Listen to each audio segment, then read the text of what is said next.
It's Madden NFL 24 on EA Sports. And front and center is Sam Laporta. He was terrific last week, racking up the receiving yards and reaching the end zone. It's the Ravens and the Pats next on Madden NFL 24. From the area known as Patriot Place, EA Sports set for football at Gillette Stadium in Foxborough.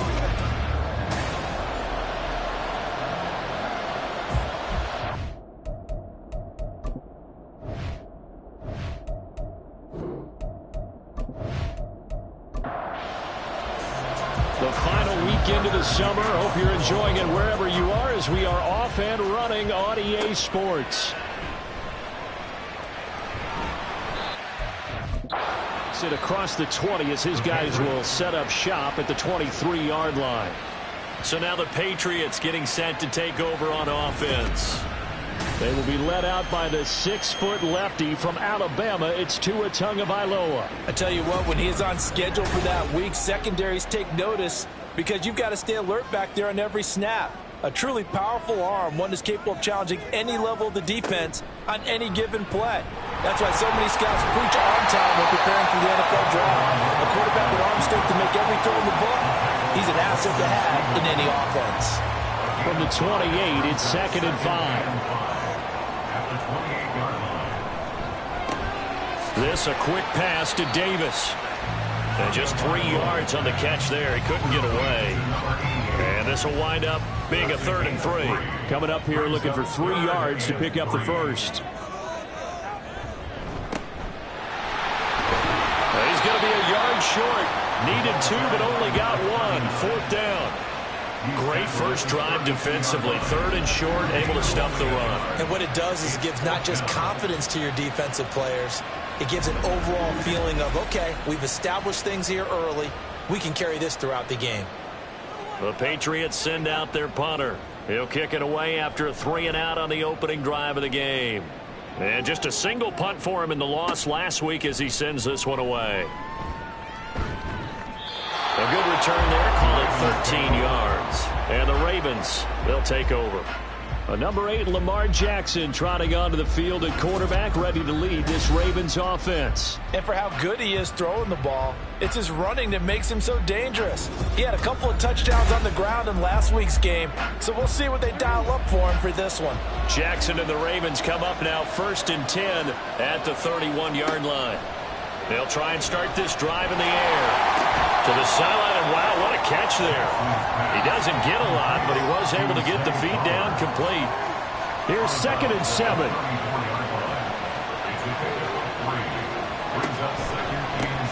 First carry for the Iowa State man, Breece Hall. And they'll get it up just short of the 45 at the 44. 10 yards there, good enough for a Raven first down. Well, there's plenty of real estate for him to maneuver on that run, and let's face it, it shouldn't be a surprise. He's one of the better backs in the league. Had to come into this game with the idea, slow him down, otherwise it's going to be a long afternoon. Now here's a pass on first down. It's knocked away and incomplete. Here's 2nd and 10.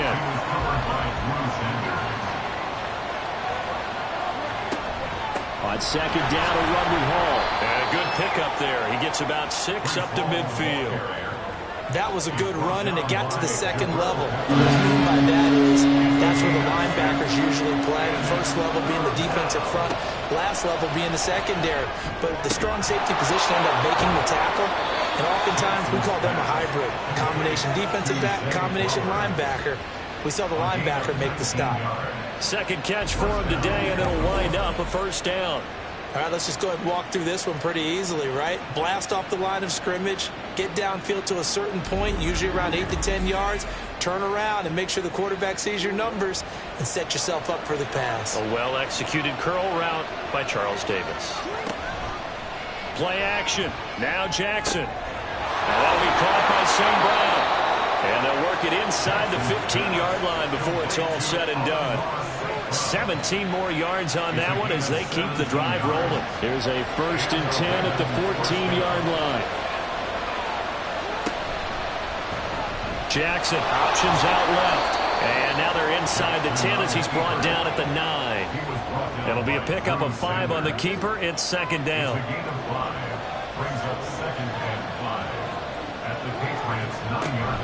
Straight ahead is Hall. And from the 9, they get this to the 5-yard line. Can we just take that run and turn it into kind of a clip and save? Because that tells you everything you need to know about this drive. They've been moving the ball awfully well. 3rd and 2. Here's Jackson. He had a man open, but he missed him, and it's incomplete. Whether that's a little grabbing, a little hand fighting, by any means necessary on 3rd down, he was able to get the job done in the secondary and swat that one away. Tucker's kick is good. So a long drive gets him down inside the 5, but ultimately they settle for just the field goal. And I have to think that if maybe they were a yard closer, that would have made their decision tougher, and I think they likely would have gone for it. But in this situation, they just decided to take the 3, and I think it was a smart move. And taken down just past the 20 at about the 21-yard line. So back onto the field come the Pats for their 2nd drive. And they'll certainly be trying to do better than that first drive where they went 3 and out. And sometimes the first drive is just simply to settle nerves. You know what it's like at the start of a game with the emotion, guys a little bit jumpy. But you do. Oh, you understand the same way. It's just like us calling one, right? Making sure we ease into the game, let it come to us. Well, you went not have an opportunity. No, you didn't go 3 and out. I went 3 and out on that first drive. I'm trying to do better here. One play has him to the 37 here for 1st and 10. Tua sets up to pass it, and that is incomplete. Oh, the coverage a little too good there, and it's 2nd down. It's 2nd down and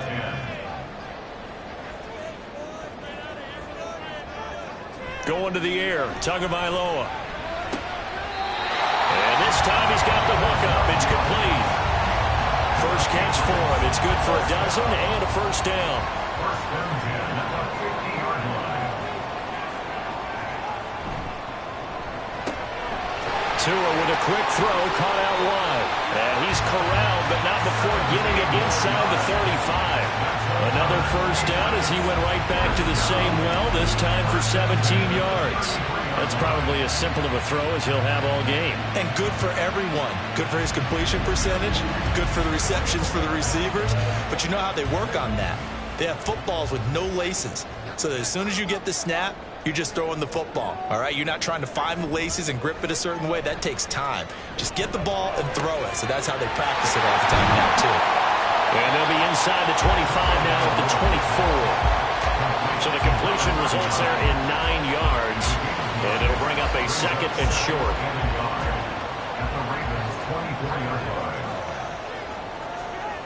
Here's Tua. Over the middle on the traffic, and that's complete. And he's going to be taken down with the 1st down at the Ravens' 13-yard line. Now Tua on the bootleg here. Touchdown, Patriots. A great effort there. His first touchdown here of the new campaign. And the Pats have answered that early field goal to take a first-quarter lead. When you're a great route runner, it makes you that much better as a receiver because now your quarterback trusts that you're going to be where he expects, and he's able to deliver the ball on time.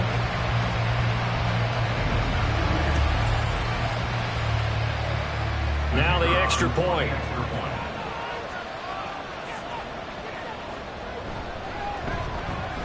He's got it. They'll see that opening drive field goal and raise it a touchdown, and that makes it 7-3. And he won't return this one. He'll go down to a knee, and they'll start at the 25. Breece Hall helped leading out this offense for another series. A tough challenge here in this one. We'll see if he can duplicate the numbers on your screen that he put up last week, up over 100 and a touchdown. We were watching tape to prepare for this game. One thing you noted that I totally agree with, great complementary piece in the last game. You know, they were able to throw it pretty well. He ran it exceptionally, and he hoped to continue that same formula in this game. Complimentary with an E, not an I. That's my English teacher right there. Let's just call it as we just saw it right there, a breakdown defensively. Seems like no one went with the tight end, and no one really did. Had all sorts of space in the middle of the field. Yeah, everyone else was covered, but he was not. Big play results. And they'll let the quarterback keep it here on 1st and 10. The quick feet by Jackson. And he goes down, but not before getting this inside the 25. And 22 more yards there and another first down. It looked like almost a miscommunication defensively because once he decided to keep it, he had pretty smooth sailing. Yeah, it became a question of, wait a minute, who's got the quarterback? And when you talk about miscommunication, it's supposed to be called assignment football on the defensive side of the ball, but the assignment gets mixed up. That's the end result. And they work this near the 5. He'll be stopped at the 6. 17 more yards on that one as they keep the drive rolling. So 3 plays, already 1st and goal, and they are wasting little time. Here's Jackson. This is caught. Nice job defensively to hold him to 4, and now it's 2nd and goal. A 4-yard gain brings up 2nd and goal at the Patriots' 1-yard line. Jackson's going to keep it. And he's going to be shoved back short of the goal line. Call it no gain on the keeper, and it's going to bring up a 3rd down.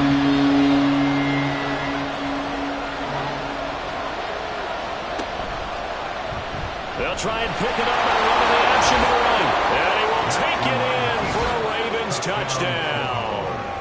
Lamar Jackson, his 104th career touchdown, one shy of Tim Brown on the all-time list. And the Ravens have regained the lead.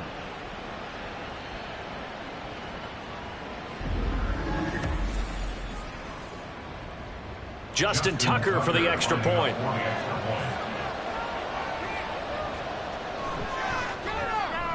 And it's through, and that makes the lead 10-7.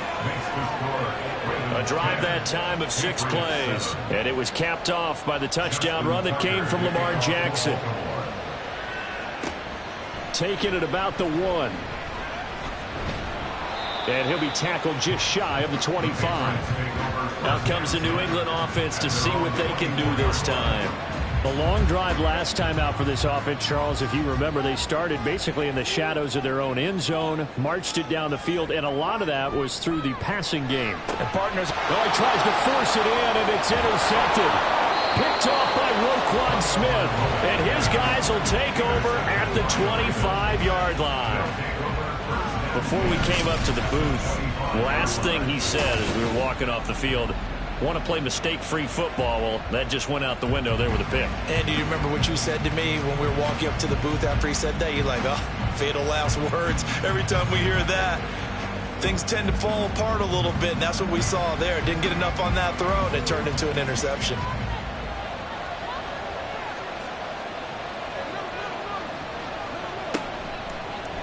And they'll run the option to start the drive. And not much of a hole there as he gets it down to about the 24-yard line. Only a yard on the keeper, and it'll be 2nd down.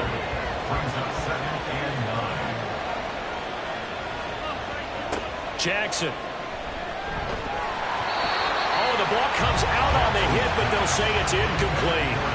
The turnover put him in great field position. They don't want to squander it with 3rd down coming up. No, not at all. And you know what else you do? You make your defense mad. Yeah. They got you the football, gave you a great opportunity. You got to cash in and get some points. Yeah, this is caught. Touchdown, Baltimore.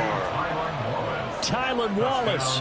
A 24-yard touchdown. And the Ravens are able to extend their lead. They went empty backfield, all their weapons out wide, so there really was no secret here to what they were going to do. No secret, but they still had to execute it, and they still had to protect the guy throwing the ball, because oftentimes when you empty the backfield, people bring pressure at you. They managed to hold in there and successfully complete the touchdown pass.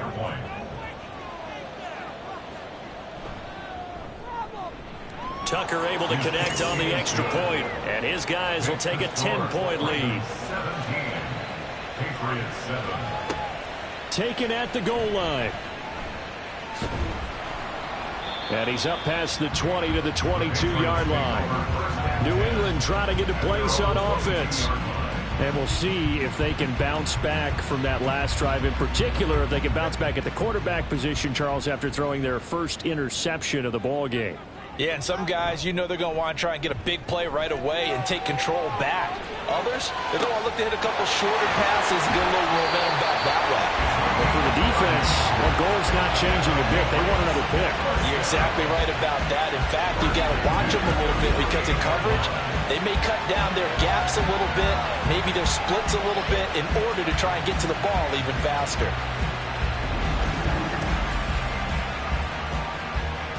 So the line of scrimmage moves all the way across the 50 now as they come up 1st and 10.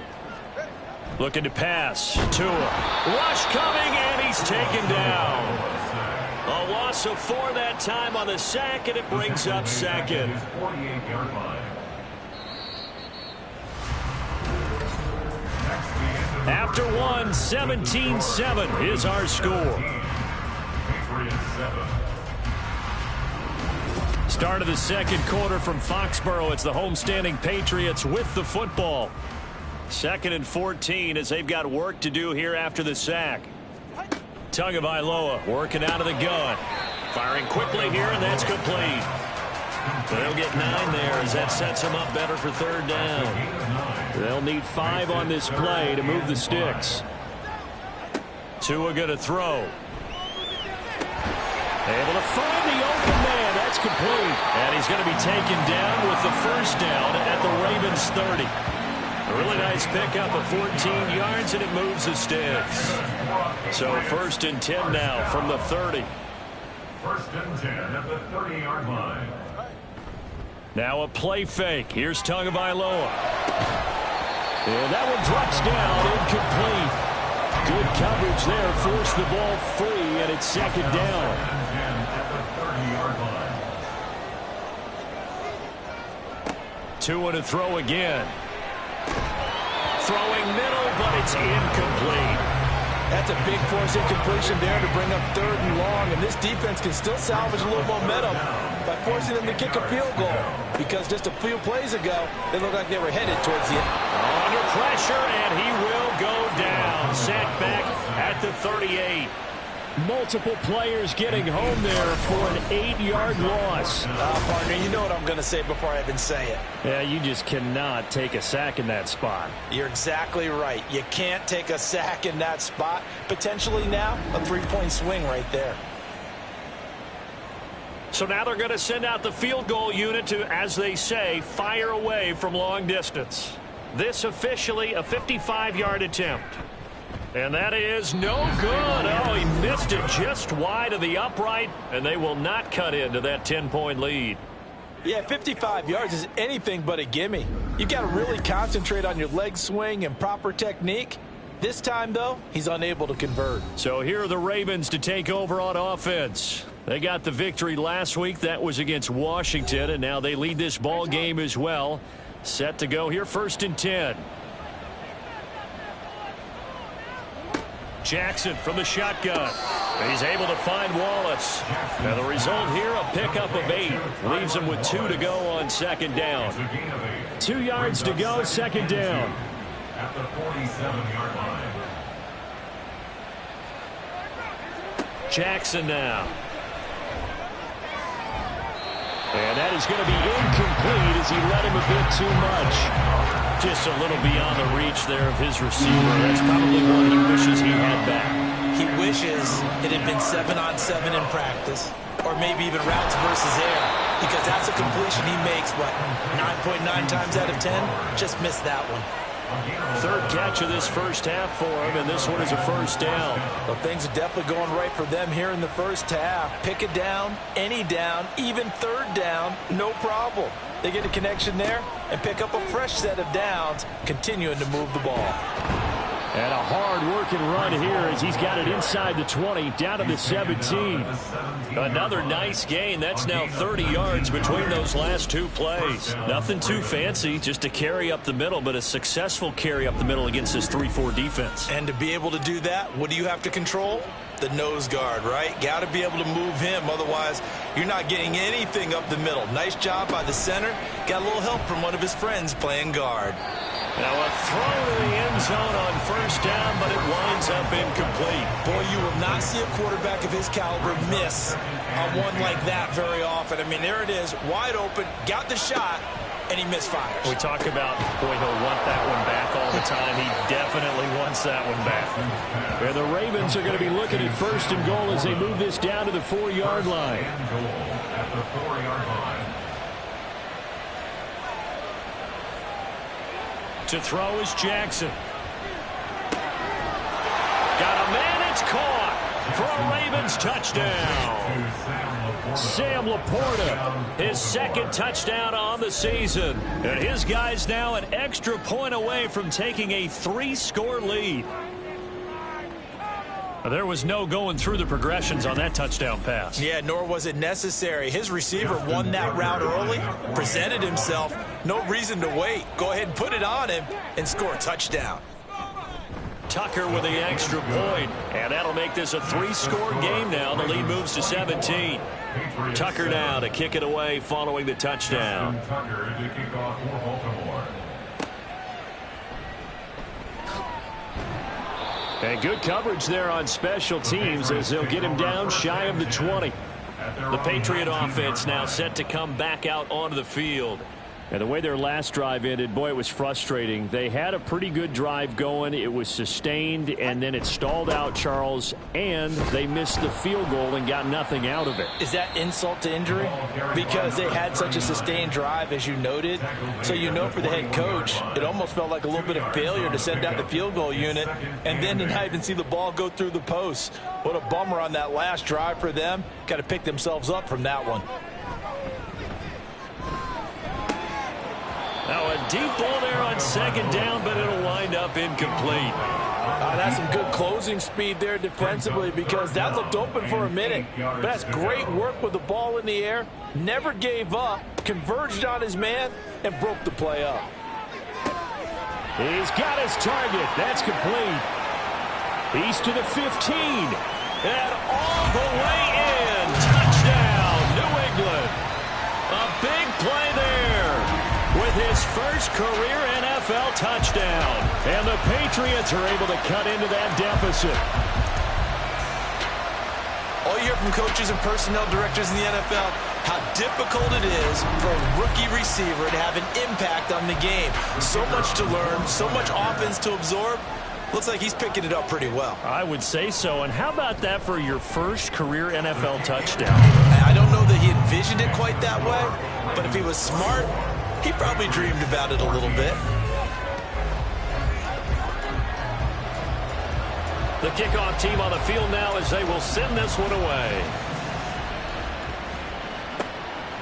And here comes a return from just beyond the goal line.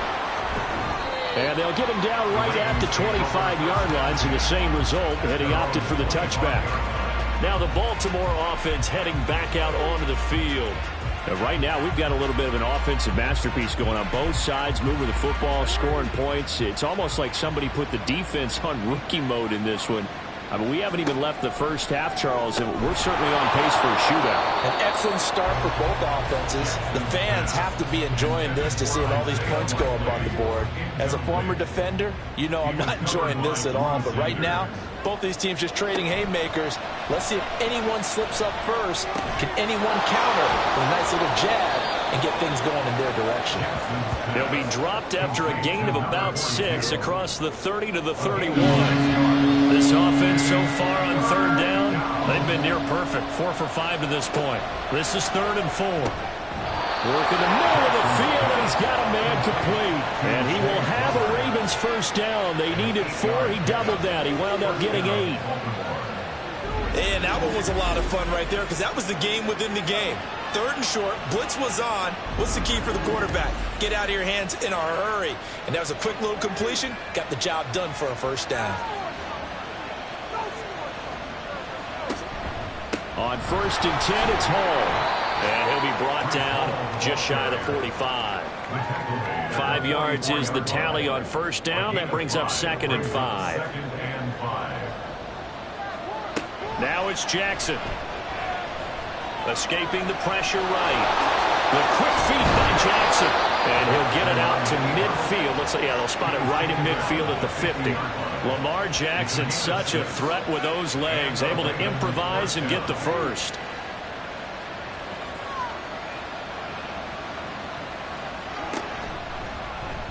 Off the option, he'll try and run with it. And maybe the wrong read there as he's going to go down immediately. 2 yards the loss, 2nd and 12. Well, he's had success running the football in this one. Yeah, that's undeniable. But that time, the defense was onto it. And, partner, I think the more you see a play like this, the more they're able to diagnose it quicker and easier for them to defend it. I think there he goes, left side. And all the way in for a Ravens touchdown. Breece Hall, his 2nd rushing touchdown on the year. And the Ravens add 6 to their lead. You get in a 2nd and long situation down here in the red zone. I'd say most defensive coaches would think pass. Let's bring some pressure. So this is kind of a tendency breaker here to hit him with something on the ground. And he'll take it all the way into the end zone. Now Tucker to add the PAT.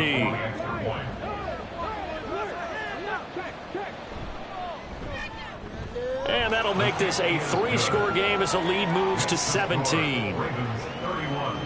So this drive spans 7 plays. And it was capped off by a Breece Hall touchdown run. And his guys will get the football right at the 20-yard line. New England's offense set to go. Well, certainly they'd rather have the scenario they had last time. Now, Charles, remember they had the short field. They took it in the end zone. Now this is going to have to be a longer, more sustained drive if they want to get points. Yeah, a little bit more of a quick strike opportunity last time by where they were on the field, and you're exactly right about that. But now, backed up a little bit. What's that old expression we love to use? Time to matriculate the ball down the field and try and do it again. 17 yards on the play as they try to eat into this 17-point deficit. One play has them to the 37 here for 1st and 10. Now Tua. He's got a man on the crossing route. That's more. And this winds up a gain of 4 to the 41. From the 41, here's a 2nd down and 6.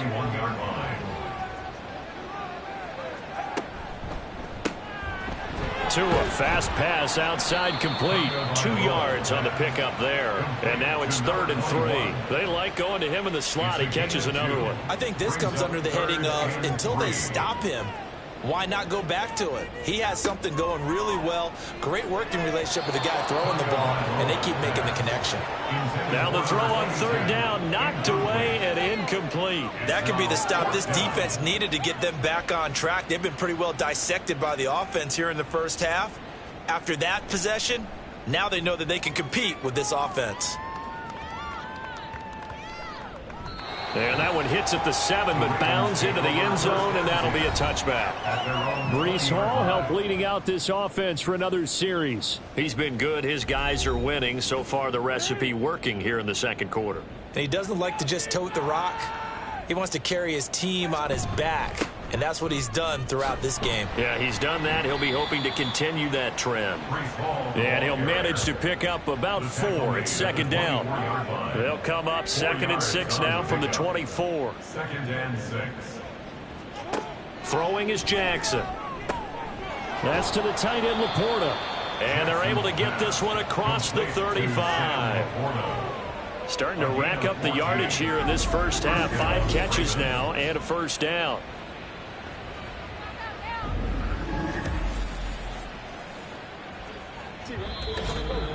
Two minutes remaining in this first half of football. So here's a 1st and 10 at the 38.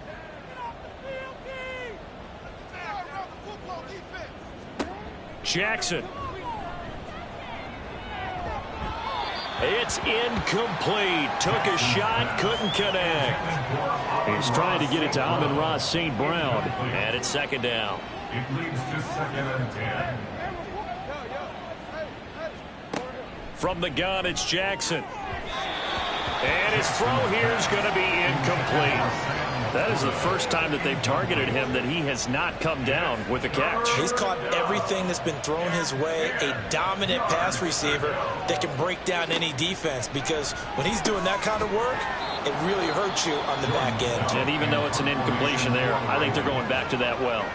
Now the Patriots going to use one of their timeouts as they'll head to the sideline and talk over what to do next. And this one hits at the 1, continues on into the end zone for a touchback. The Patriot offense back out, getting set to go.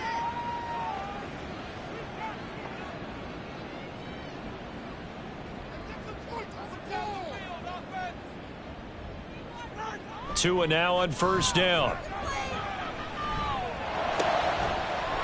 And that is incomplete. He couldn't hold on through the contact. Brings up 2nd down. Brings up 2nd and 10 at the 20-yard line. Here's Tagovailoa to throw. A throw left sideline falls incomplete. A couple of quick incompletions, and now they're just one more away from getting off the field. They've got options now. Could they dial up a blitz here, or just drop everyone into coverage to crowd the throwing lanes? And he'll be stopped here well short of the 1st down at the 24-yard line. Now the Ravens going to use one of their timeouts as they'll head to the sideline and talk over what to do next. Breece Hall helped leading out this offense for another series. He's already cruised past the 100-yard mark. We haven't even gone away for halftime yet. He might not want halftime. All right, why cool off? Keep everybody here. Let's stay out on the field and keep going.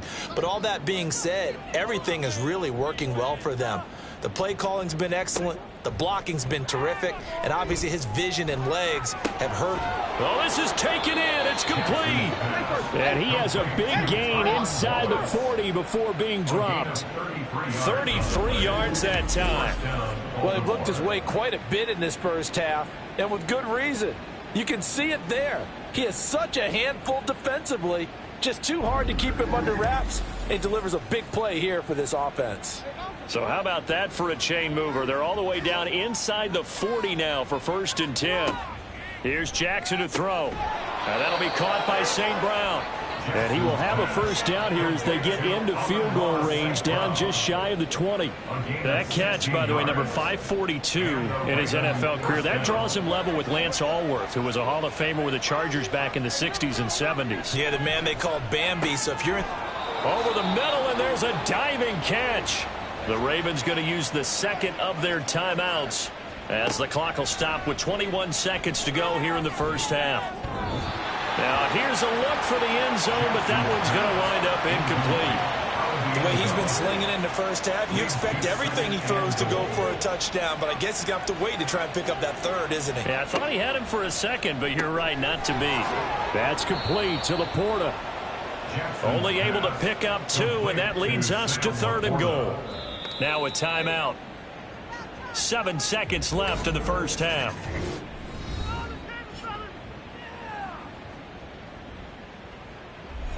A chance to really put this game out of reach. Here's 3rd and goal. From the gun, Jackson.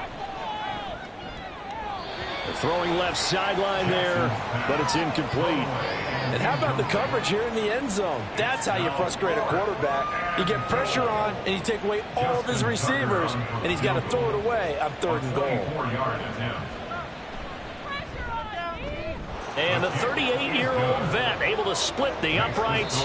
So we have reached halftime here with the visiting Ravens out in front. As we'll send you down the coast now to Orlando, that's where we find Jonathan Coachman ready with our EA Sports Halftime Report. Coach. Okay, Brandon, we'll get you back to you and Charles in a bit, but first it's time for a trip around the NFL following an eventful opening weekend. Let's see what's happening in Week 2. We'll start our tour in the entertainment capital of the world, Las Vegas, Nevada. And it's the Steelers who are out in front. Tyreek Hill, a touchdown reception. From there, we head east to check on the Bills at home in Buffalo. And they were losers in that one as they fall to the visiting Seattle Seahawks. Christian McCaffrey, 2 touchdown runs to lead the way. Finally, let's get to the country music capital of the world and see what's happening with the Titans at home in Nashville. And they were winners in that game over the visiting Detroit Lions. Tajay Spears, a touchdown run in the victory. We were treated to a solid first half out of the running back, Breece Hall. He's already over 100 yards rushing for the game and has a touchdown run as well. This was an extremely one-sided first half. One team showed up, ready to go. The other's been in a daze thus far, but there's still plenty of time left for this one to tighten up significantly. All right, Coach, thank you, and we welcome everyone back for quarter number 3. The Ravens ready to receive it, and they've got the lead as well as we resume play in the second half. From a yard or two deep, here comes a return. And the decision to bring it out, not a good one, as he's tackled at the 15. The Raven offense set to start this third quarter. But Charles, for them, pretty good first half on the ground. They had some success running the ball in quarters 1 and 2, and they've got the lead now, a chance to expand upon that lead here with their first drive in the third quarter. Yeah, and believe it or not, you and I have noticed that this great game of football has shifted towards pass first, run second. So for me, it's really nice to see some of these teams keeping the ground game as a big component of their offense, and it's working pretty well for them now. And let's face it, they can continue to do damage with it.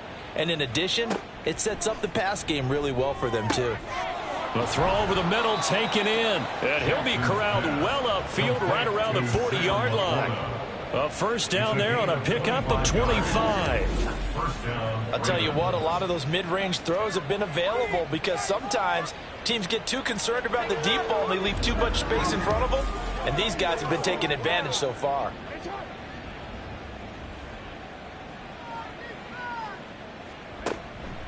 Hall on a give up the middle. And taking it across midfield and inside the 45. That's over 40 yards of movement with those last 2 plays. He had a really solid first half running the football and picking up where he left off here in the third quarter. How about the yardage he's piling up right now? This feels like a full game, not just this series that we're watching right now. I know people are screaming, where are the adjustments from halftime on the defensive side of the ball? Sometimes they're just not there. Sometimes you just have to find a way to tackle someone. Looking for more there on first down, but this throw downfield incomplete. 2nd and 10. Now it's Jackson. And this one's incomplete. Not his best throw there, but where we sit right now in the third quarter, he's had a pretty good game throwing the football. He certainly has, and it's not exactly the point where we're doing 4-minute offense yet, but they've got to think about, I'm not going to say milking the clock, but understanding clock management here on out. And he's got another first down as the tackle's going to be made at the Patriots' 23. A big third down pickup of 20 yards. Whatever the discussions were at halftime to try to slow down this offense, it has not worked to this point. Yeah, I have a vision right now of everything that was discussed at the half just being torn in shreds or being erased off of the Microsoft Surface tablets because none of it is working. They are really locked in on offense.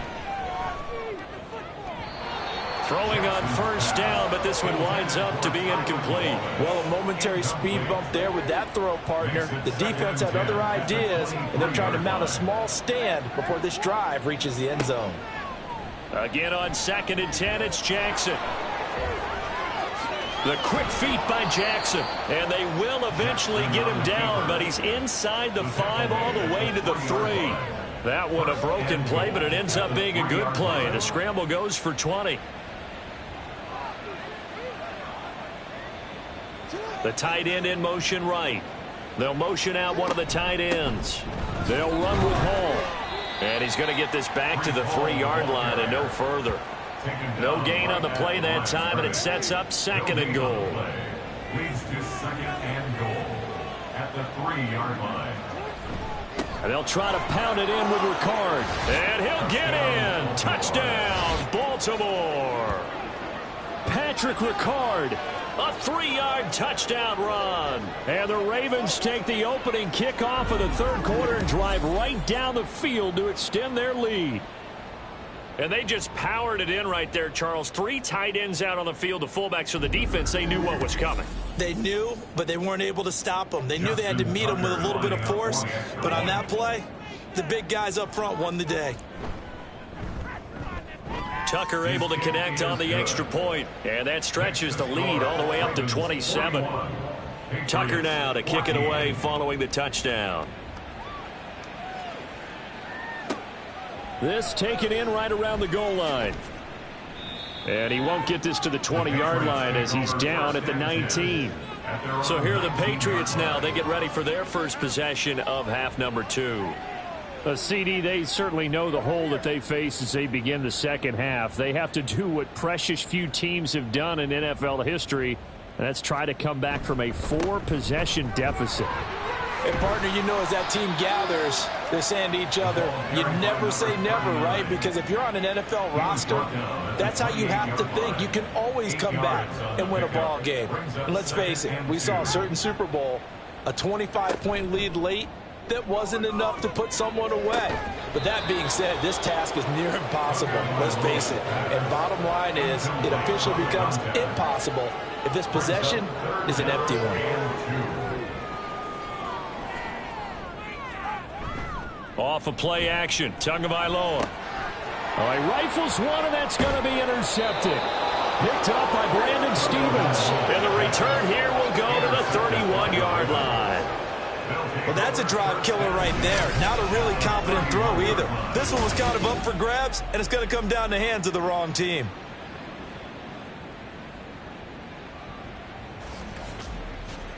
And now Baltimore gets set to take the field. It's a quick turnaround for them after the turnover, but the way they moved it on their last drive, they're probably eager to get right back at it. And you know me and you know my tendencies in this situation. What do I want right now? Be aggressive. Be aggressive. Take your shot right here. After the interception, here's Jackson. And this one is incomplete. I'll give them credit winning that first snap and forcing an incompletion. They're hoping that'll deflate the offense a little bit if they took the field charged up after taking over after a turnover. On second down, here's Jackson. He's able to find Wallace. And he gets this one inside the 15, just a yard or two shy of the 10. That one a gain of 20 and a first down.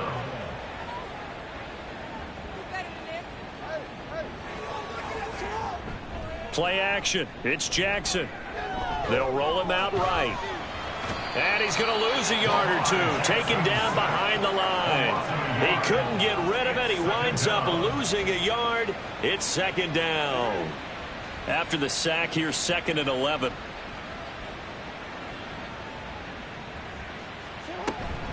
Out of the gun, they run it with Hall. And he'll find his way down inside the 10 to the 9-yard line.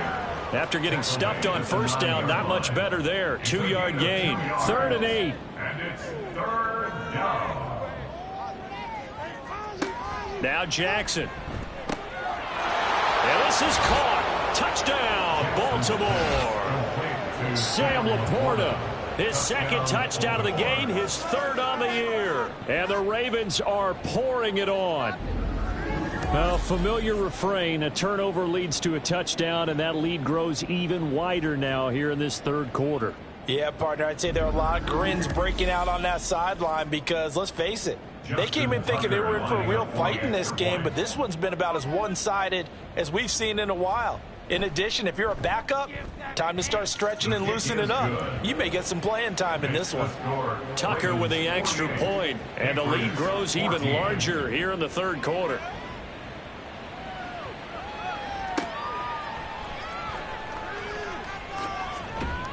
And he returns this to the 22. Now the Patriots offense, they work their way back out onto the field. Well, it's a game that they would rather probably forget about, at least to this point, Charles. And one reason is turnovers. The turnover on the last drive, they had the issue in the first half as well, and that's really, unfortunately for them, helped to put this game out of reach. And you know they won't admit it to themselves, but we know that winning the game is pretty much out of the picture now. So their bottom line is, how do they play a clean game the rest of this one, right?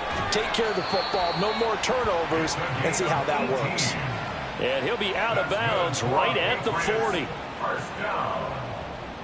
First and 10 at the 40-yard line. On first down, trailer, and he'll take this ahead for about 4. Second down coming up. And that was a quality play to start a new set of downs. That was simply an offensive line winning the battle up front and winning it in a big way and giving their guy in the backfield a nice lane to hit. So give him 2 yards there on the completion, and it's 3rd and 4 now. He's a rookie, and you don't want to get hung up on the word potential, but when you see him make catches like that, you keep thinking to yourself, he's good now. He's got a chance to be great with plenty of room. Able to find the open man. That's complete. And he's going to be taken down with the first down at the Ravens' 43. First and 10 at the 43-yard line.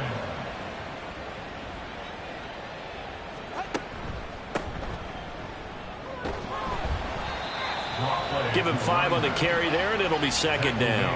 And that's exactly what you want on a first down run. Pick up 5 yards, bring up 2nd and 5. The defensive line, though, they've got to figure out a way to out-leverage the guys up front because the offensive line is winning at the point of attack. And a short gain there down to the 37-yard line. They follow up the gain of 5 by only getting 1 there on second down. This will be the 8th play of the drive here. 3rd and 4. Here's Tua. He's got his target. That's complete. And he's going to be taken down with the first down at the Ravens' 23. A good gain of 14 there, and it moves the chains. They'll run on first down. Trailer. And he is going to lose yardage here. 2 yards the loss, 2nd and 12. You got to figure the further they fall behind, the more you think that they'll get away from the run. They're trying to stick with it, but the results, they just aren't there. Now a play fake. Here's Tagovailoa on the move to his left. And he'll slide to a halt here, still a little shy of the first down marker. He'll end up getting 5 out of that, but now they're looking at 3rd down.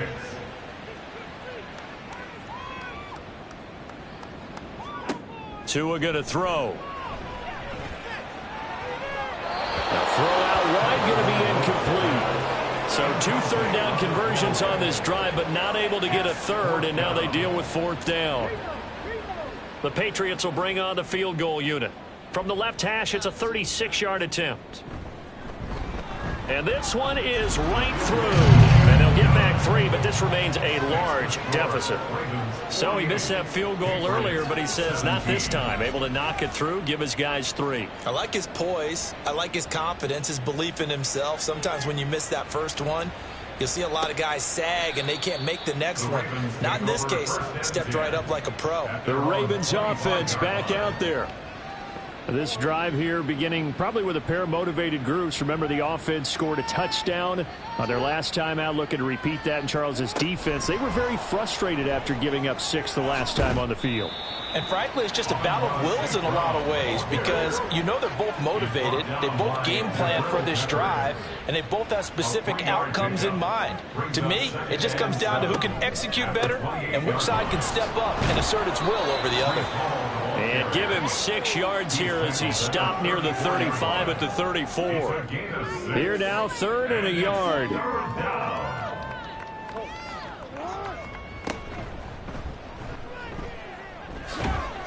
And he's able to get the first before he's taken down at the 36. Running the ball served them well all game long, and there's another example as they pick up a first down. So from the 36 now, 1st and 10. Jackson now. Got his man there. It's Wallace complete. And he is going to lose yardage here. He was unable to shake free there. They'll cover him for a loss of a yard. At the 35-yard line. And as they come to the line, they will not be able to get off another play as time has run out on this third quarter. We'll return with more after this. You're watching the NFL on EA Sports. Historically, this is such a tough, loud venue, but you can hear a pin drop right now. A lot of fans long gone, not used to seeing a lopsided. And he can't get rid of it. He's taken down. More than one defender there, and that's a loss of 5 on the sack. We've seen him escape similar situations earlier in the game and get away for pretty good yardage. At that time, they get him down. Yeah, they've had enough evidence that he can get away and run for good yardage, haven't they? That time it felt like, okay, enough of this. Let's play it the right way and get him on the ground before he does any damage. Now on 3rd and long, they'll look to throw. Going long here for Wallace. Oh, a first mistake for him in the ball game as it's intercepted. And the Patriots will take over here as they get it up to the 43-yard line. Their passing game has been spectacular this afternoon. Finally, a win for the defense. You think maybe there was an adjustment there. Finally gained a measure of, I don't even know if you call it revenge, but got a play done against him, and that's been difficult for them all game long. And now out come the Patriots. Well, this game, it has had no shortage of offense. They've been able to put up a decent amount of points on this side, Charles. They just have not been able to keep pace with the other offense they're going against here. Yeah, that's a good way of pointing things out because now it's not a total loss because, as you said, they've scored some points, so there's some plays they can build on, moments where the game plan actually worked. But overall, though, they were just out-personnelled. They were going up against a team that's playing at an elite level. Tua wants to throw it on 2nd down. Then he drops it incomplete. And their struggles continue here. At this point, down big, you'd have to imagine this defense, they're just going to sit back, blanket the field as best they can. Yeah, this is actually the easy part of the game for them because, just as you noted, they can sit back, keep everything in front of them.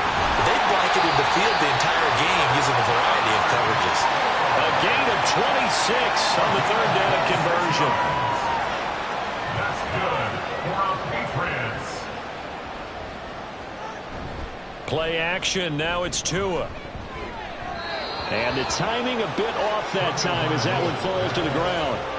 You can tell they wanted to get that ball downfield, but they had nothing working in the secondary, so he dropped it off to the running back. That one ended up incomplete.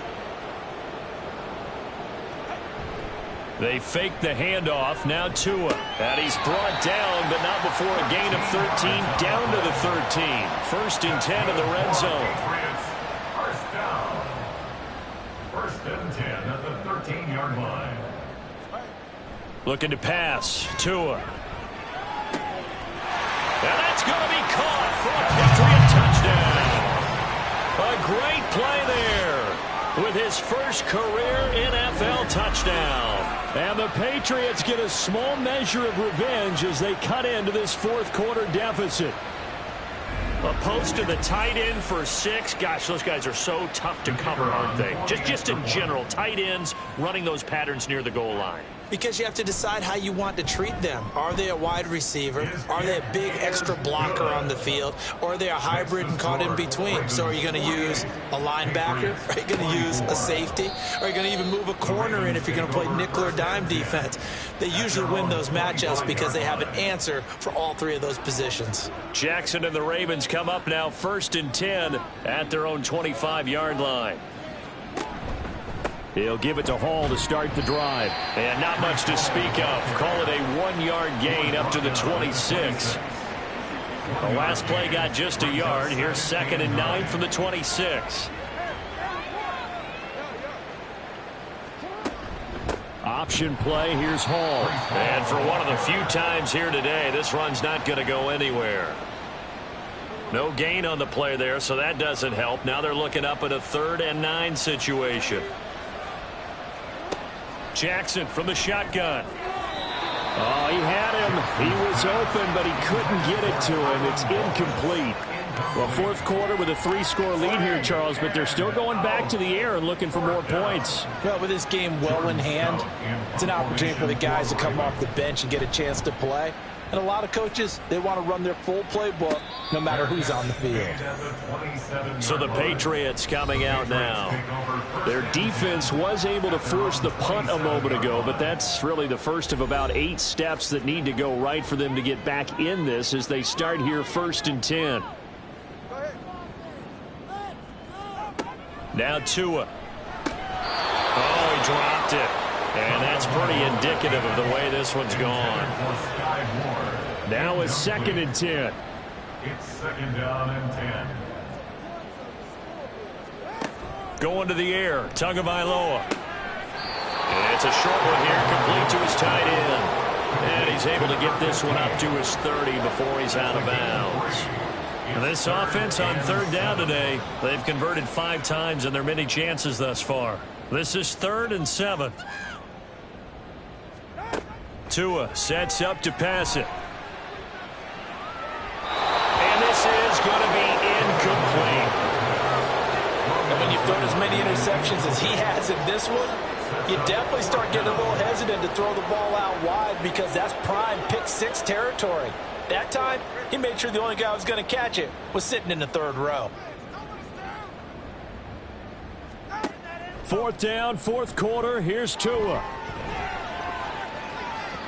And it's knocked away and incomplete. The Patriots come up empty on 4th down. And the Ravens get the football back and in great shape. Well, at this stage of the game in the second half, down 3 scores, I guess they felt like they needed to push. And let's face it, with this deficit, if they give up another score here after they didn't get it, does it really matter? Right. It really doesn't. They had to go and try and make something happen if they had any chance of winning this game. Now Jackson on 1st down. He gets it underneath to Hall. And they'll get him down after a pickup of 8, 2nd and 2. Just about every quarterback is trained to really look downfield first before you come back and make a nice, safe throw. And in this case, that's exactly what he did. Found his running back, let him create some space, and it turned out to be a nice play for the offense. And he's going to be taken down right at the 10-yard line. There's a beautiful throw there, and he's been sensational the entire game, moving it around, spreading it, hitting the right guys. And look, under normal situations, partner, I would expect him to come out of the game now. They've got it in hand. But you and I have been around this league a long time, and every time we ask head coaches about it, hey, why don't you take your quarterback out when the game's in hand? They just kind of give us that look like that's what he's paid to do. So it's a very unusual situation. I'd want him out. They tend to leave him in. Handoff, running left. Here's Hall. And maybe a measure of revenge. But this time they get him behind the line. It'll be a loss of a full 3.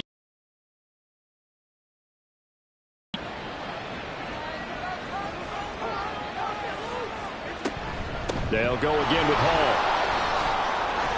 And he will get him down a couple yards shy of the 1st down marker. A nice tackle coming up from his free safety spot. They'll get 11, but still a little short. 4th down. Well, partner, I know this type of running back. I mean, this size, this intensity usually gets better as the game goes on. I can just tell you from experience, the first few quarters, oh, you're eager. You come running up there, I'm going to tackle this guy. By the 4th quarter, you're coming up and thinking about it. And D-line wearing down 4th quarter. Yeah, that's not a guy they want to see consistently. 4th down, here's Jackson. And it's incomplete. They cannot convert, and they turn it over. They try to throw on 4th and goal from the 2, and the Patriots get the football back. So they were really trying to put the nail in the coffin there already with this lead here in the 4th, but they didn't get it. Guaranteed. It's not going to be a fun handshake in the postgame, right? You just know that there's going to be some bad blood there. And I know if we go to the postgame press conferences, the winning coach, you know what he's going to say, why he did it?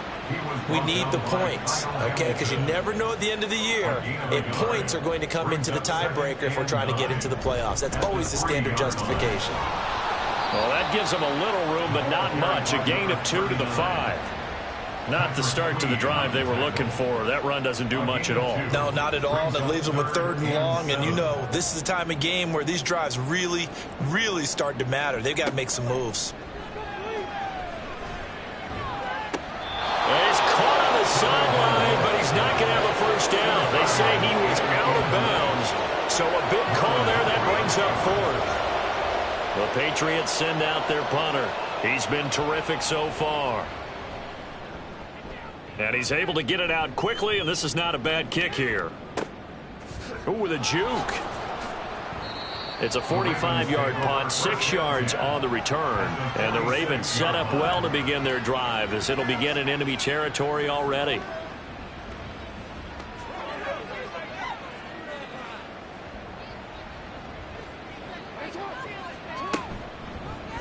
They'll start by running the option to the right. It'll be a pickup of 5 on the keeper and second down. A little do-it-yourself run right there and a nice gain. And I like that he knew that that was about all he was going to get. So he did a nice job of protecting himself, took care of the football, took what the defense gave him. If they continue to allow him to do that, they'll find their way taking what they can all the way to the end zone.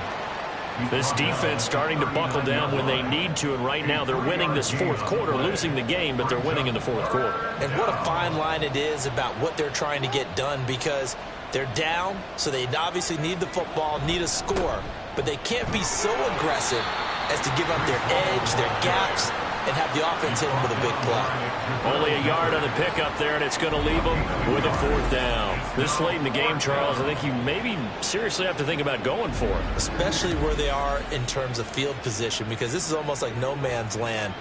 Might hurt your punter because there might not be enough space, maybe too far for your field goal kicker. I'm like the old rule. Possession is 9/10 of the law. Possession is 9/10 of winning the game. Go for it, get the first down, close it out. And he is going to have a Ravens first down as he's brought to the ground after a gain of 7, 5 more than he needed on 4th and 2. Just 2 minutes remaining here in the fourth quarter of what has been a one-sided affair. So 1st and 10 now from the 30. They'll give to Hall. He'll get it to the 23-yard line. 146 yards rushing for him now in the ball game. From the 23, this is 2nd and 3.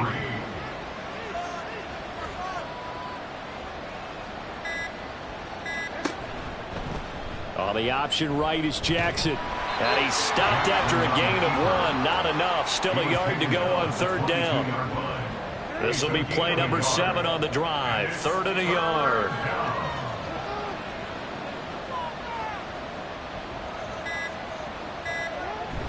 They'll run with Hall.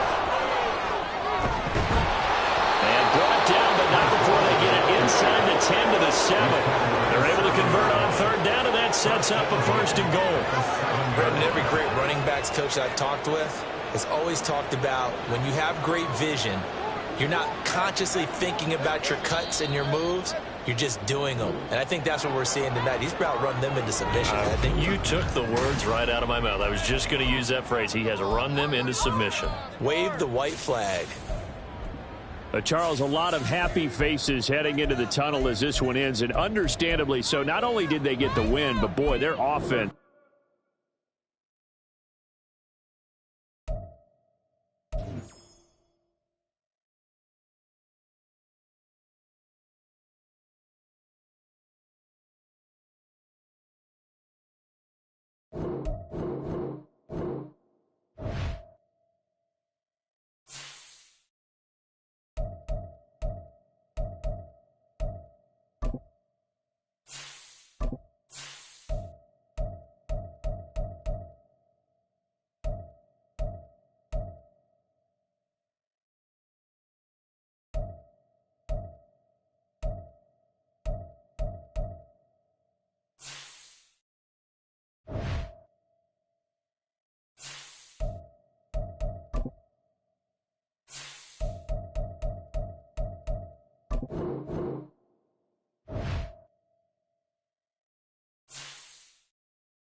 It's Madden NFL 24.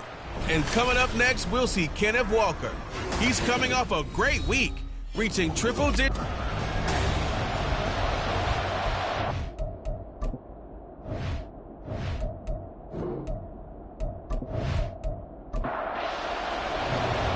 teams here fresh off Week 1 victories. Who can keep it going as we're underway on EA Sports? Hill is going to take it out of the end zone. At the 21-yard line, so a net negative there of 4 yards. So here's the first drive now for the 49ers. And they'll be led out by their 6-year quarterback. We're seeing it more and more in this league, how teams love to have athletes back there taking the snaps, guys who can throw it and move around and get yards with their legs if needed. He's one of the best examples that we see out there right now. He can throw for hundreds of yards one week and then run for 100+ the next. He adds an extra dimension that really confounds defenses when he puts it all together. And he's got it past the 30 before he's hit and dropped. 12 yards on the gain. A great start for this offense. That's the first time he's called his own number, but he's got to be overjoyed with the results. He wasn't just going to settle for a modest gain. To me, he was determined to come through with a big message to a defense that slept on him in the pocket. Now a throw here, hauled in. And they'll get it up just short of the 45 at the 44. It's a pickup of 12. Second play in a row with a 12-yard gain. Back-to-back good plays have them on the move on first down. First carry here for Ken Walker. And he is going to lose yardage here. Play 3 of the drive not as successful. They go backwards after those 2 first down gains. Looking at a 2nd and 11 now after the loss. He'll look to throw. Throw out wide to Walker. And he'll get nothing out of that one. So he'll be stopped here for no gain. And that'll bring up a 3rd and 11 situation. Now a shotgun snap as they'll look to throw. Work in the middle of the field, and he's got a man complete. And this is going to be another first down as the tackle's going to be made at the Rams' 38-yard line. That good for 19 yards as they pick up the conversion on 3rd. Well, another completion right there. And again, Charles, good time in the pocket. That offensive line on this opening drive been really solid. They've been more than solid. They've really tamped down the pass rush and kept him safe in the pocket, able to look around, find his target, and deliver. He's got to make sure he tells our offensive line in the huddle, thanks, fellas. Let's keep it going.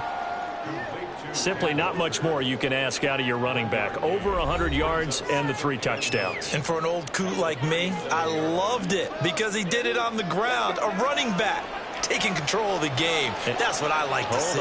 Hold on. An old coot? Coot, C-O-O-T. All right, I'll look that up later. A throw over the middle, taken in. And this is going to be another first down as the tackle's going to be made at the Rams' 22-yard line. It's a pickup of 15 and a fresh set of downs. Back to throw now on first down.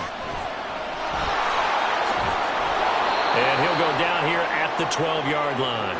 He'll get 10 there all on his own, but it'll be 2nd down. 10 yards on the pick. It's 2nd and inches.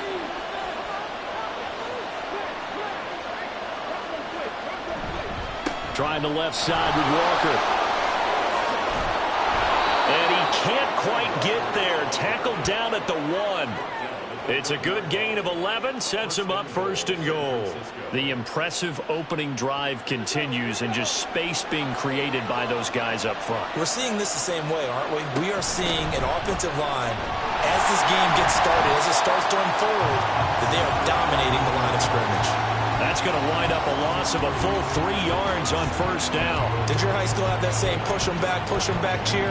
I was a kicker. Well, it certainly worked. Didn't matter whether we were kickers or not. That one worked, didn't it? They pushed him back at his last snap of the ball, and boy, they created a nice play for themselves. Would they lose 3 on that one? Yeah, from the 1 back to the 4. Walker. And they will stop him after a fairly minimal pickup. They get 3 yards closer, but still work to do. It's 3rd and goal.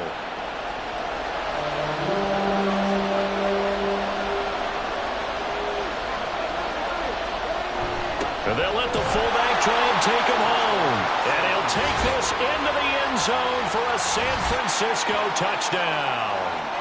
It's the fullback. His first touchdown of the new season. And the Niners are on the board first on the road here in L.A. Well, these guys scored touchdown after touchdown in that win a week ago. So how do they come out this week? Same way. They got that momentum going, a touchdown on the opening drive. I think it's safe to say that they're in a groove, isn't it? I mean, a lot of times we've seen where teams have scored a ton of points the week before. The very next week struggle to score almost as if they used it all up. Not in this case. This group appears locked in. We're going to have to make some adjustments if you're on the other side of that football. Here is Wisnowski to boot it away following the touchdown. This taken in at the goal line. And only able to get this to the 19, so probably should have opted for the touchback. So out come the Rams now for their first possession. And a glance at the tall signal caller, standing 6'6". And there's a word that constantly gets thrown around with this guy when you talk to anyone in the building. Potential. They are sky high on what they believe he can grow into in the role of a starting quarterback. In addition, there are plenty around the league who think that as well. And years from now, he can still be leading this offense out.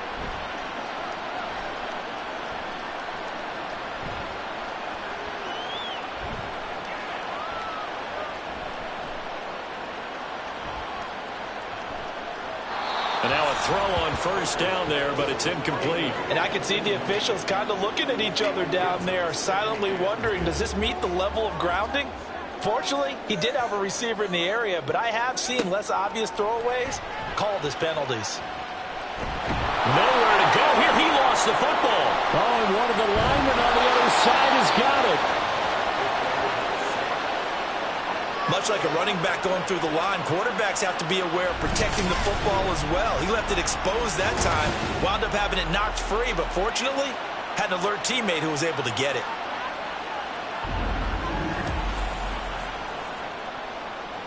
So possession still theirs, but now they face a third down. Looking to throw. Baker. They'll set up the screen. This is Williams. Call it a pickup of 3, and also now likely a punt on their opening drive. Good reactions there defensively. That screen was a little slow in developing, and they shut that one down with little gain. Here comes the Rams punter now, standing just outside his own goal line.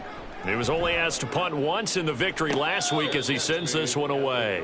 So possession goes over here on the punt. And the Niners will go on offense, 1st and 10. Now a play fake here on first down. Looking for the out route, and he's got more. 16 yards right off the bat and a first down. Well, as a coach, you absolutely love seeing your offense find their rhythm early, and that's exactly what we've seen so far. They had a touchdown on their opening drive, and now they connect here for another nice gain for a first down. This offense is moving the ball well, exactly as he drew it up in practice. Now here's a throw that's complete. Call it a gain of 6 on the play, and that'll bring up 2nd down. A 6-yard pickup brings up 2nd and 4 at the Rams' 42-yard line. They'll set up a throw. Man open, that's Deebo Samuel. And this is going to be another first down as the tackle's going to be made at the Rams' 21. A gain there of 21 yards. And that's a more than acceptable read right there because it's zone coverage, so timing is everything. This time he waits for his man to come open, puts it right on him, and they pick up a first down. They'll look to throw again. That's over the middle and caught by Ayuk. The result, only 4 yards there on the play. And it'll be 2nd down. 2nd and 6 at the 16-yard line. Up the middle they run. It's Walker. And he'll get it here to the 10-yard line. 7 yards on the pickup there, and now they'll have it 1st and goal. He was solid last week, over 100 yards in their victory on the ground. They want to get that going again. Absolutely. What they also understand is that from week to week, it's not necessarily the same, but they want it to be, right? What they saw last week on the ground, they want to see in this game. Touchdown 49ers! Cameron Latu From 10 yards out. And the 49ers lead this now 13-0 here in the opening quarter of the ball game. That's a good read of the situation by a quarterback. It's a sprint out to the flat, so after he fakes the handoff, he's going to give the impression this is going to be thrown to the back. Instead, he goes to the next level, and it pays off with a touchdown. Now Moody for the PAT.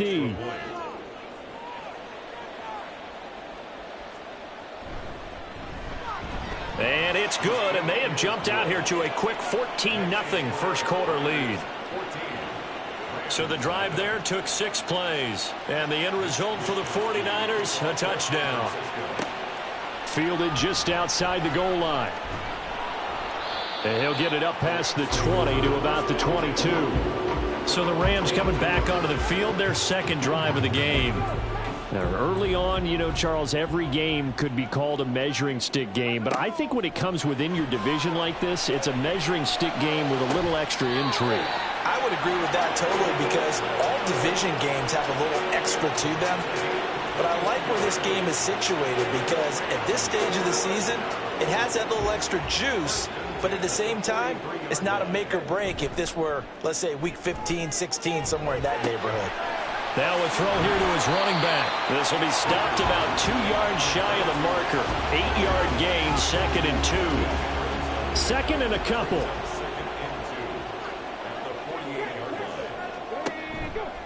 Now an option play, and he'll keep it. No, bottled up. Fumble. It's out. It's loose. And now this is scooped up by the 49ers. And his guys will set up shop at midfield at the 50-yard line.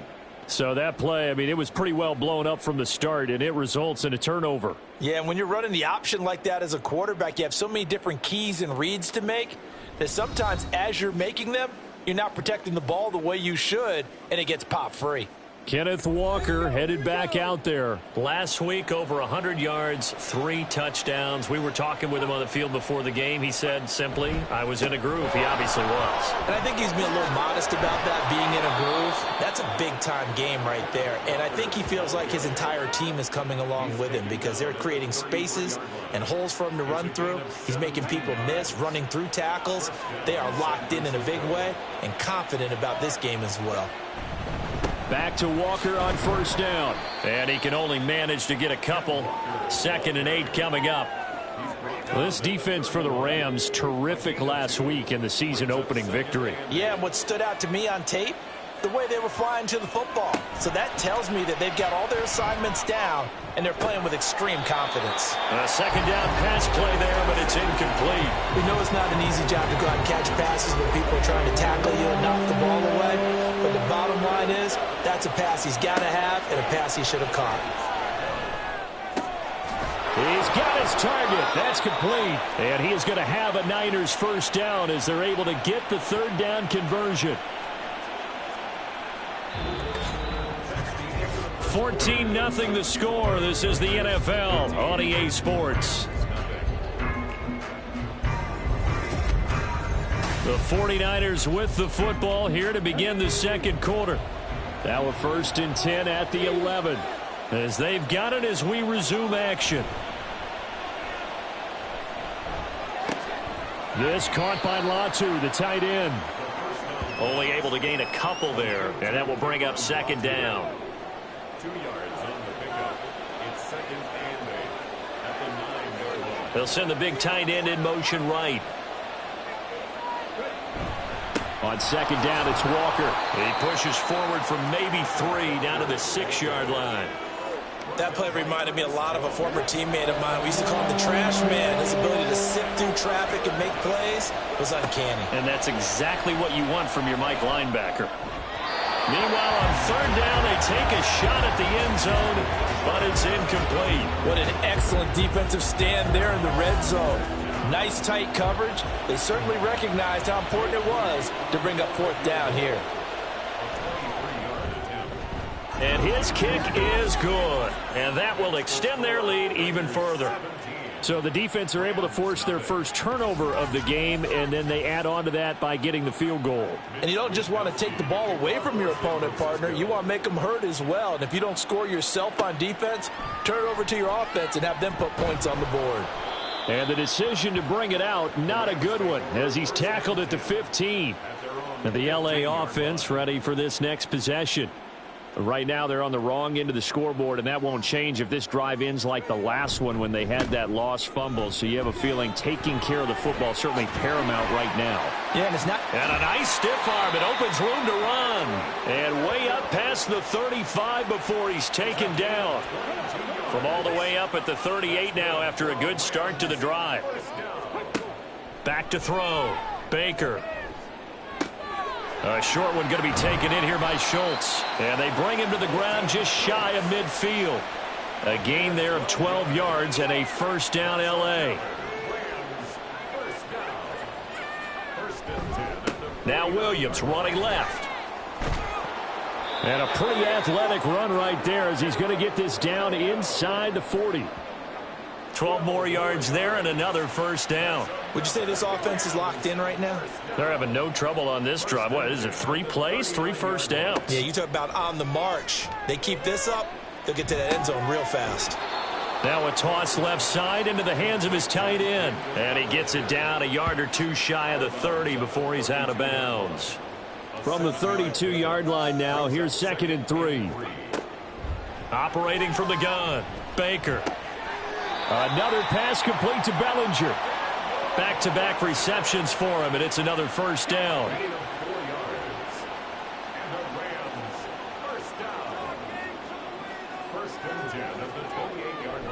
Off play action, Baker. Out route pass complete to Bellinger. And down inside the 15, shy of the 10. 17 yards on the play as they try to eat into this 17-point deficit. But when you hit him on the move like that, and he's able to get into open field with a full head of steam, oh, boy, it's going to be tough to get him down. Yeah, there was a big window. They're lucky they did get him down. This offense finding its legs now. Here's another 1st and 10. And he's going to be brought down just shy of the 5 at the 6.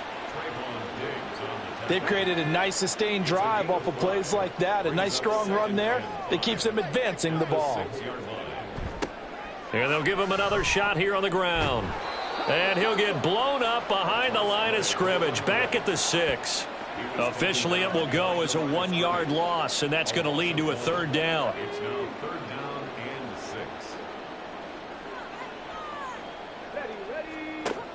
6. Looking to throw.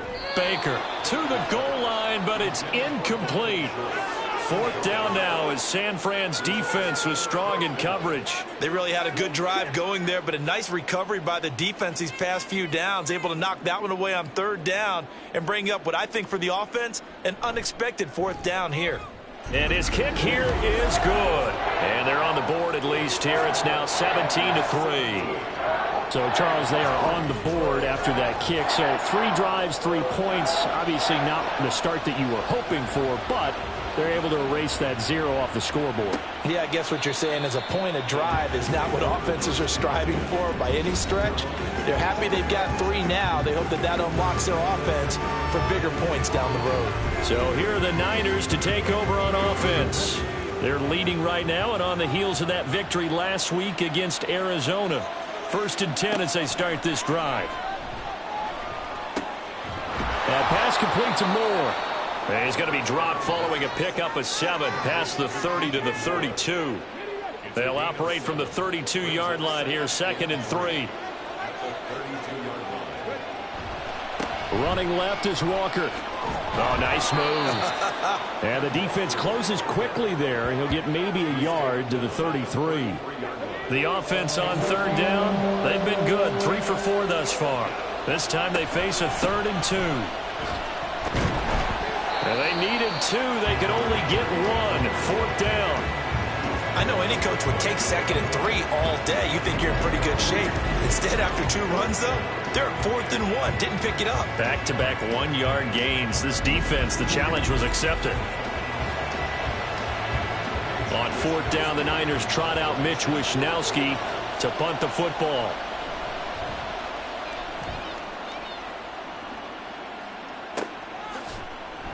A 41-yard punt there with no return. And the Rams will go on offense here with a 1st and 10. L.A. set to take over again on offense. It's been very much a slow start for them. 3 drives and just the 3 points, CD. Yeah, if you're into the points per drive ratio, that answer is 1. And that's not going to get it done in a ball game. They've got to find a way to finish these drives in end zones, not having balls go through goalposts. At the 29-yard line. Baker now off the play fake. That's going to be knocked away and incomplete. Well, he certainly thought he had a window to push that ball downfield, but as soon as he released the throw, the corner was there to slam that window shut. They'll try and run for it. Here's Williams. And down he goes, but the stiff arm utilized effectively there, and it helps them move the sticks. They're able to convert with a gain of 4. So they'll come up 1st and 10 now from the 33.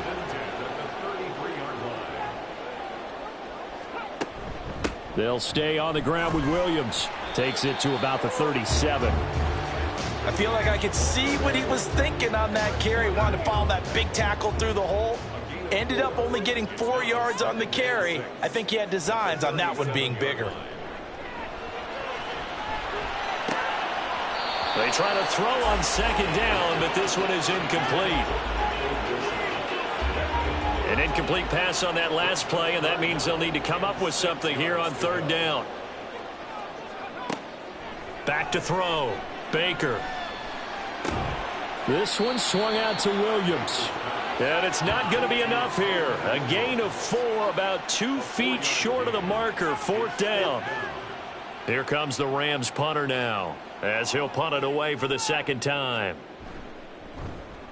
His first punt, 48 yards. This one looks equally as good. Calls for the fair catch, makes the fair catch just inside the 15-yard line. A 40-yard punt, no return, and the 49ers will take over deep in their own territory. They'll come out throwing here to start the drive. He's got the connection to Moore. And the result here, a pickup of 8. Leaves him with 2 to go on 2nd down. From the 23, here's 2nd down and 2.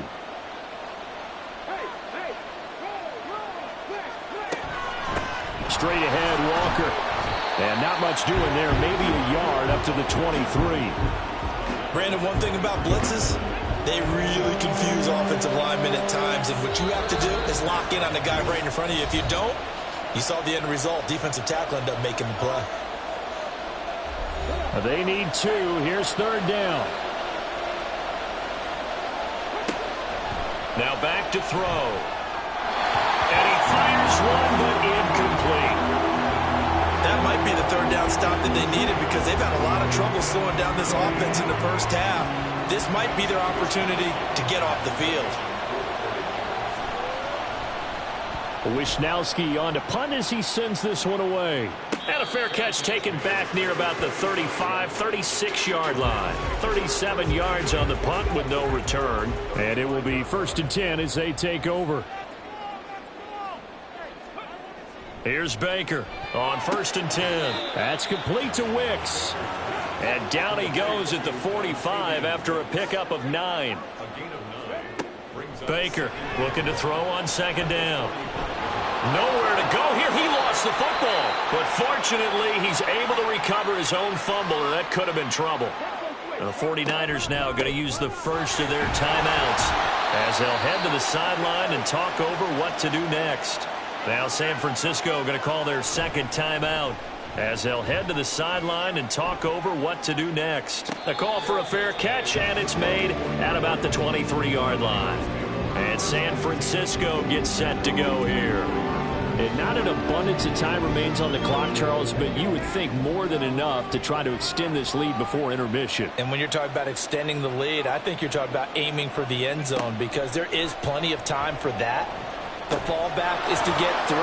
But in your mind, you put 6 on the board right before the half. That's a heck of a dagger and great momentum to carry into the locker room. That one good for 20 on the catch and run. Took just one play to move all the way to the 44 as they try again on 1st down. They'll look to throw here. The first catch of the game for George Kittle. And he'll work it across midfield inside the 45. Another strong gain on the last 2 plays. They've moved it a combined 33 yards. On first down, he'll drop to throw. Walker with a grab, left side. They'll give him 4 yards there, and that'll make it second down.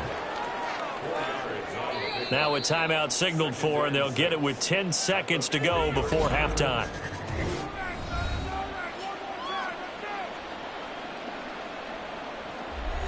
So on second down, the field goal unit is on here as they try to get 3 before half.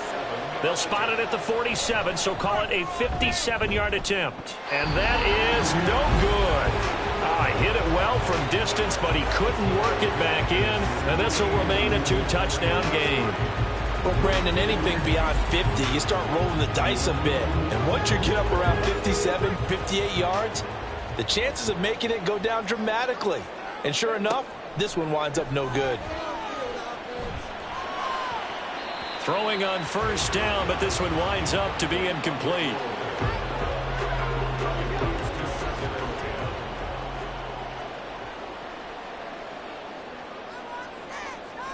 To throw is Baker. A final shot before break. That is incomplete. So we have come to halftime in what's already a 2-touchdown game. As we'll send you back over to Orlando with our EA Sports Halftime Report, here's Jonathan Coachman. Okay, Brandon, we'll get you back to you and Charles in a bit, but first it's time for a trip around the NFL following an eventful opening weekend. Let's see what's happening in Week 2. We'll start up at Highmark Stadium, just outside of Buffalo, where it was definitely a game with some intrigue, as you can see by the scoreline. Christian McCaffrey, 2 touchdown runs to lead the way. From there, we'll make the trip down to Indianapolis to check on the Colts at home at Lucas Oil Stadium. And they were losers in that one to the visiting New York Giants. 30-17, the final score. Finally, let's get out to Southern Nevada and see what's happening with the Raiders at home in Las Vegas. As you can see the score there in the second quarter. Tyreek Hill, a touchdown reception. The highlights are fairly one-sided to this point. It's a 2-touchdown difference here at the break, but I wouldn't call this one over just yet. I think there could still be some fireworks yet to come. Okay, Coach, thanks as always to you and the gang in Orlando as we welcome everyone back in for quarter number 3. From a couple yards deep, he'll bring it out of the end zone. And the decision to come out of the end zone is going to cost him 5 yards as he's taken down right at the 20. Out come the Rams. They'll have it first here to begin the third quarter. Charles, it'll be interesting to see what adjustments this offense made in the locker room. Haven't really been able to get anything going offensively, virtually nothing in the ground attack either. So certainly something has to change here in quarter 3. And I'm pretty sure their friends from the defensive side of the ball told them exactly that, because those guys, the stop troops, they've been playing pretty well. They've kept them around in this game. Now they got some time. The running game struggled in the first half. Opposition knows how to focus on defending the pass here. They've got to re-energize that ground game and maybe open things up for a comeback here in this half. And he gets this to the 35. Good for a gain of 5. 2nd and 5. They run it again with Williams. After a gain of 5, they'll wind up being about a length of the football short here on 3rd down.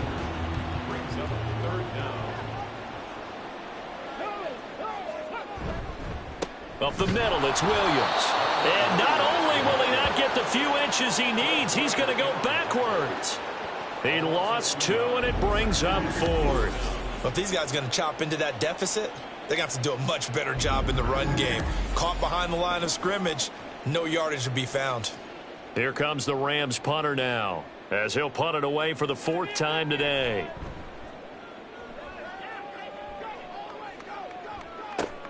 Here's Hill on the return. Call that a 41-yard punt, 6 yards on the return. And out will come the offense as they take over.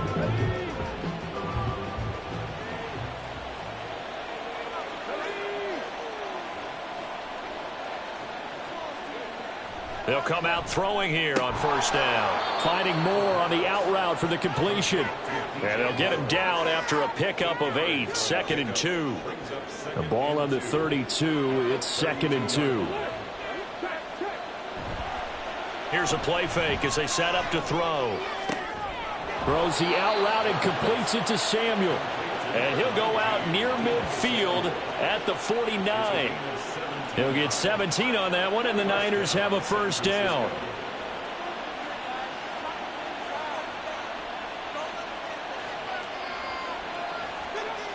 They'll set up to throw. Got a man, that's Ayuk. That'll go for a gain of 7, and that's going to bring up 2nd down. It's a game of matchups, and that's why you take your receivers and move them around a bunch, especially your best guys.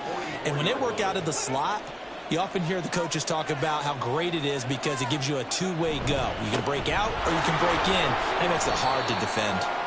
And tackled down after a gain of 3. Leaves him with 1 yard to go on 3rd down.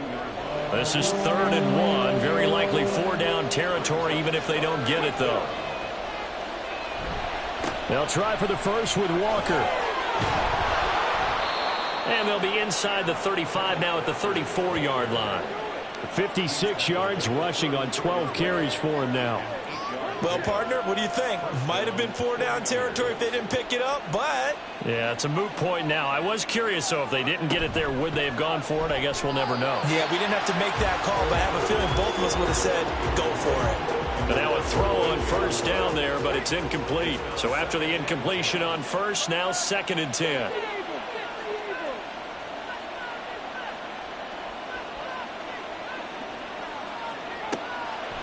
He'll drop to throw. Complete to the tight end, Kittle, over the middle of the field. And this is going to be another first down as the tackle's going to be made at the Rams' 12-yard line. A good pickup there, a 22.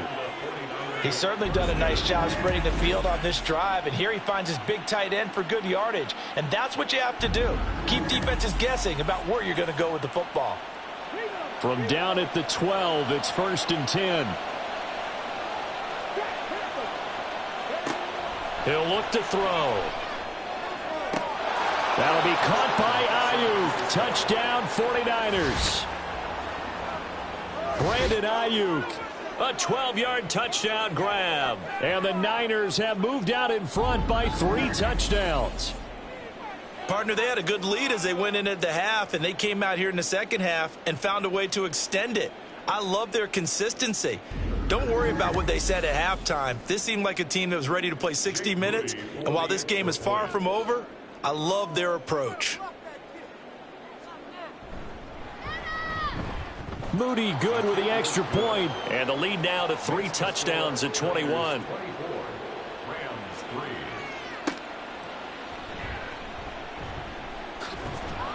And he'll take it up past the 25 to the 26-yard line. The football going back to the Rams now. I kind of feel like they've reached a do-or-die point in this game, Charles. If they're going to try to pull off an impressive comeback, it has to start right here, right now. Yeah, now they've got a final chance to get out of this situation, but they also understand they've got to move the ball and move it fast. In addition, they need to save as much time so they can get 2 more possessions. 2 yards the loss, 2nd and 12. At the 24-yard line.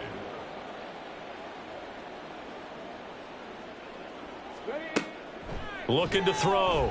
Baker. And he drops it incomplete. And their struggles continue here.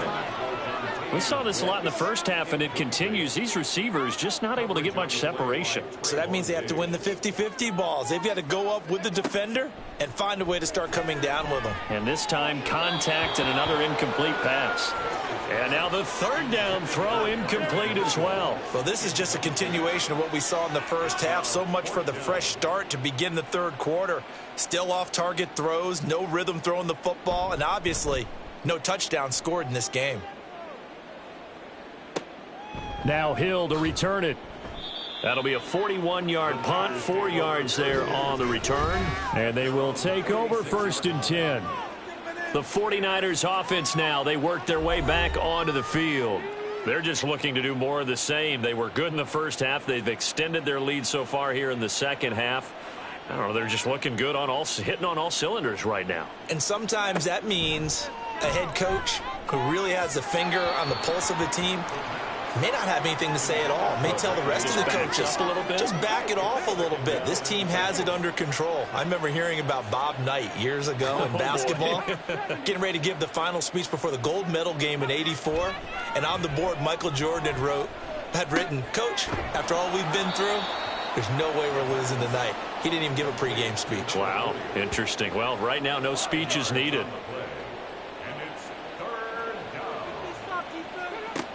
He'll look to throw. And, that's going to wind up incomplete. Nearly their first pick of the game, but it does bring up 4th down. How about some applause for the defense there? They forced him to throw that one into coverage, and just like that, they're staring at a 4th down. Well done. So they're forced to punt on 4th as this one's away.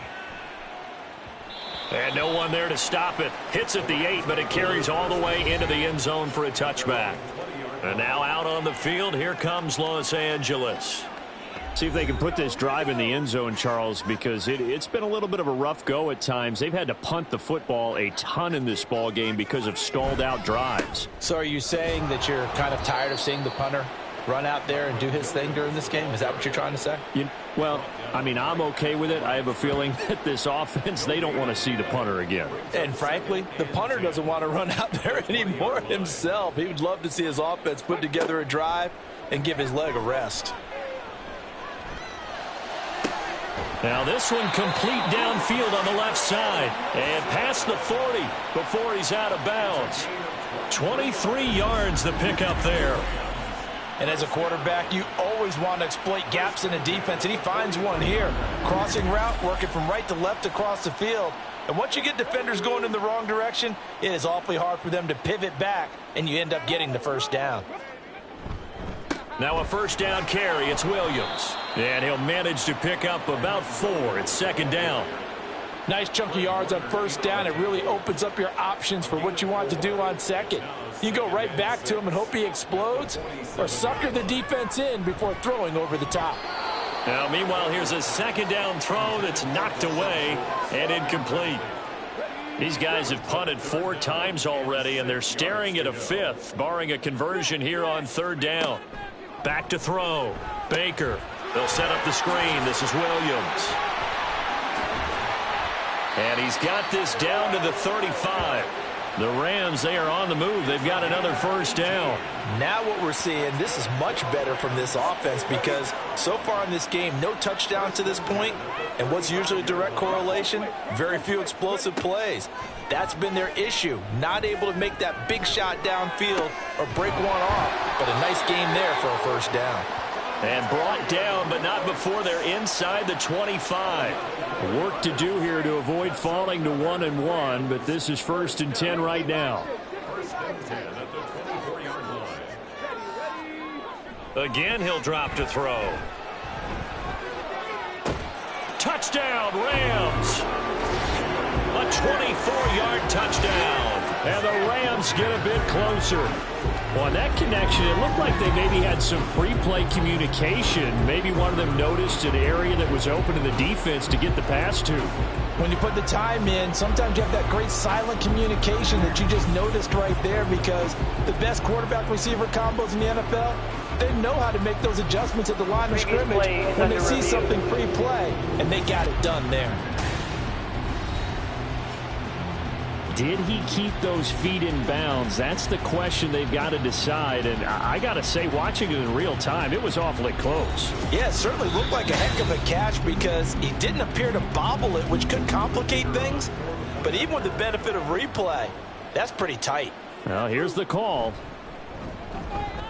Extra point splits the uprights, and that cuts the lead to 24-10. So that a 7-play, 80-yard drive. And it winds up with a touchdown for Los Angeles. Set now to kick this one away, and off it goes. Hill is going to take it out of the end zone. And only able to get this to the 19, so probably should have opted for the touchback. San Francisco's offense returns to the field. Their lead down to 2 scores after the touchdown a moment ago as they start with a 1st and 10. Sideline throw, it's complete. And a nice job there of keeping the toes in bounds. Here's 2nd and 4 from the 24. It's a pickup of 6. Brings up 2nd and 4. Looking to throw. A quick throw, but incomplete. Well, you most certainly don't want to go 3 and out here and get the football right back because your friend, Old Momentum, he's wondering if he should change sidelines about right now. And if you don't convert here, guess what? He's going to make the trek to the opposite side, and all of a sudden, you've got a battle on your hands. They call his number again. It's his 6th catch and a 1st down.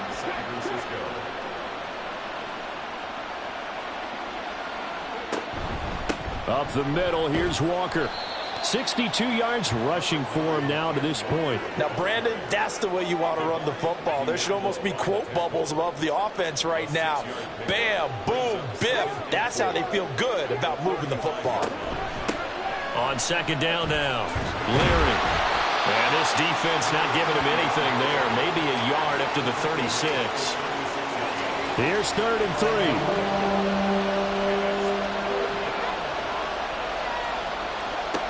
Back to throw. Setting up the screen here. This is Walker. And he is going to have a 49ers 1st down as they're able to get the 3rd down conversion. And when you have success throwing the football, the old cliche becomes true. The playbook opens up wide. And these screen passes, they become even more difficult to stop. Now, this offense really looking polished these first couple of weeks. Here's 1st and 10. They'll set up a throw. That's over the middle and caught by Ayuk. Short completion, just 4 yards, and it's 2nd down. And they're not going to get to the line to run another play, so we will switch ends as the 3rd quarter has come to a close. We'll return with more after this break. You're watching the NFL on EA Sports. Now a 2nd and 6. Back now in Los Angeles. It's 49er football here. They've got the lead as well as we get set to start the 4th and final quarter. It'll go down as a gain of 6, and they'll be faced with a 3rd and inches.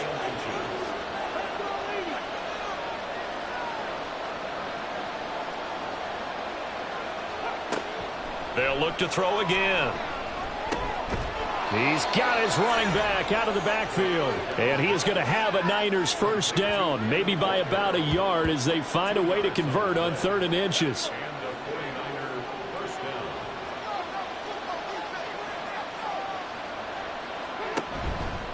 They'll give it up to the big man Walker. And he is met in his tracks behind the line of scrimmage.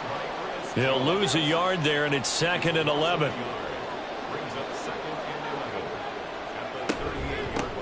They'll try the left side. Leary. And this one also slow in developing as he's maybe getting back here to the line of scrimmage, but not much more than that. This offense so far on 3rd down, well, they've converted 7 times and could use another right now. This is 3rd and 11. And this is going to be another 1st down as the tackle's going to be made at the Rams 16. Last play they got stuffed at the line. Different story here, over 20 yards. He's been the go-to guy. They needed a big play there on 3rd down. Went his way, it worked out. Doesn't matter whether they've scouted it or that they think he's going to get the ball. He has a knack for finding his way open and completing the connection. So the ball down to the 16 here for 1st and 10. They'll look to throw. Over the middle to Kittle. Complete. Touchdown! George Kittle, a 16-yard touchdown. And the 49ers are looking to make it 2 straight as they add on to this 4th quarter lead.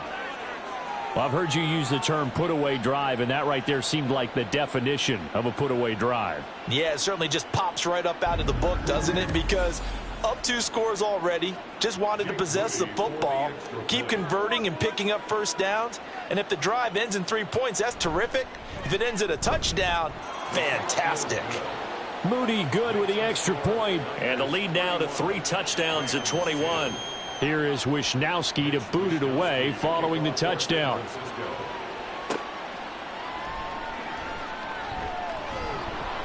And he'll get it up across the 20 to the 21-yard line.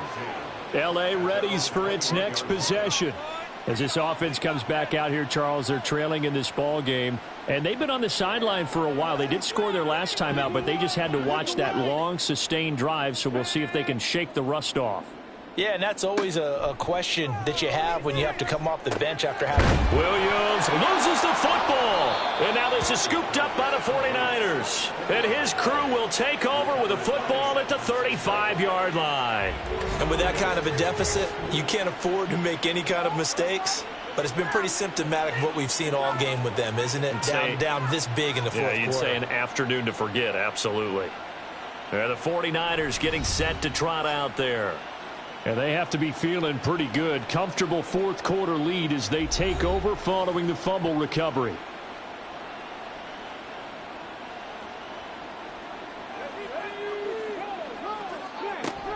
Walker now on 1st and 10.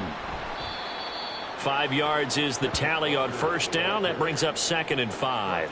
Good gain there on first down. It keeps them in a running situation probably. They did everything right on that play, didn't they? They got the leverage up front.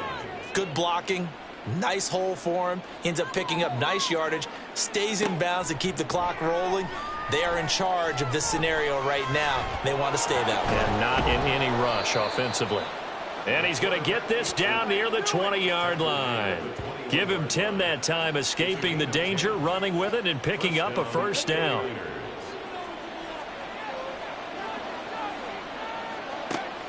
Back to throw here. Looking left side, that's caught by Moore. And this will be a gain of 6 when it's all said and done. Down to the 15 from the 21. This 2nd and 4.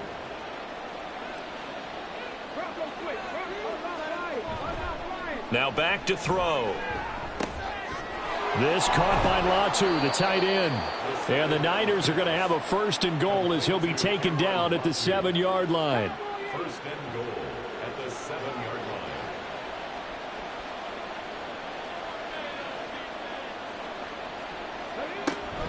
Here's Walker.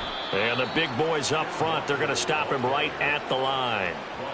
They'll say no gain on the play, and it'll be 2nd and goal. Leads to 2nd and goal at the 8-yard line. They're going to look to throw. Touchdown 49ers. Deebo Samuel, His 2nd touchdown on the season. and the 49ers are on their way to a 2-0 start. So definitely a good day's work throwing the football. Very good day's work. A 4th touchdown pass as they're really pouring it on. Yeah, and so much for going into clock mode after getting that touchdown, right? Because you would think with the lead, fourth quarter, they might actually do that. No chance. They've kept attacking and got another touchdown pass as a result. Extra point try now for Moody. And he's been a busy man, 5 for 5 now as he knocks another one through to extend the lead. That time a 6-play drive. And it's Deebo Samuel who caps things with a touchdown reception. And here comes a return from just beyond the goal line. And ultimately cannot get this out to the 25-yard line as he's dropped at the 23. The offense for Los Angeles returns to the field. Last time out, they had the fumble. That led to the touchdown. Not a great look on either side of the ball as the defense gave up the points too, Charles. But they've got to take care of the football and do better here on this possession. It's certainly been a tough stretch, partner, for both of those units, and they kind of put their defensive mates in a really tough spot there by dropping the ball on the ground. But an easy way to make it up to them, get out there now and get some points on this drive. He'll try again with the arm here on 2nd down. He finds his target. It's Schultz. And he takes this up to the 40-yard line before being corralled. 2nd catch for him today, and it'll wind up a 1st down. 1st and 10 at the 40-yard line. Operating from the gun, Baker. And his throw is incomplete.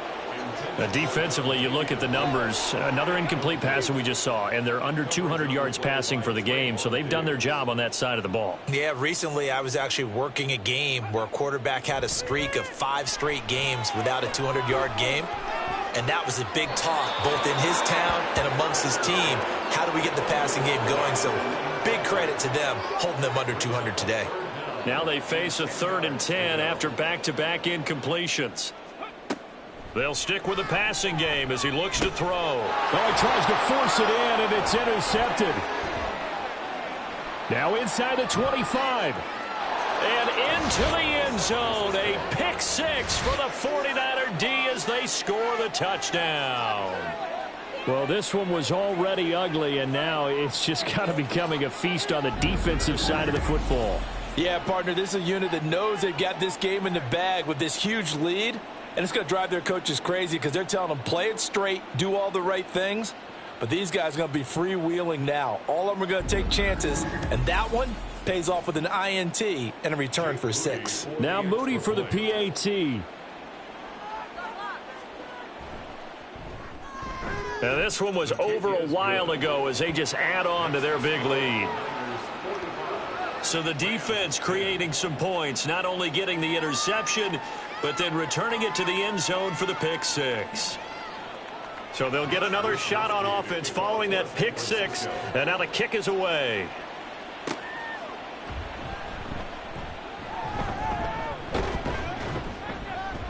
And a nice return sets him up pretty good here right at the 30-yard line. Here's the Los Angeles offense as they get set to take possession. And you can sort of sense their dejection. That last pick 6 put the icing on the cake, so to speak, in what has been a rough go for them. Wilson's got it on the crossing route. And he'll be taken down, but not before they work it across midfield. It's a gain of 22 yards. That's good for a Rams first down. Now Baker throwing on first down. And down he goes. The 49ers get there. Brian Brzee fought in and got him down. Well, partner, you and I will be headed to the airport, but after this game, when it's interview time, someone's going to ask this quarterback what hurt worse, the interceptions or the sacks. His whole day, it's been rough. Barring a miraculous comeback, this offense is going to win this game, but he's probably going to say what hurt most is the loss. And the job becomes twice as difficult now. After the sack, it's 2nd and 20. Looking to throw. Baker. Oh, he tried to fit it in on the slant, and it's intercepted. Picked off by Fred Warner. And they take over. They'll set up shop at the 46-yard line. Well, they've got the huge lead. Now they have another interception on the defensive side. Seems like everything they touch in this one, Charles, turns to gold. And they have to be awfully happy right there to get what appears to be one more for the road and help seal away one of their best efforts of the season. The 49ers offense making its way back out there. And after the interception, they are sitting in an even better spot with the ball and a comfortable fourth-quarter lead. Out of the gun, Walker with it. And a pretty good burst right there as he'll take this down to the 33. 79 yards rushing for him now on 17 carries. No doubt those are the types of carries they're looking for here, Charles. The lead in the fourth quarter. This is when coaches that have a reliable running game, they breathe a little easier on the sideline. Yeah, they love the idea that they can take the air out of the football at this point of the game. That means they're really counting on that offensive line, counting on the runners, taking care of the football. Because you're going to tell your quarterback, hey, no time to be a hero. We're not going to throw it here. Just eat up that clock. And if you have the ball, they can't score. Again, it's Walker. And after the good gain last play, this time they say, as he's going to be stopped behind the line of scrimmage.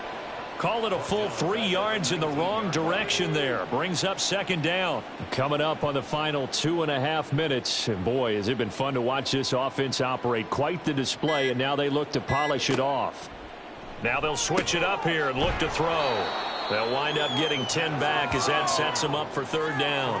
And passing yardage-wise, now up over 350 in this game. Pretty nice performance. Definitely that, which usually means you're putting a lot of pressure on guys trying to cover. If you're a defensive back, and they put over 350 yards on you, you've had a long day. The key to everything, if you're doing it without throwing interceptions or turning the ball over. And he's able to pick up the first before he's brought down inside the 5 at the 4. It's a pickup of 6. Hate to be blunt, but it is just continuing to prove to be the case that this O-line is manhandling this D-line right now. They deserve to roll up their sleeves and show up their biceps because they're doing exactly what you just described, manhandling the defensive front. They've got the leverage, they are powering through, and they're controlling this game. From the 2 now, 2nd and goal. Second and goal at the 2-yard line. Again, Walker. And they are going to score again. Yet another touchdown as they just add to their totals. So his great start to the season continues. He found the end zone time after time in the opener last week, and he does it again here in week 2. And, Brandon, we have a lot of coaches sell us week to week that there is no momentum, there is no carryover. Every game is its own entity. But after what we saw him do last week and now punching one in here, I'm starting to think that there is a carryover, and he's feeling it. Moody good with the extra point. And this one was over a while ago as they just add on to that big lead. Rams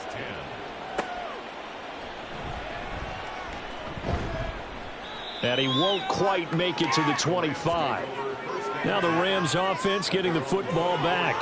Where we stand right now in the fourth quarter, this one pretty much out of reach. And, Charles, I know they're going to be disappointed about several things with this ball game, but the self-inflicted wounds, they've had several turnovers. You would have to think that's going to be something they're going to discuss heavily in the film session in the coming days. You're absolutely right about that, partner, because they're going to have to sit in that film room and watch every error that they made and figure out how to not do it in the future. And mentally, I think a lot of the guys are already starting to think about, okay, how do we put this behind us and get better for the next time out? This, they'll use as motivation for the rest of the time that they play to hopefully never be in this type of situation again.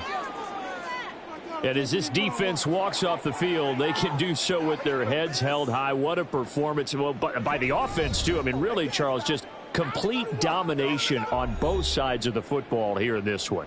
Certainly was, and I think both sides compete against each other all the time. You go to each other in practice, obviously your training camps, your off season, but on game day, you both want to show your best, and I think that's what we saw from both the offense and the defense, a complete team victory.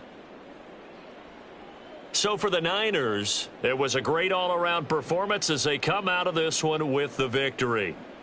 That'll do it for us. I'm Brandon Gaudin alongside Charles Davis. Thanks to our entire crew as well. We'll talk to you next time. So long, everybody.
It's week 2 of the NFL, and we've got the Chargers' versatile running back.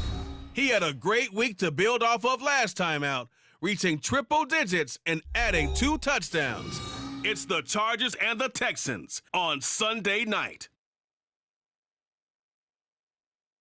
Night beginning to fall over Southern California, but the lights are shining bright here at the spectacular SoFi Stadium in metropolitan Los Angeles. Tonight we've got a great Sunday night matchup on tap, as it'll be the Houston Texans taking on the LA Chargers. With Charles Davis, as always, I'm Brandon Gaudin. And Charles, you talk about storylines in this one. I think it begins and ends with our 2 quarterbacks, certainly 2 of the best in the business. And nowadays, I don't think you can get by for long periods of time without a top-flight quarterback. The way the game is played, with all the responsibility he has and how the game flows through him, if he's not on the top of his game, your team's not going to benefit at all.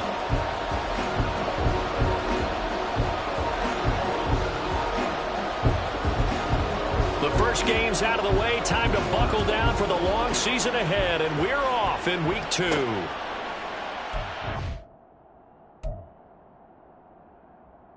And no run back on the opening kickoff. It'll come out to the 25.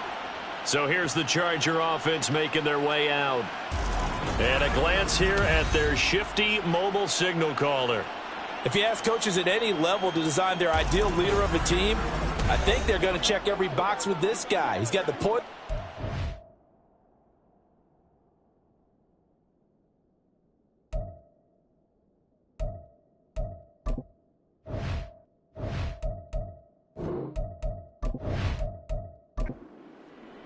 Get in the end zone for us. 5 with 6.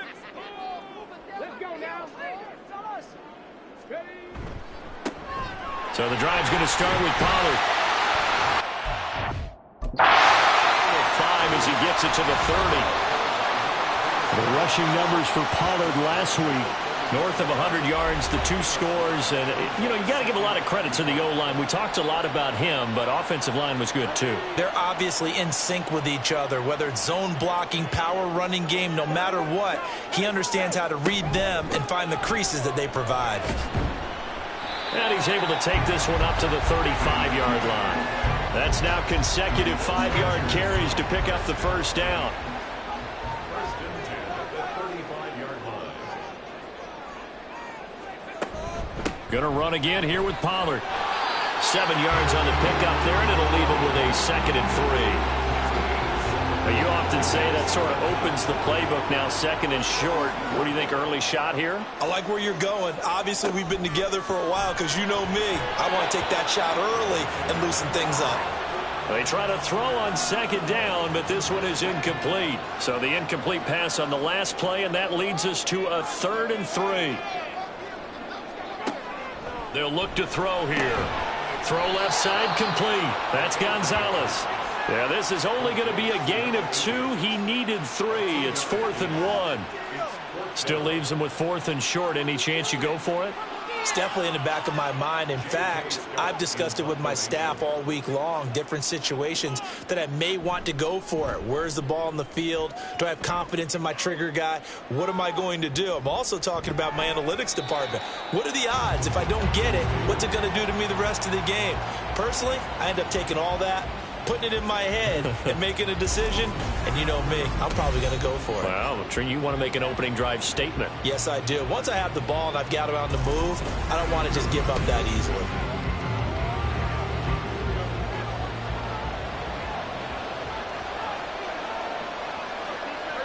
Fields on first down. Oh, the first play of the game going to be intercepted. And he brings this one back. It's a pick six and a Charger TD. Well, a pick six on the first play of the drive. And, Charles, we have our first points of the game, making it 6-0. And while it's only 6 points in the first quarter, it certainly takes a lot of pressure off of them, doesn't it? They're in the lead. They have control. Now they just want to settle it and play their game and defend that advantage.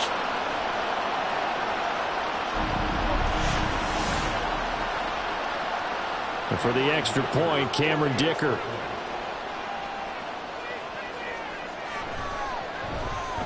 And the Chargers grab the 7-0 lead. A heck of a play there defensively, getting the interception, navigating his way into the end zone for the touchdown.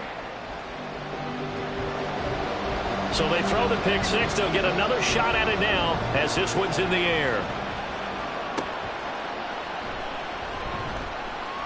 And he'll be brought down right on the chalk of the 20. So now we get set to see Houston for their second drive of the ball game.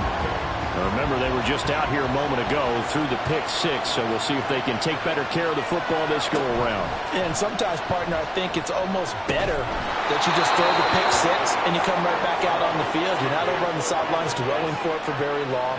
You're not hearing everyone say, oh, hey, you'll get them next time. Hey, don't worry about it.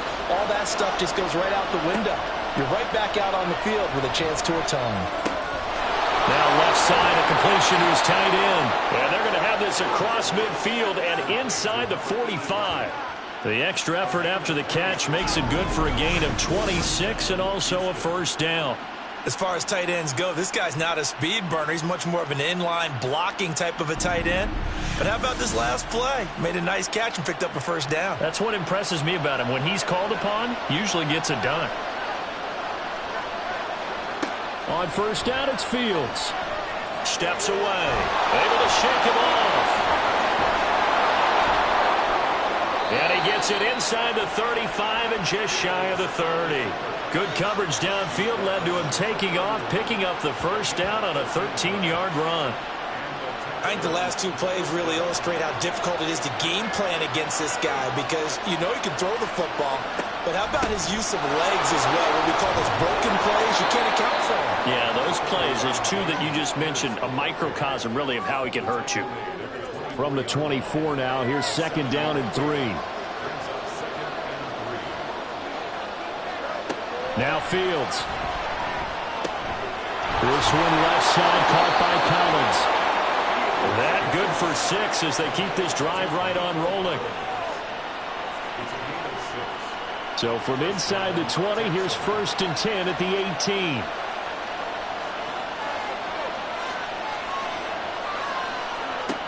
To throw is Fields. Quick hitter here, it's complete. And the Texans are going to have a first and goal as he'll be taken down at the 7-yard line. So first and goal and a chance to make amends for the earlier pick 6. Here's Fields. Toward the end zone, but that's going to wind up incomplete. Brandon, we saw these defenders flying to the football in their win last week, and nothing has changed. They're still moving around quickly and forcing incompletions. Throwing again is Fields. His pass caught at the 4. Only 3 yards there on the completion. That'll lead to a third and goal.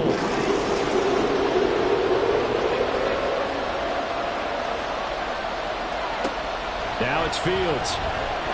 Feeling the pressure here and taken down. A sack back at the 7. Only a 3-yard loss there on the sack, but more importantly, it leads to a fourth and goal.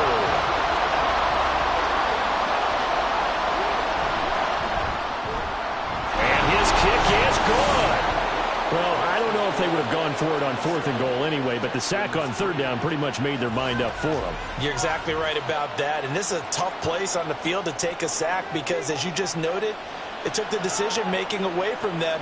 Now they have to go for a field goal instead of potentially going for it. And he'll decide to not bring this one out as their drive will begin at the 25. Getting set to go again as we look at the back, heading onto the field again. Last week, a strong showing, up over 100, also 2 trips to the end zone. It's the kind of week that if you said, listen, I'll let you have this type of a game each and every week, you'd sign up for it. You wouldn't try and get too greedy. But let's face it, good runners always want to be a little bit more greedy at the end, trying to squeeze out every last yard. He's going to try to duplicate that and exceed it in this game. This guy's proven himself to be one of the best in the NFL. He brings an added dimension to their offense with his ability to read defenses and know when he's able to pull it down and take off and go. They'll go with Pollard here on first down. And a 5-yard gain gets him to the 42. I think we can safely say that those types of plays are the backbone of this offense. We know not every run's going to be a big hitter, but you know they'll take that type of result on each and every attempt. A second down pass play there, but it's incomplete. Garrett Wilson, the intended receiver. And it's 3rd and 5. You look at the defense for these Texans. And they've shown the ability to play tough against the pass, currently ranked number 9 in the NFL. And I'm struggling a little bit trying to really categorize this crew. They're top 10 in the league against the pass, but the bottom half of the league in sacking the quarterback. That doesn't make sense. Imagine if this group ever put pressure on the QB, they'd easily move into the top 5. So 1st and 10 now from the 30. He'll drop to throw. And this is incomplete. Oh, that looked like a sure 6 points, but he could not get that to stick, and that is a golden opportunity wasted there. An incomplete pass on first down. That leads to a 2nd and 10. Here's a play fake as they set up to throw. Powering forward. And he's taken down, but not before reaching the 10-yard line. Able to find a lot of empty space there, picking up the first down and a 21-yard gain.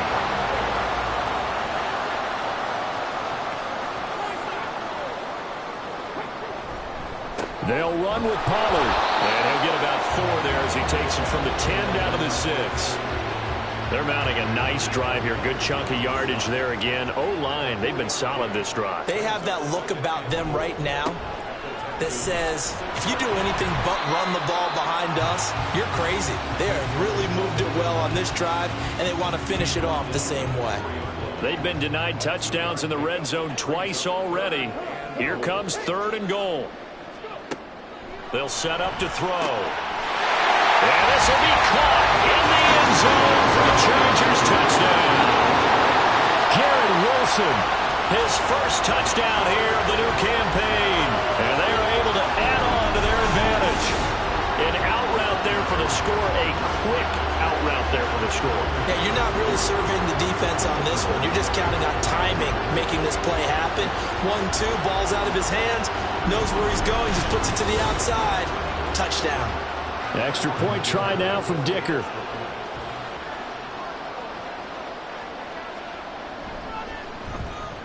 And this one's right through to make it a 14-3 ball game. That time a 9-play drive. And Garrett Wilson capped things off with a touchdown grab. And here comes a return from a few steps into the end zone. And he'll be brought down shy of the 20, so the decision to bring it out of the end zone, not a good one. Houston set to take over.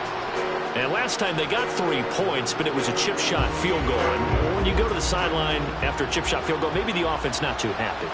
It's a balancing act, isn't it? Because you're exactly right. They're none too pleased that they didn't punch it in for 6 points. They also have to remember they did put points on the board. Points is super. But in this league, you take points when you can get them.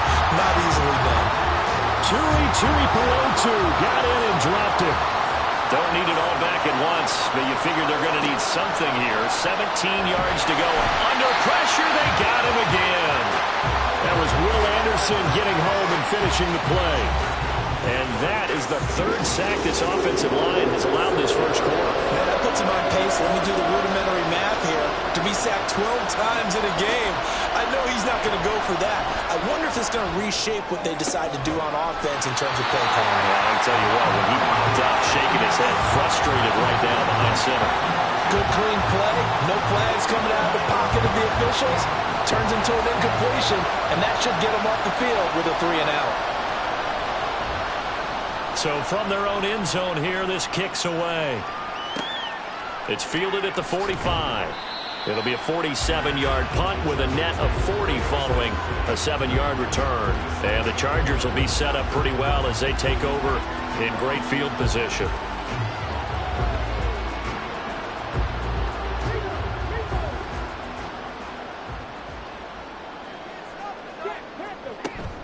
Now a shotgun handoff to Pollard.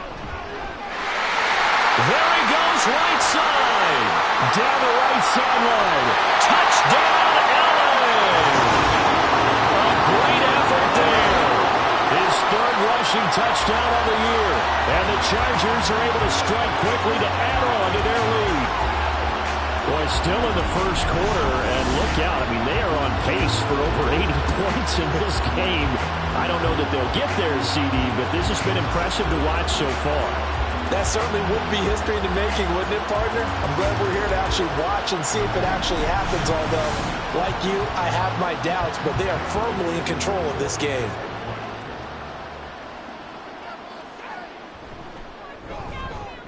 Extra point up and good by Dicker. And the lead is up to 18 now. So they hit pay dirt on just one play. The long run, the scamper, and a very nice scamper into the end zone for the touchdown. The return man down to a knee, and this will come out to the 25-yard line. Out comes the Houston offense as they get set to take over here. These guys definitely hoping for a better showing than their last appearance. They couldn't really even move the football much beyond the shadows of their own goalpost, Charles. We'll see if they can get a better, more sustained drive going here.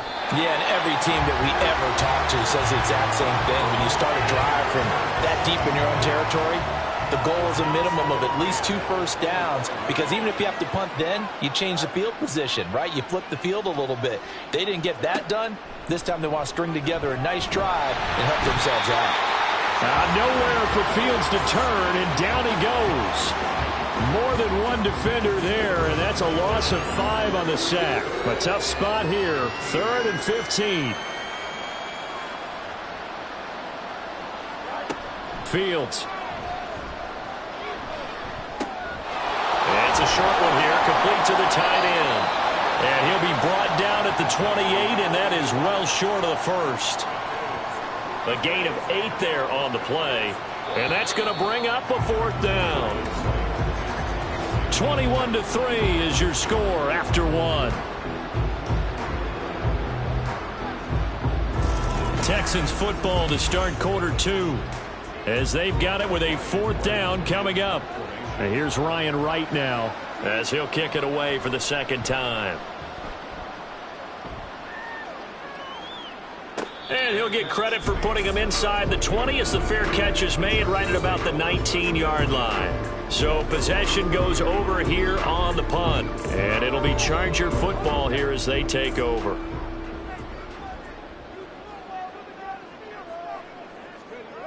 They'll come out throwing here on 1st down. He finds Wilson. And he'll get this one way up just shy of the 45-yard line. 25 yards that time. And a good quarterback facing zone coverage. If he has just a little bit of time to survey the scene, that's what's going to happen. No doubt about it. If there's no pressure, he's going to continue to pick them apart, because he'll have all that time to find someone open downfield. You can only cover for so long. So maybe they want to go to a zone blitz scheme, get a little bit more pressure. Remember when Carolina did that against Denver? They lost the game ultimately. They dropped the defensive end out, and he ended up with an interception in that game in Super Bowl 50. Maybe some sort of scheme like that to try and get more pressure at the passer. And 2nd and 10, he'll look to throw again. Short pass caught by the tight end Gentry. And this will be good for a pickup of 9 to the 46. The offense on 3rd down tonight, they've been okay. 2 for 3 thus far. They need just a yard here. It's 3rd and 1. Pass pass taken in by his big tight end. And he is going to have the Chargers first down as they're able to get the third down conversion. So here's a 1st and 10 at the 38. That was a route run not just with dexterity, but with intelligence. Found the hole in the zone, made sure the quarterback saw him, and was able to make the sure catch and flip the down marker back to 1. 5 yards on the carry. Good pickup on first down. 2 minutes gone by, second quarter. 2nd and 5. On the throw, led him too much that time. It's incomplete.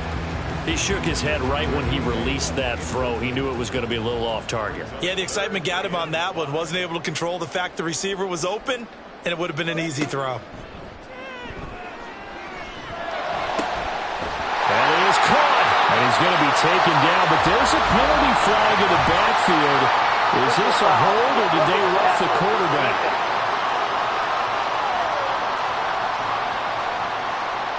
So a critical mistake, roughing the passer. Now it's 1st and goal. Pollard. Touchdown, Chargers. So how about this start to a year? Fantasy owners take note. 2 rushing touchdowns in the opener. 2 more here in week 2. So a nice pickup by 2 entities. 1, this team for making sure they acquired this guy. And 2, anyone who plays fantasy who has him on their team.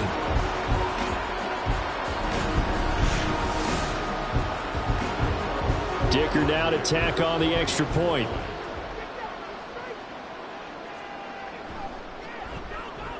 And they open the lead up now to 25 points.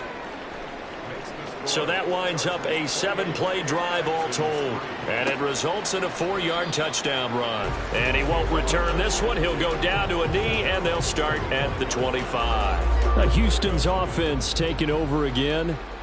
Charles, a very uninspired effort. The last time we saw them out there was a quick 3-and-out, then they punted the football. Yeah, and you never want to get stopped so soundly during a series, but what would be even worse now is letting it happen again right here. They've got to get going.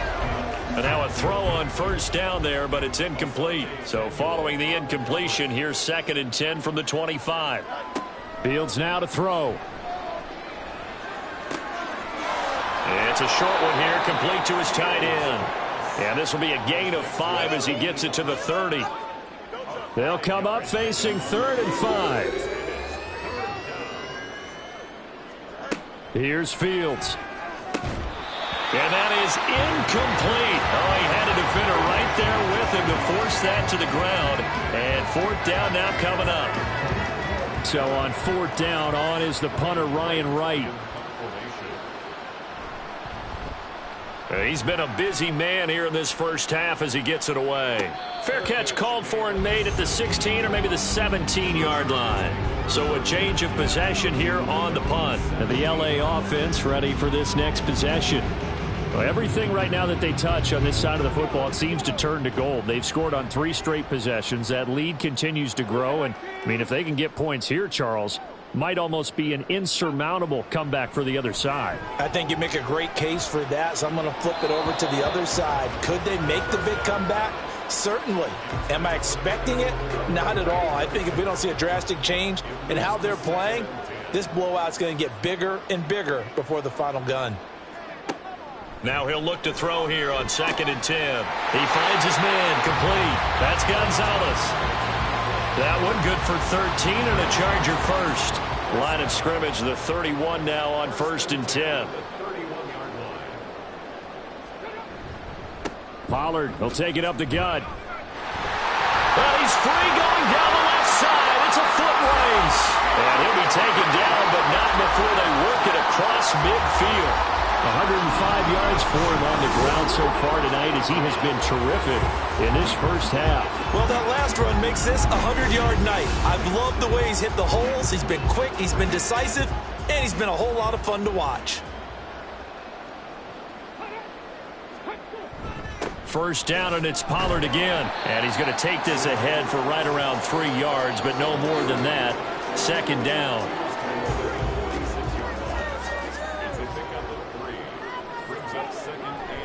Here's Pollard again. And the stop here will come at the 38-yard line. That one, a first down pickup of 8.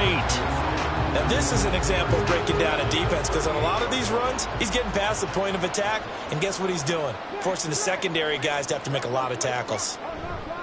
They run straight ahead here with Pollard. Well, he's going to get a solid gain of 9 before being brought down. Second and right at a yard.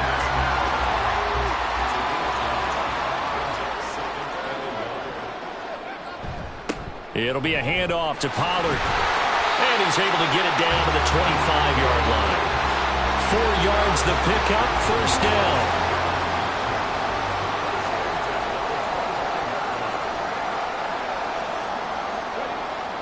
They're going to look to throw. He finds his man, complete. It's Curry. This will be a short gain of 3 before he's brought down at the 22. From the 22 now, here's second down and 7. Out of the gun, a give to Pollard. And brought down, but not before they get it inside the 10 to the 7. That gain of 15 gets him on the doorstep, first and goal.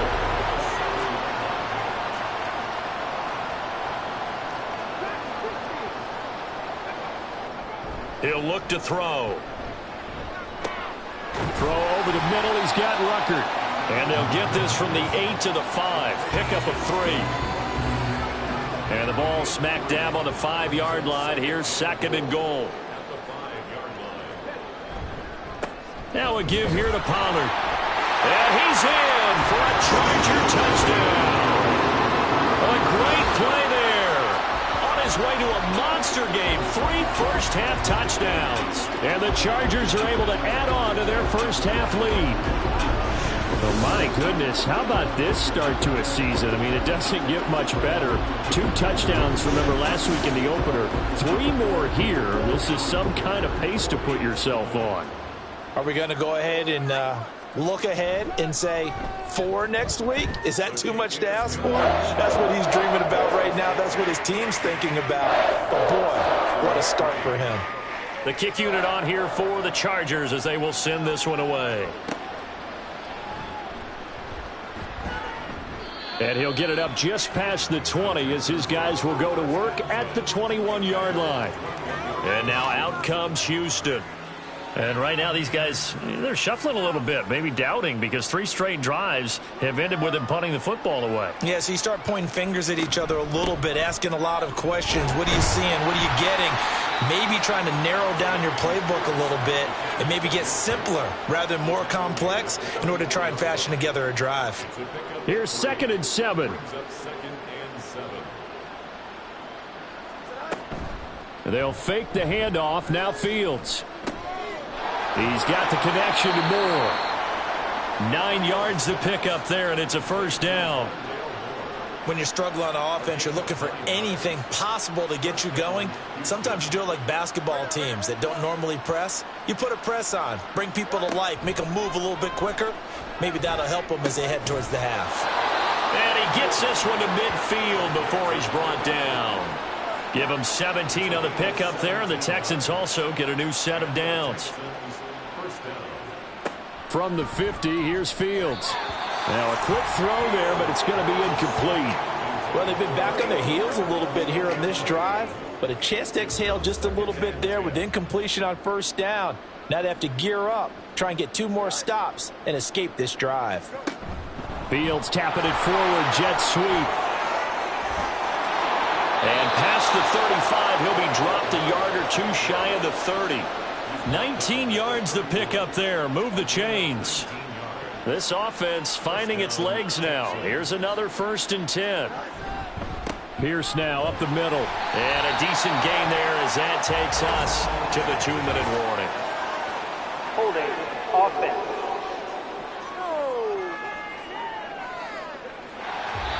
That flag accepted, and it backs the offense up a little bit. And we've hit the 2-minute mark in this first half of action.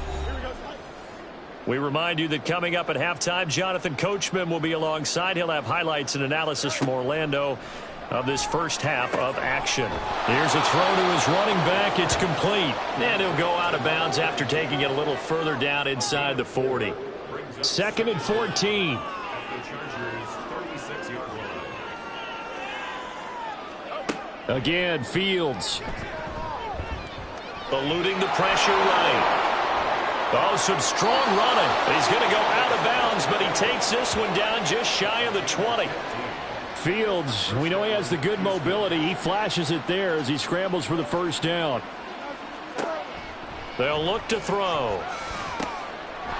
And he's going to find his man out of the backfield. That's complete. This will be a 5-yard pickup as they move it from the 20 to the 15. Here's a 2nd and 5.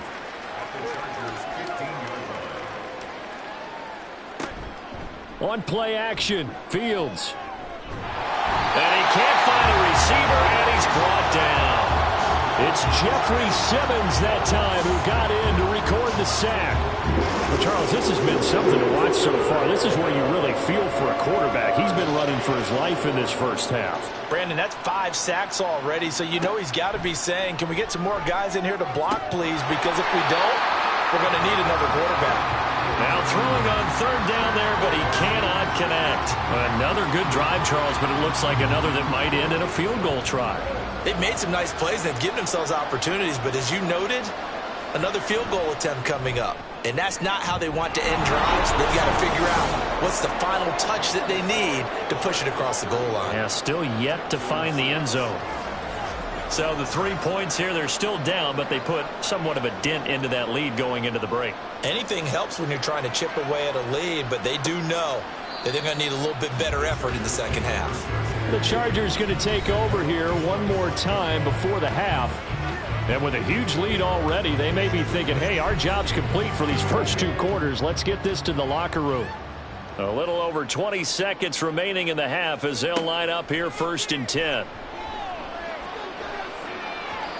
A throw there, but that's going to wind up incomplete. I think he's got to be careful not to force anything into coverage right there. There weren't really any throwing lanes, but the best part for him, he's got 2nd and 3rd down to fall back on. Not wanting to take a chance this time, they'll keep it on the ground. And he'll push forward here for a good little run as the clock continues to run. 5 yards, now it's 3rd and 5. So we've come to halftime after a very one-sided beginning to this one. As we send you cross-country to Orlando, Jonathan Coachman is there and has our EA Sports Halftime Report. Okay, Brandon, thanks very much. Welcome in, everyone, to our EA Sports Halftime Report. Let's get you caught up on what's going on around the NFL. We'll start up at Highmark Stadium, just outside of Buffalo, where you see the final score there. Christian McCaffrey, 2 touchdown runs to lead the way. From there, we head down to Tennessee to check on the Titans at home in Nashville. And they were winners in that game over the visiting Detroit Lions. Tajay Spears, a touchdown run in the victory. And then lastly, the nation gets a good one on Monday night between the Philadelphia Eagles and the Tampa Bay Bucks.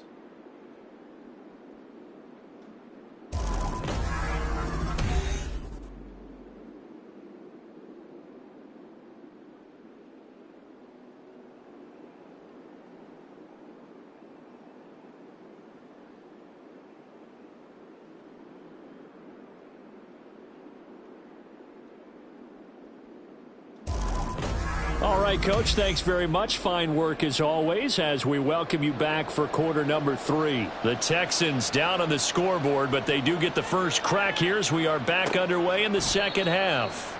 And we will not see a return to start the half as this will be a touchback. So here's the Texans offense now. They get set to start this 3rd quarter.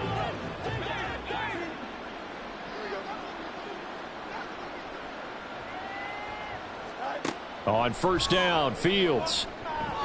And that one going to be off target and incomplete. Just what they need, a lecture from me, but subpar offense is what helped get them into this spot.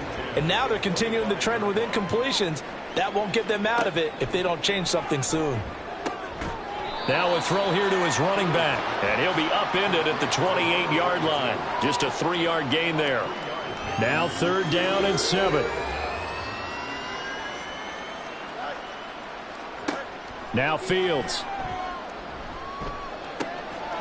He's got his target. That's complete. And he is going to have a Texans first down as they're able to get the third down conversion.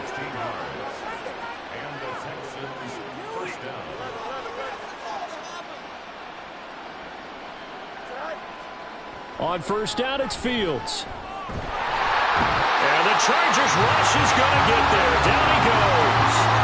The former third overall pick, Quinnen Williams, there to bring him down. Pass protection has been a problem all night long as they come up facing second and a bundle. To throw is Fields. And he slides and covers up at the end as he's going to be able to pick up decent yardage. The defense did its job of taking away a quick throw, but that's only half the battle because they've got to get to him before he can make a run for it. A little bit late containing him there, so he makes a nice gain out of a play that looked like it was in trouble. Now a shot taken on third down, but it's going to wind up incomplete. Zone coverage there, and they were playing deep. That makes it obviously a little bit harder to run by guys. And that time, there was not much of a window to get the ball in there, and it winds up incomplete. Averaging over 50 yards a punt so far as this one's away. And that'll hit at the 5 and go into the end zone for a touchback. So here are the Chargers to take over. They were winners last week, defeating the Raiders, and right now they're in the driver's seat here as they start off first and 10. They'll try and start this drive in the air. Got a man, and he hits him in stride. And they'll get 8 out of this before being stopped at the 28. Line of scrimmage, the 28 now as they come up on second and a couple. A give to Pollard, running left. And he'll get it up to the 33-yard line. A gain of 5, good enough for the first down.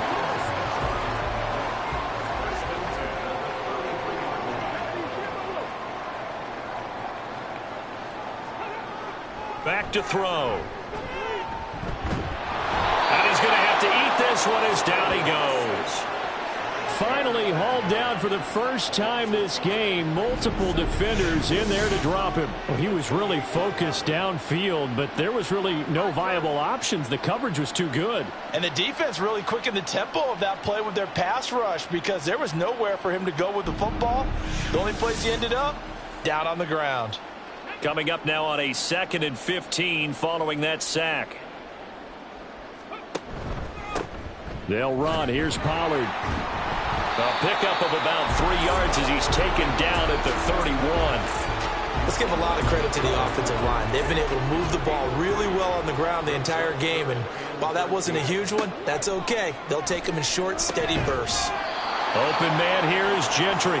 And he's going to be taken down at the 39, clearly short of the first by a few yards. That'll give him 8 that time, and it'll be 4th down. Here's J.K. Scott now, as he'll punt it away for the second time.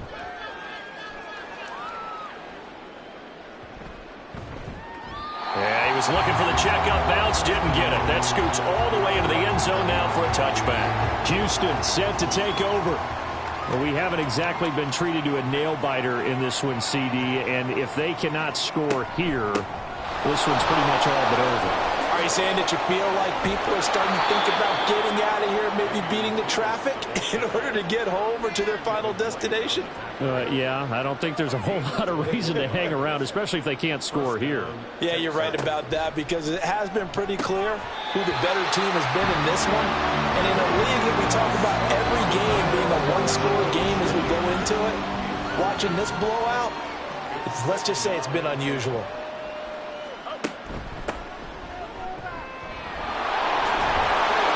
And a solid run here as he'll pick his way down to the 42-yard line. Give them 17 on the pickup there, and the Texans also get a new set of downs. Moore, the man in motion. And they'll get it forward to him on the touch pass. Oh, he's hit. He lost the football. Put it on the carpet. Oh, and one of the linemen on the other side has got it. And the defense not able to get it. From a defensive perspective, what's that moment like when you realize the ball is loose? It is a moment where all concentration goes right to the football. This is something you've talked about in all your preparation for the game. You've probably talked about this training camp. Knock the ball free, take it away from the other team, and now you have that chance. It's a little bit of deflation when they end up recovering it. They knocked it free, but couldn't take it away. Pierce will try to pick it up. And he'll follow his blockers there all the way down to the 23-yard line. 41 yards rushing for him now, and he's only carried the ball 4 times. And the Texans first down. First down, they go right back to Pierce. And he can only manage to get a couple. 2nd and 8 coming up. Certainly a nice job there by the defense rallying to the football and getting him on the ground, but I think the play gets made by the defensive front, because if they can't get upfield, their job is to go ahead and get low, almost get into a ball sometimes, stack things up, and make it difficult for the runner to find a hole. Out of the huddle now for play number 9 on this drive. This is 3rd down and 8. Back to throw. Fields. Nowhere to turn this time, and he goes down. Sacked back at the 29. They overload him that time with a safety blitz, and he winds up being dropped for a loss of 7.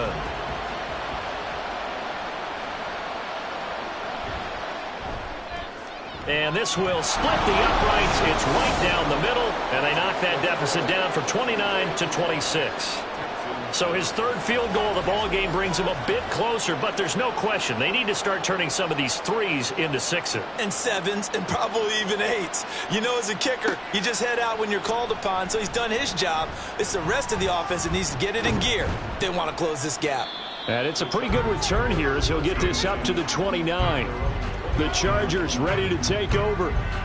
No points last time out. They were forced to punt, if you remember, but no time to dwell on that. They've still got the lead here and a chance to add to that here. 1st and 10 as this new drive starts. They'll run with Pollard to begin the drive. Pushes him over. This will be stopped about 2 yards shy of the marker. 8-yard gain, 2nd and 2.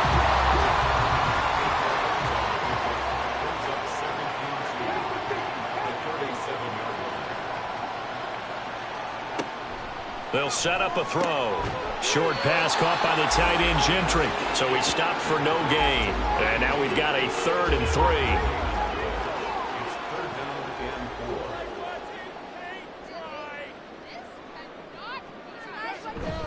4. Trying to run forward with Pollard. And he's got the 1st down yardage before he's brought down at the 42. They get 6 on the pickup there as the drive will continue. This offense really looking polished these first couple of weeks. Here's 1st and 10.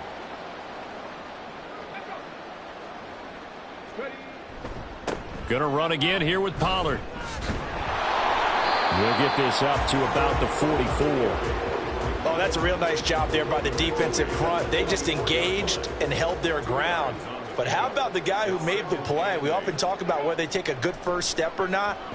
Many times you just don't take any step. Just get your feet moving, get your body going, and then once he made the read, he was able to make the play. It'll be a pickup of 16 and a Charger first. The partner still in the 3rd quarter, but they've got this one well in hand and still airing it out with gusto and picking up some nice gains. And even in lopsided games like this, you don't really see starters get lifted or the foot come off the gas before the 4th quarter. No one wants to leave any doubt when they're playing well. They just want to continue the process. And he's got this down almost to the 20 before he's dropped. Another big hitter there. This one good for 18. So 1st and 10. And if they score on this drive, might have to start digging in our second half blowout material. He'll look to throw.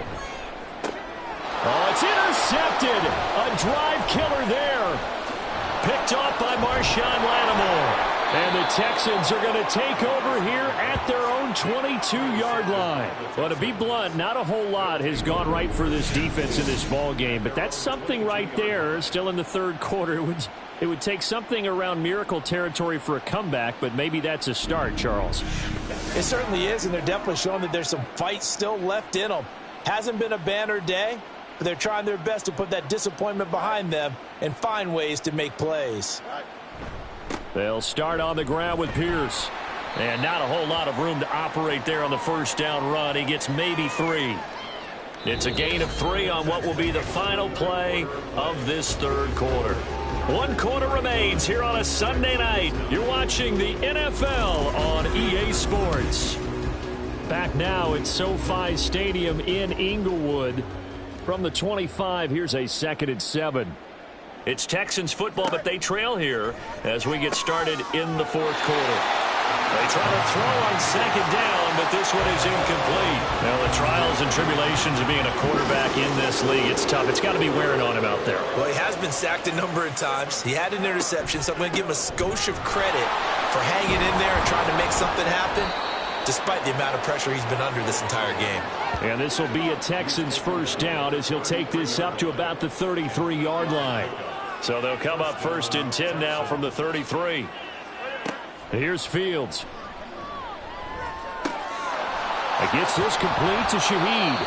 And they get him down, but not before he takes it across the 40-yard line. 10 yards there, good enough for a Texan first down. First down, Houston.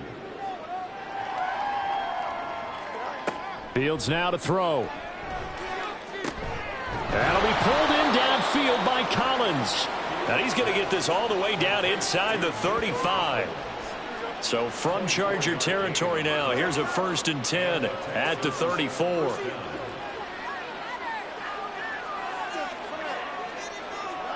Here's Fields. And that is incomplete. Oh, the coverage a little too good there, and it's 2nd down. Brings up 2nd and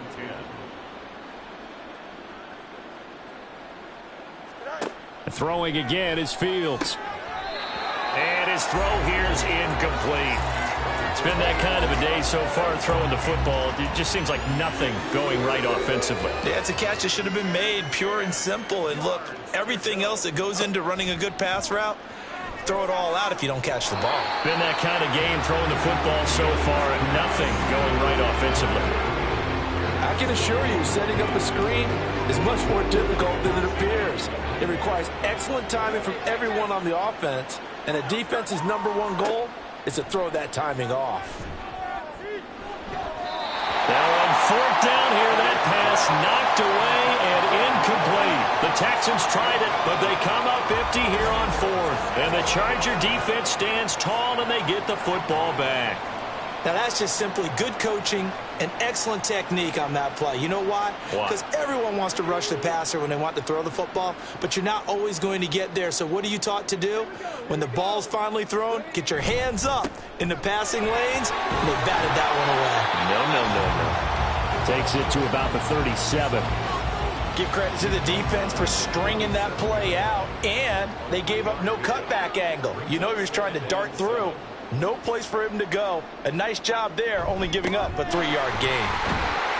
And they will only muster a yard here to the 38. Run blitz there defensively, something we might see more of here in the fourth quarter. I think we'll see a lot of it, and the difference between that and a pass blitz, you're just trying to get to the quarterback. You're trying to scheme someone open who will get to the QB and make sure he gets on the ground. In a run blitz, you're actually trying to cover up gaps, trying to cover up holes so they can't run the football. So instead of giving them another 3rd down, they'll decline it, brings up 4. Now, that's smart football right there. You don't even have to really spend a lot of time considering it. Just know that you're probably going to get the ball back. Good job declining that penalty. And that one hits at the 7, but bounds into the end zone, and that'll be a touchback. Out comes the Houston offense as they get set to take over here. Well, we said it at halftime that they would need a nearly perfect second half to erase that deficit that they were facing, CD, but unfortunately, the second half has pretty much been a carbon copy of the first. Yeah, that early lead was almost insurmountable the way their opponent was playing. And, partner, they do have some good news, though. This one is getting close to being over, and they can try and hit the reset button starting tomorrow. Well, into a sea of defenders and intercepted. Picked off by Asante Samuel Jr. Well, offensively, Charles, hard to put a silver lining on this one. No secret that they had to take chances with a score where it is, and it leads to a turnover. I love how you paint the picture, partner, because you're exactly right about that one. Look at the empty stares on that sideline. This is one of those games where you just want to go crawl under a rock until it's over. And now out on the field, here comes Los Angeles. But not that any of the points would be needed, but CD, they've got enough time left here. They could definitely score on this drive, maybe even an ensuing drive as well, if they really want to drive home this. Touchdown, Chargers! A great effort there. His third touchdown now on the year. And the Chargers are on their way to a 2-0 start. And a decisive advantage became even more decisive. They already had the win in hand, but they keep pressing the tempo, and they pile on with another touchdown reception. Would you consider that touchdown a reward to all the tight ends on their roster for their effort today? Not just running their routes, but all the time they spent in the trenches, laying down blocks, doing the little things to help that offense succeed. And for doing all of that, they definitely want one of their tight ends to get a touchdown to really seal this blowout. Out is the kickoff unit as they run up and send this one away. And he won't return this one. He'll go down to a knee, and they'll start at the 25. And the Texans set to come onto the field. So now, Charles, this drive maybe a touch more important, trying to erase the memory of that interception they had the last time out. Yeah, and everyone goes through this because even the best in the game, you're going to have games where it just doesn't go right for you, and interceptions result. So, frankly, to me, it's all about how you respond, not just the types of plays that you call, but how you carry yourself, how you show your team that you're still with it, and how you continue to lead. Fields. It's a short one here, complete to the tight end. So nothing doing there. And now we've got a 3rd down and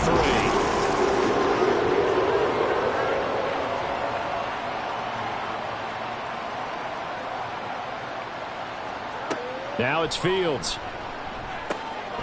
He's got his running back out of the backfield. And he is going to have a Texans first down as they're able to get the 3rd down conversion.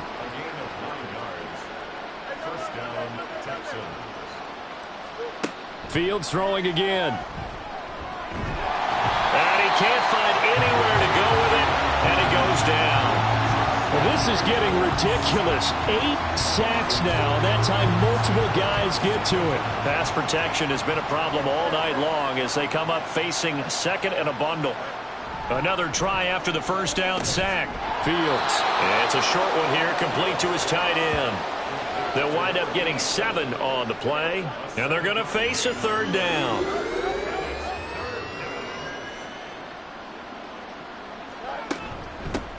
Up the middle they go.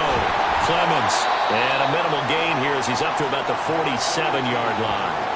3 yards won't be enough here as that'll bring up 4th down. Well, praise has to go to the guys on the offensive line because they've had a very nice, productive day running the football. How about that poor defensive line? They've been knocked around the entire game, and while they slowed them down on that run, can they continue to do so? Because they haven't had much success throughout this ball game. 4th down. Fields has to have this one. And it's incomplete. They cannot convert, and they turn it over. The Texans tried it, but they come up empty here on 4th. And the Chargers will get the football back in excellent field position.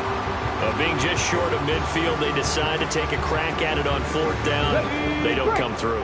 Sometimes it's just showing confidence in your defense. You know that they're good, and they'll take care of you. A lot of coaches during the week will announce to their team, we're going to be aggressive, guys. We're going to go for it. Hey, defense, you got me? A little bit of a challenge to them to see if they'll pick up the rest of the team. We'll see how they respond now. 214 yards on the ground for him now as he has gotten better, really, as the night's gone on.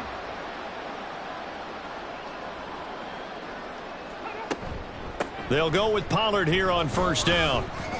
Room here to run. And he's going to get his guys another 1st down. Back-to-back good runs to start the drive. This one, 13 yards. That one good for 13 and a Charger first. Back-to-back good plays have them on the move on 1st down. They're going to look to throw. And that is incomplete. Up big here in the fourth quarter, up really big. That passing incompletion, I don't think they needed the completion, but Charles, this is an offense right now that they're just having fun. They're clicking on all cylinders. Yeah, you're right. They didn't need a completion. They certainly don't need any more points, but they're not going to turn them down. They're going to continue to run what they have in their playbook, and they still want to run it efficiently. That'll leave them with a 3rd and 2 coming up. They got 8 yards there.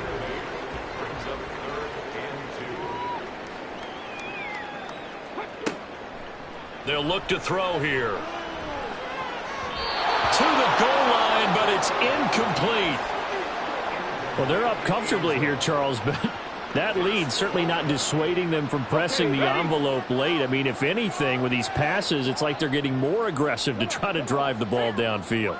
And that will certainly lend itself to some post-game questions for that coach, and maybe you and I should attend that press conference and see what he has to say, because someone's going to ask him why he continued to push it. My guess, he didn't like how some of the snaps were run earlier, and he wanted to use that as a chance to clean things up, but he certainly will have some explaining to do. They'll run with Pollard. And he will maneuver his way down to about the 7. Give him 3 on the gain there. 2nd and goal. Coming up to the line, and they will need to run another play here before the 2-minute warning.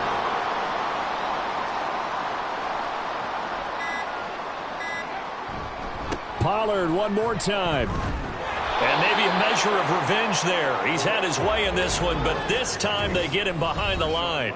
It'll be a loss of a couple on the play, so now 3rd down coming up. So it's Charger football as we welcome you back from the 2-minute warning. They've got it 3rd and goal here as they try to finish off their victory. They'll try to run with Pollard. And he will get into the end zone. It's another touchdown. This thing is ugly.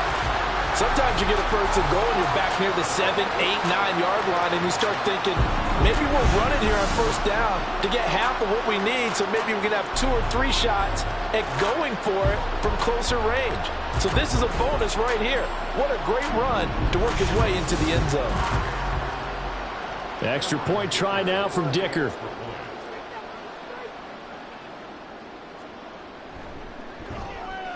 And this one was over a while ago as they just add on to their big lead. So that drive consumes 9 plays all told. And the capper that put it in the end zone, a run of 8 yards. And he's able to get this across the 20, but not by much, as he's marked down officially at the 21. And now out comes Houston. Well, CD, it's all window dressing at this point. I mean, the best they can do is in the game with a nice drive to maybe build some momentum to move forward into their next contest. Yeah, and with how lopsided this game has been, even one score might not do a lot of cosmetic good on the scoreboard, partner, because it's just about looking forward at this point. Get a touchdown here, give yourself some positive momentum and reps to focus on when you get back to practice in the next couple of days. Looking to throw on 2nd down, Fields. Another one caught by Collins. That one a 1st down pickup of 8. I think that's a big pickup for a 1st down, because when you run a drag route against zone, you're sometimes asking for trouble because you might run into a defender. Yeah, well, there they ran into a 1st down, executed it to perfection. He's going to let it fly. And it's incomplete. Took a shot, couldn't connect. Well, these guys are not going to go out with their tails between their legs. They're going to keep taking their shots until the clock's at 000. But that one, like a lot of others, winds up incomplete. There's a ball thrown right side and complete. And able to get this one across the 45 before he's brought down. A couple of 1st downs on the drive already, as they'll go from the 47 now on 1st down. Back to throw again. And that one drops down, incomplete. Good coverage there, forced the ball free, and it's 2nd down. It's now 2nd and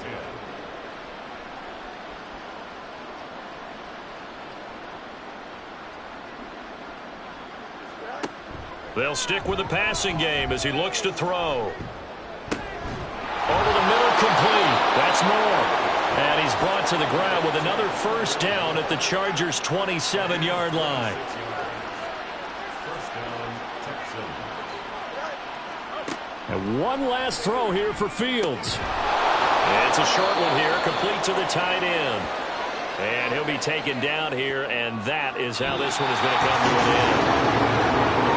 And as this defense walks off the field, they can do so with their heads held high. What a performance. And by the offense, too. I mean, really, Charles, just complete domination on both sides of the football here in this one. Certainly was, and I think both sides compete against each other all the time. You go to each other in practice, obviously your training camps, your off-season. But on game day, you both want to show your best. And I think that's what we saw from both the offense and the defense, a complete team victory. So for Los Angeles, it was a great all-around performance as they come out of this one with the victory. So that's a wrap. For Charles Davis, I'm Brandon Gaudin. And this has been a presentation of the NFL on EA Sports. For more, check us out at easports.com. Good night, everybody.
It's the NFL on EA Sports, and we'll see DeAndre Swift.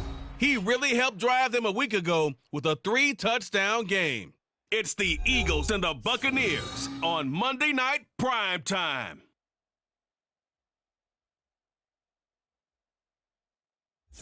On the Gulf Coast of Florida at Raymond James Stadium, just north of...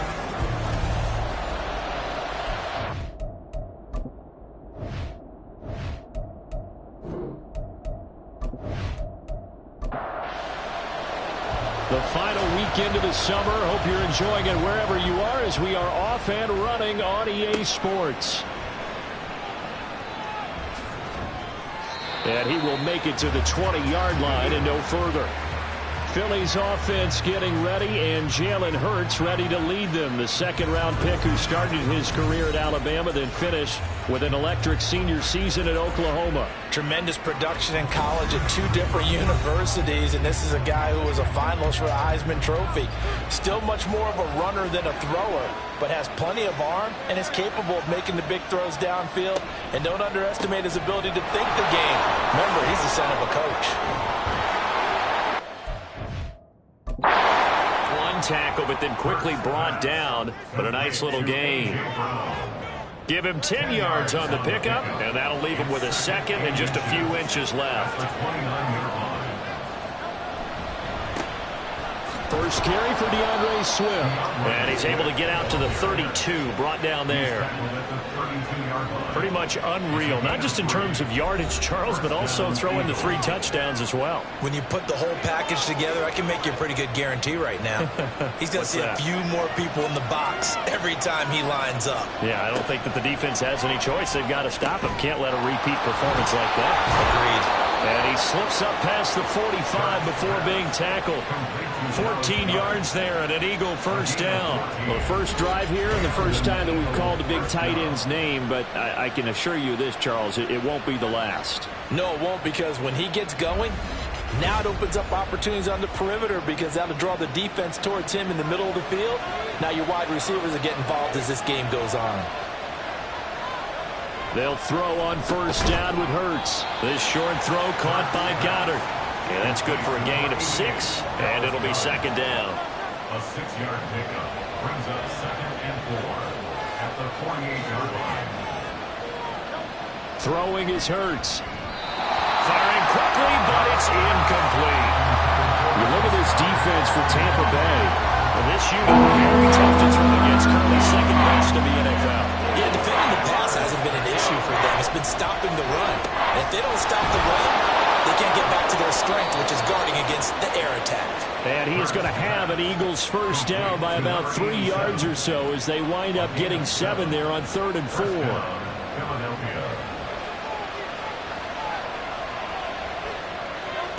Hurts sets up to throw it. This short throw caught by Goddard and brought down, but able to get it to their 30-yard line. The Eagle passing game looking good on this drive. It's a first down. Here's Hurts to throw. He delivers another to Goddard, complete. That's good. The completion there for 7 yards, and it's second down. A 7-yard pickup brings up 2nd and 3. Hurts. And this is incomplete. That was well defended. They clamped down on every available receiver. Just got to give the win to the defense on that snap.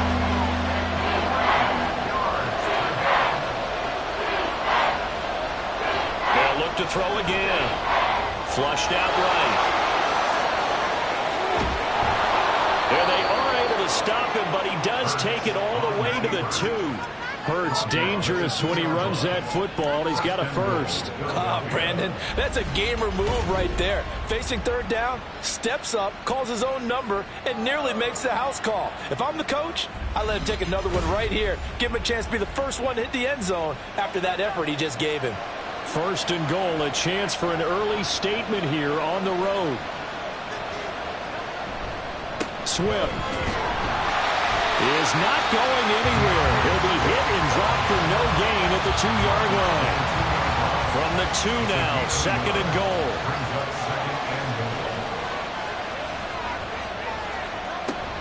Swift again, and he's in. Touchdown, Eagles. DeAndre Swift with his 4th rushing touchdown on the year. And the Eagles are on the board first here on the road in Tampa. Well, just about an ideal start to this one offensively, because on the road, you want to make sure you quiet the home crowd early. And how do they do it? Nice march to start things off, let the run game find its footing early. That drive certainly checked a lot of boxes, and they finished it off with a touchdown run. Elliott good on the extra point, and that makes the score 7-0. Now after the touchdown, here's Elliott on to kick it away. And this will be a touchback, so they'll bring it out to the 25. So out come the Bucs now for their first drive. And they'll be led by their 5'11" quarterback, and a mobile one at that. From Temple, it's P.J. Walker. Would you say that last week's performance by him, workmanlike in terms of numbers? 1 touchdown, 1 pick, but obviously a loss. Yeah, and that's the bottom line for him. All he cares about is how do we find a way to win the game. Maybe leans on a few other parts of the offense, and hopefully springs a receiver or two free. And not much to speak of. Call it a 1-yard gain up to the 26. The numbers for White a week ago.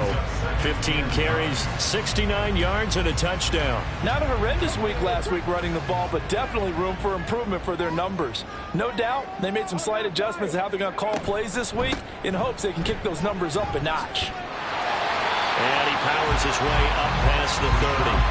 Call it a gain of 5 that time, and they'll be left with a 3rd and about 4. In search of 4 yards here to pick up the first down. Now Walker. And he slips up past the 45 before being tackled. Able to make something out of nothing there. 17 yards and a first down. Well, he and his offense were staring down what was likely a 3-and-out. Zero fear from his side, though. Never doubted for a second they pick up the first. He's ready to pull the trigger on a keeper the moment it revealed itself. On 1st and 10, Walker. And he's got his man in stride, complete. And they get to him after a gain of 6 to the 46. From the 46, here's 2nd and 4. They run straight ahead here with White. And he is going to be stopped cold behind the line of scrimmage. It'll go down as a 2-yard loss, and it brings up a 3rd down. From the shotgun, it's Walker. Pressure comes, and down he goes. The Eagles get there for the sack. Flying in for that sack, Aiden Hutchinson. There's a lot of discussion in the offseason about him having a big year and getting to the quarterback. They held him without a sack in week 1, but how about here? Finally gets his first one of the season. In the offseason, said he changed his diet, leaner, feels so good this year. Excited to see what type of a season he can have. Well, let's shine the spotlight on the former Georgia Bulldog, DeAndre Swift, who's set to begin this next drive. And you see his numbers from a week ago. He was up over 100 yards then, and he's already hit pay dirt here once in this one. We always talk about quarterbacks and receivers getting into rhythm, right? Really feeling good, finding each other downfield. I think running backs operate the same way. They can hit a good rhythm and a good stride, and he's carrying it over from last week. 2nd down and 4. They'll drop to throw. And that's out to the flat for Swift. And he'll go out of bounds. Looks like right at the 15. 9 yards to pick up there, and it's a first down.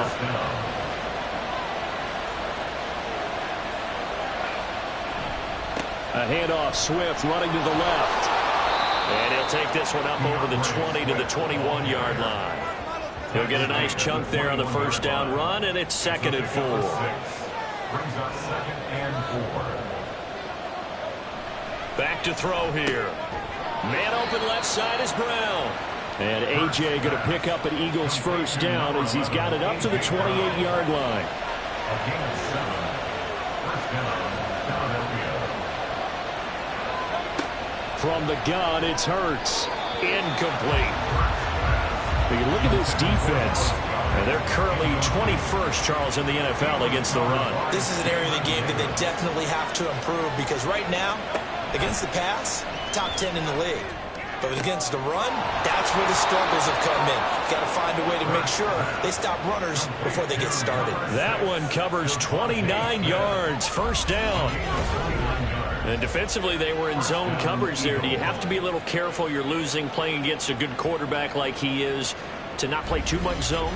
Yeah, you have to be careful about how much time you're giving up. I think it's a good point you just brought up. So maybe if you still want to play zone, you go to a zone blitz scheme.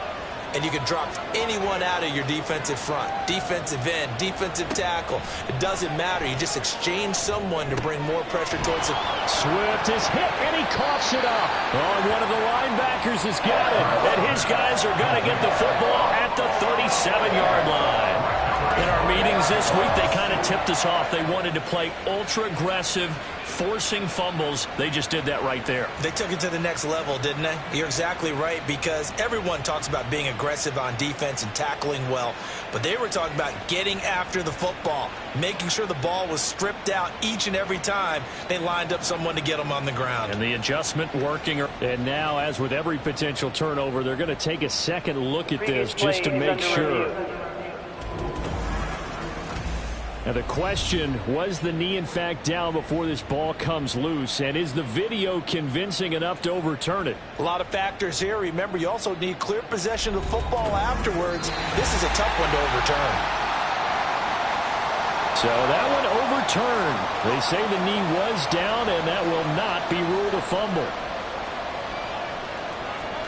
Throwing from the gun, it's Hurts. This short throw caught by Goddard. And this is going to lead to another first down as the tackle's made at the Bucs 26. 11 more yards there. This methodical drive continues.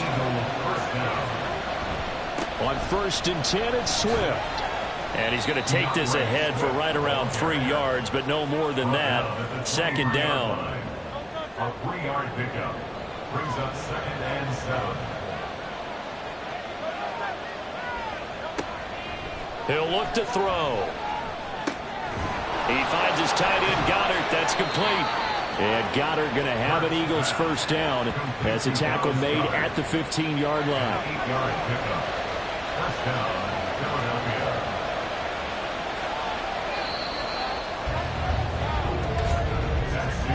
After one, 7-0 on EA Sports. Start of the second quarter, and it's the Eagles in possession. Working with the lead, trying to get to 2-0. Here's 1st and 10. They'll look to throw. And this is going to be caught, but they'll say out of bounds. So it's incomplete. 2nd and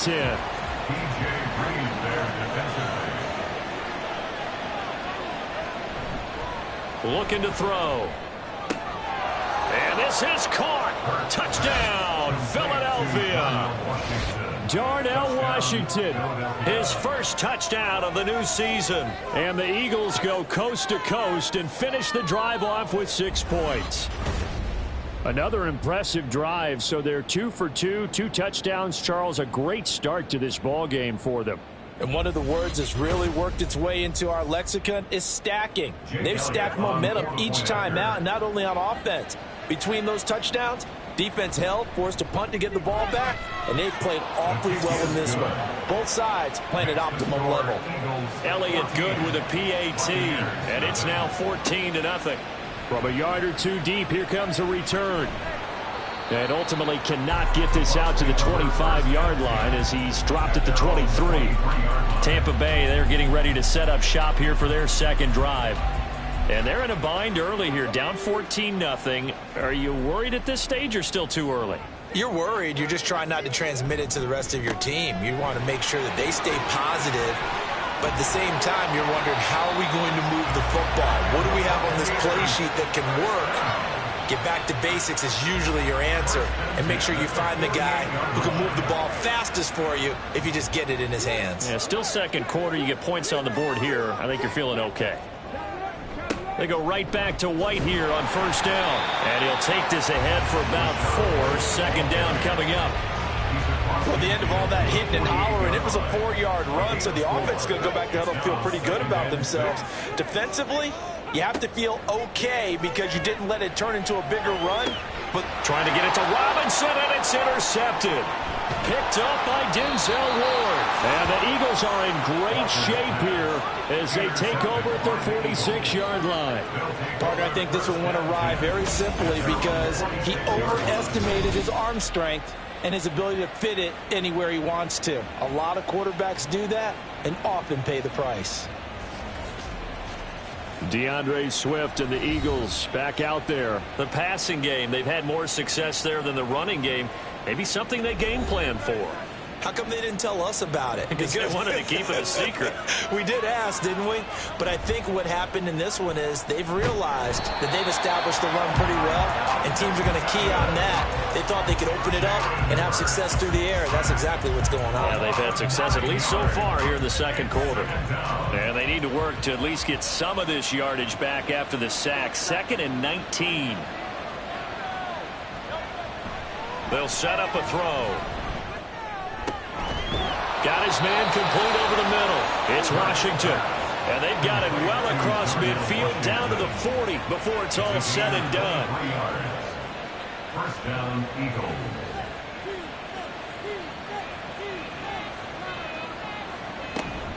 Swift going to try up the middle. A strong running. And he works it past the 30, almost to the 25. Another nice gain, 13 yards that time, and another first down. Now that's how you start to get back in the good graces of your head coach. Remember, he fumbled on the last possession. How about the faith they showed him, giving him the ball again, and he repaid him, picking up a first down. This short throw caught by Goddard. So the completion good for 6 yards, and it'll be second down. Not a big window to throw. Coverage wasn't too bad there. Yeah, they had him under wraps pretty well, but somehow able to muscle his way open and catch the ball. And tackled down after a gain of 3. Leaves him with 1 yard to go on third down.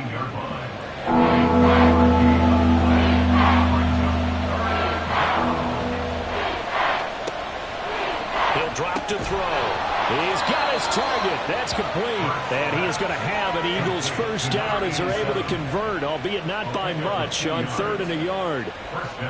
So the ball down to the 16 here for 1st and 10. He'll look to throw. Over the middle here to Brown. Give him a gain of 5 on the completion, and that'll bring up second down. A gain of 5 brings up 2nd and 5 at the Buccaneers' 12-yard line. They'll set up to throw. Firing quickly, but it's incomplete. Not sure what happened out there, but it looked like the timing was a little off on that throw. You know, I'm a defender, so what am I going to say? Great defense. Darn right. They did something to disrupt that timing. And that's going to be caught for an Eagles touchdown. A.J. Brown, his 3rd touchdown now on the year. And the Eagles take a 3-touchdown lead. So, Charles, that's 3 touchdowns on 3 drives, and it's just been an offensive barrage so far. Great word, partner. And we remember, of course, all scoring plays need to be verified upstairs, and I think they're going to at least take a look at this. They're taking a peek at whether or not those feet were in bounds, and obviously a big call here in the end zone. And not just the feet. How about the hands? How's the ball possessed while the feet are hopefully getting down in bounds? That's what they're trying to look at to see if it all comes together. So they called it a touchdown originally, and this will stay a touchdown after the video review, so they had it right. Elliott good on the extra point, and it's now 21-0. Buccaneers, nothing. Now after the touchdown, here's Elliott on to kick it away.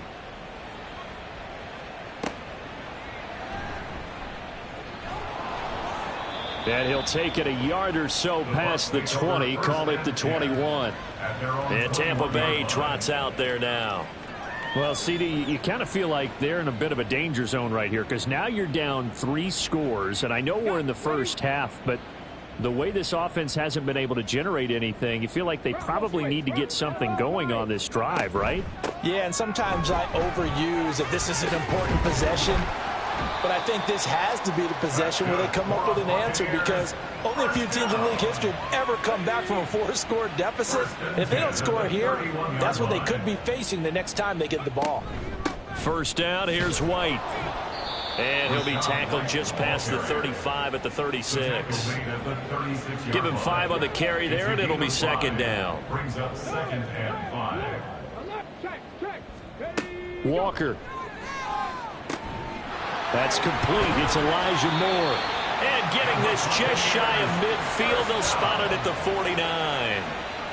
His first catch, good for 14 there and a first down. And I don't think there's any question that this offense is going to need to hit on a few more plays like this. It's been a difficult first half for them, to say the least. And I do believe if they want to get back in this game, they need to start right now. It's kind of like making adjustments. If you try and wait until the half, it's probably too late. They need to get going right here. And Walker now to throw on first down. And he'll go right back to Moore. Complete again. Now the result here, a pickup of 8. Leaves him with 2 to go on second down. From the 42 now, here's 2nd and 2. Here's Walker. And a quick throw here, that's complete. They just keep marching right along. First down on a pickup of 8 there. First and 10 at the 34-yard line. Walker now. Eagle pressure, too much this time. Down he goes. Dropped for a loss of 7 by multiple defenders. 3 scores down, not even a halftime yet. They are not getting much generated offensively. They've got to figure it out. It's tough because this defense just seems to be under pressure again, and down he goes again. Buried for the sack by big Jalen Carter. These sacks now, they're starting to pile up, Charles, and that front 7 defensively, they've had their way with this offensive line.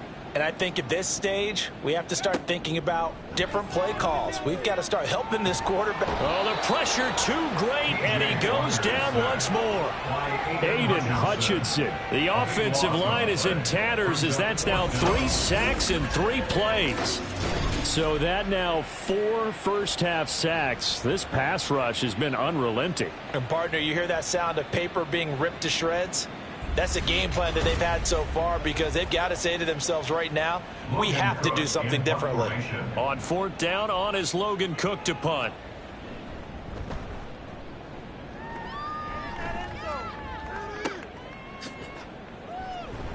A 40-yard punt, give him 3 on the return. And it will be Eagles football, 1st and 10.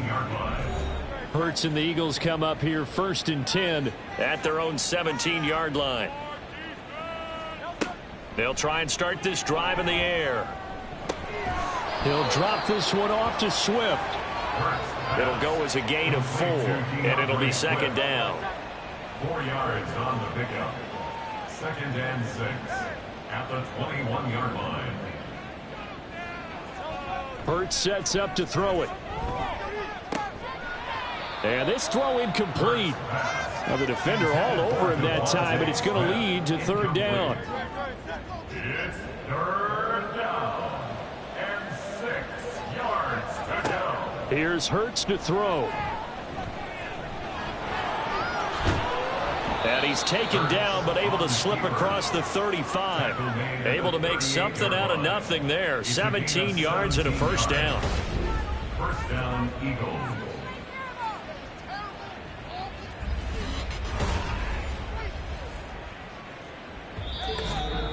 2 minutes remaining in this first half of football.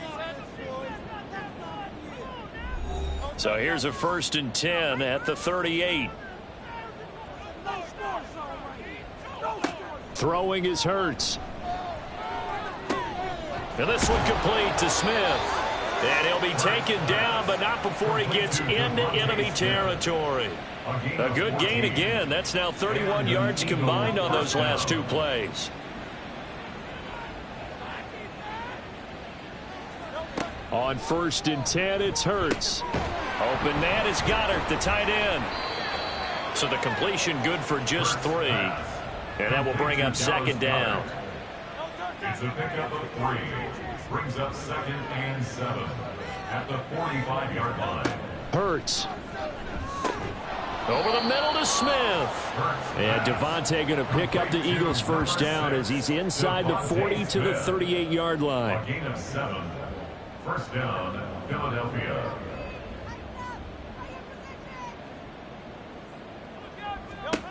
Back to throw again. That's complete to Swift out of the backfield. And he's going to be out of bounds down around the 35-yard line. They'll come up 2nd and 7. Brings up 2nd and 7. Again, he'll drop to throw. This short throw caught by Goddard. And he is out of bounds inside the 30. A gain of 3 last play. This time they double it and pick up 6. Play number 9 set to come here on the drive on 3rd and 2. From the gun, it's Hurts. Work in the middle of the field, and he's got a man complete. The Eagles going to take the first of their timeouts as the clock will stop with 33 seconds to go in the first half. Hurts. And that one will fall incomplete. Clock here now just under 30 seconds to go in this first half. 2nd down, here's Hurts. Here's a diving catch right side. Now the Eagles will use the second of their timeouts. So that means they're down to 1 remaining here as we head toward halftime. Touchdown, Eagles! Dallas Goedert from 3 yards out. And the Eagles continue to pull away here in this first half. Well, that's just how they drew it up, CD. His first read was there, got it to him quickly, and into the end zone. Absolutely excellent execution by all involved. And the coordinator, yeah, give him credit, found the perfect play call. Quarterback let it fly as soon as the target came free, and his guy made a nice catch. Just how you draw it up in practice and then execute it in the game. Elliott good with a PAT, and it is 28-0. So that drive, 12 plays in length. And the drive was all finished off on the touchdown catch by Dallas Goedert. Now after the touchdown, here's Elliott on to kick it away. And able to get this across the 20, but not much further as he's dropped at the 23-yard line. One more drive here for the Buccaneer offense in this first half. And with time quickly fading here in the second quarter, not sure how aggressively, offensively they want to play this. I think we'll find out just how much they trust their guys in this situation if they decide to take a shot. And he'll just push his way forward for a few as the clock will run. It's a pickup of 3. Brings up 2nd and 7.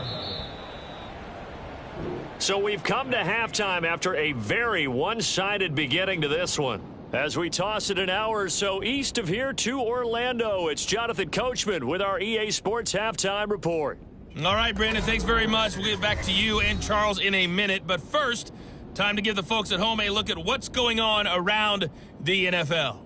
We'll start up at Highmark Stadium, just outside of Buffalo, where it was definitely a game with some intrigue, as you can see by the scoreline.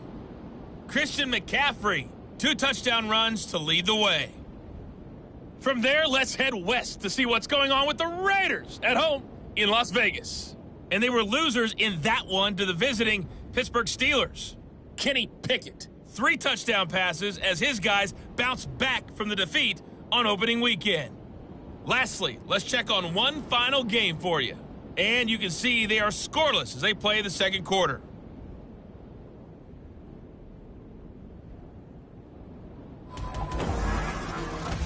We watched a solid performance out of running back DeAndre Swift.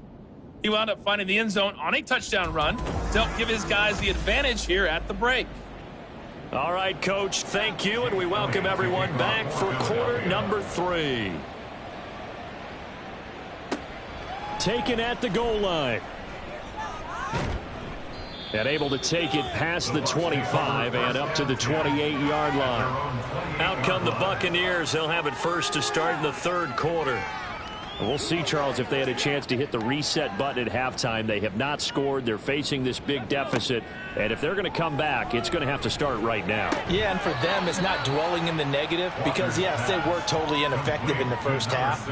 But we've seen many games that have flipped around in the second half. It all starts with this drive right here. They get something good going, put some points on the board, they begin to have hope. Pressure comes, and down he goes. The Eagles get there for the sack. That's Gregory Rousseau getting in there to bring him down. My man, it's been a rough night for that offensive line, and it's only getting rougher. 5 sacks now that they've given up in this contest so far.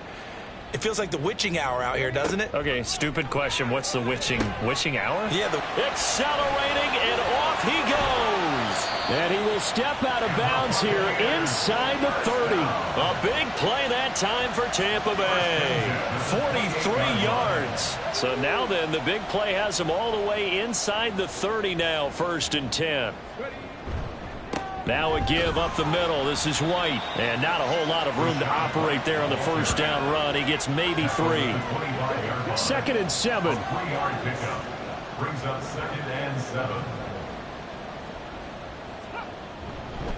Opting to run again here with White. Busts through the tackle. And he's going to take this close to the first down marker as he stopped at the Eagles' 19-yard line. By Gregory Rousseau. That's a gain of 6. Makes it 3rd and 2. They'll try to pick this up on the ground with White. And he's going to go backward. They get him behind the line. That'll make it 4th down after a loss of 1. a great job there by this defense. They give up the long drive, but in the end, it looks like they'll force a field goal attempt. Still just the third quarter, but they've got to make something happen. I think they know that. They're going for it on 4th. They'll run for it. This is White. And he takes it down to the 13 and picks up the first. They're able to keep the drive alive, 7 yards that time, and the decision to go for it proves to be a good one. First down, Walker. Firing quickly here, and that's complete. So give them 5 yards there on the pitch and catch, and that'll make it 2nd down. Brings up 2nd and 5 at the 9-yard line. To throw is Walker. Got a man, and he hits him in stride. And the Bucs are going to have a 1st and goal coming up as the tackle made at the 3-yard line. 1st and goal at the 3-yard line.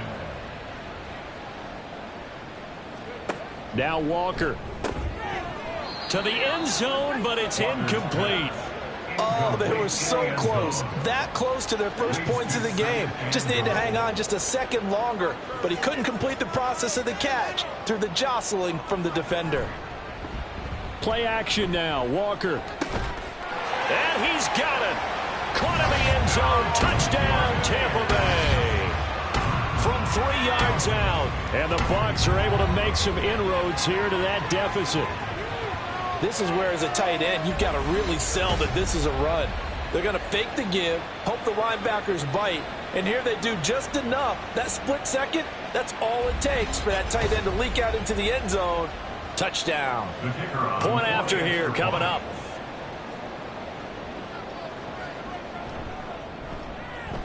He's got it to bring it back to 28-7 now.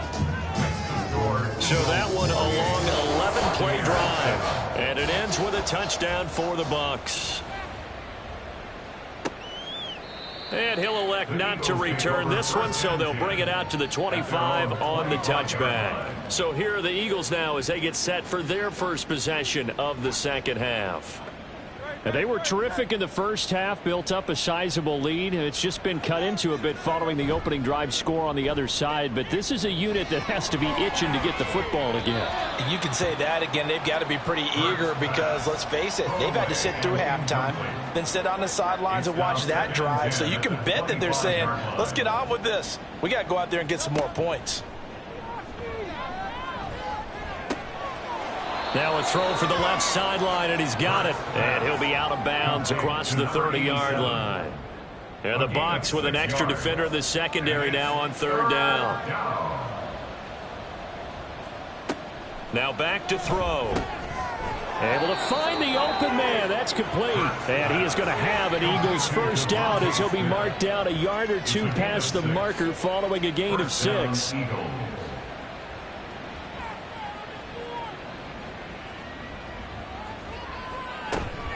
From the gun, here's Swift. And they bring him to the ground just shy of midfield. 43 yards rushing now on 8 carries for him so far. Well, how many times do we say in this game that speed kills, and it does it in so many different ways? In this case, you got a back who's quick and shifty, can make moves, make people miss, but also gets to and through a hole before it can close down. That's some of the benefits of that speed, not just outrunning people in the secondary, and that led to a really nice gain. At the Bucs 45-yard line. Second down, here's Jalen Hurts. Airing it out deep for Smith. And that's going to be incomplete. Good effort there trying to take a shot, but it's third down. It's third down and 5 yards. Throwing from the gun, it's Hurts. Oh, a first mistake for him in the ball game as it's intercepted. Picked up by DJ Reed. And the Bucs are in great shape here as they take over at their 46-yard line. Well, still down quite a bit here, several scores, but yeah, at least that's a start, Charles, getting the interception here. And look, we're still in the third quarter, so this thing not done yet. You're right about that, Brandon. This defense, they haven't quit on this game. They stayed with it and got an interception and handed the ball back to their offense. And what you wonder about is the team that just threw that interception, they've got to be careful about developing a sense of complacency and thinking this game is over. A good start to the drive. That's caught out on the left side. And he is tackled inside the 40, not quite to the 35. 18 yards the gain for number 18. So from the 36 now, 1st and 10. They go with White on the counter, and he'll be brought down, losing yardage back at the 40. It's a loss of 4 on the first down play. And now you have to wonder, partner, at what point in time do they forget the running game? It's been a struggle so far in this one. I would think they'd have to start throwing it a little bit more. On second down, they'll run with White. And he only manages a couple here down to about the 38-yard line. They know that old expression, it's not my night. It hasn't been his so far. I don't know if the legs are a little bit heavy. Sometimes having to hang out all day and play doesn't exactly play to your advantage, but it's been a tough go for him. Every time he looks up, somebody's there defensively. That was the same case on that play. Well, how about the coverage we just saw him break out on third down? Dime defense, blanketed the field with extra defensive backs and speed, unable to find an open hole to complete that pass. And this will be out of bounds, and they spot it at the 15-yard line. Not too bad. Philadelphia's offense ready to give us another look.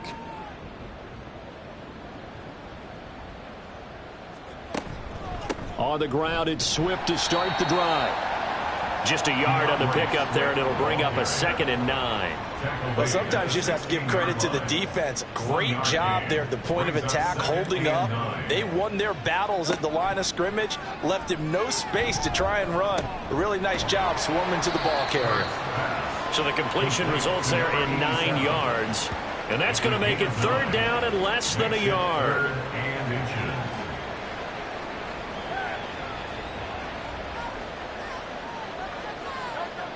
Back to throw.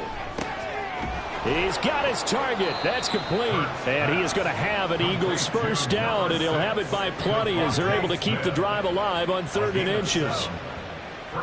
For many people, that's not your standard play call in that third down situation. But for so many offenses, they just want the ball in the hands of their playmakers in open space. And after he caught it, he did a nice job picking up the first down. And now a throw on first down there, but it's incomplete. They don't get the hook up there, but you really have to marvel at how precise he's been throwing the football these last couple weeks. Oh, that's the perfect word for it, precise. Because if you're at 70% or better 2 weeks in a row, you have a job as long as you want one in this league, won't you? I mean, let's face it, it's not just West Coast offense either. He's putting the ball downfield as well. 53 yards rushing for him now in the ball game. Here now, 3rd and a yard. And it's 3rd down. They'll try and run here with Swift. And he's taken down at the 43, but not before picking up the first. I like his focus there because he wasn't thinking about breaking that one big. All he thought about was, I need one. Let's go get that. Ended up picking up 2. Play action. Here's Hurts. This one complete to his fullback out of the backfield. The result, only 4 yards there on the play. And that's going to bring up 2nd down. 2nd and 6 at the 47-yard line.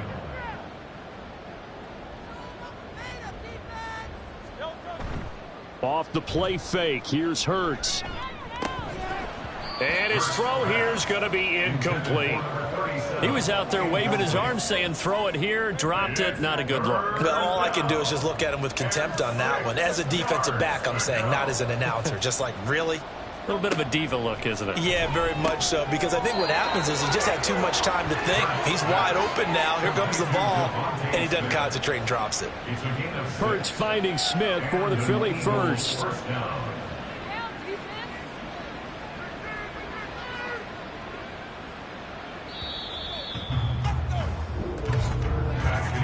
And as they come to the line, they will not be able to get off another play as time has run out on this 3rd quarter.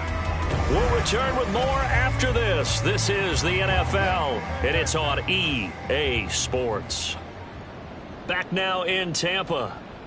A lot of folks starting to make their way to the parking lot. Their guys trail big here to begin quarter number 4. And nowhere to run on the interior of that defensive line. He'll get back only to the line of scrimmage. Now it's 2nd and 10. At the Buccaneers' 47-yard line. They'll stay on the ground with Swift.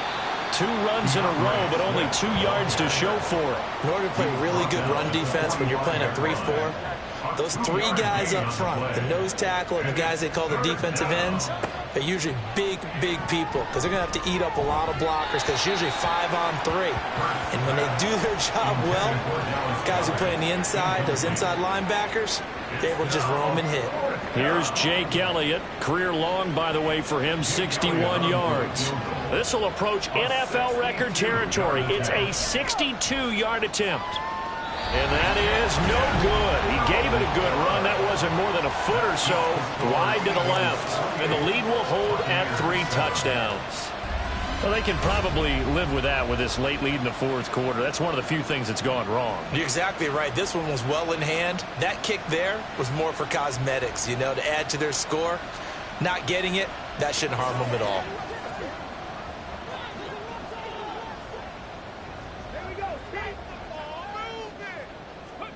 And Walker now to throw on 1st down. Eagle pressure, too much this time. Down he goes. Aiden Hutchinson bringing the pressure yet again. That's his 3rd sack here tonight. Pass protection has been a problem all night long as they come up facing 2nd and a bundle. Now Walker. He completes it right side to White. No gain on the play.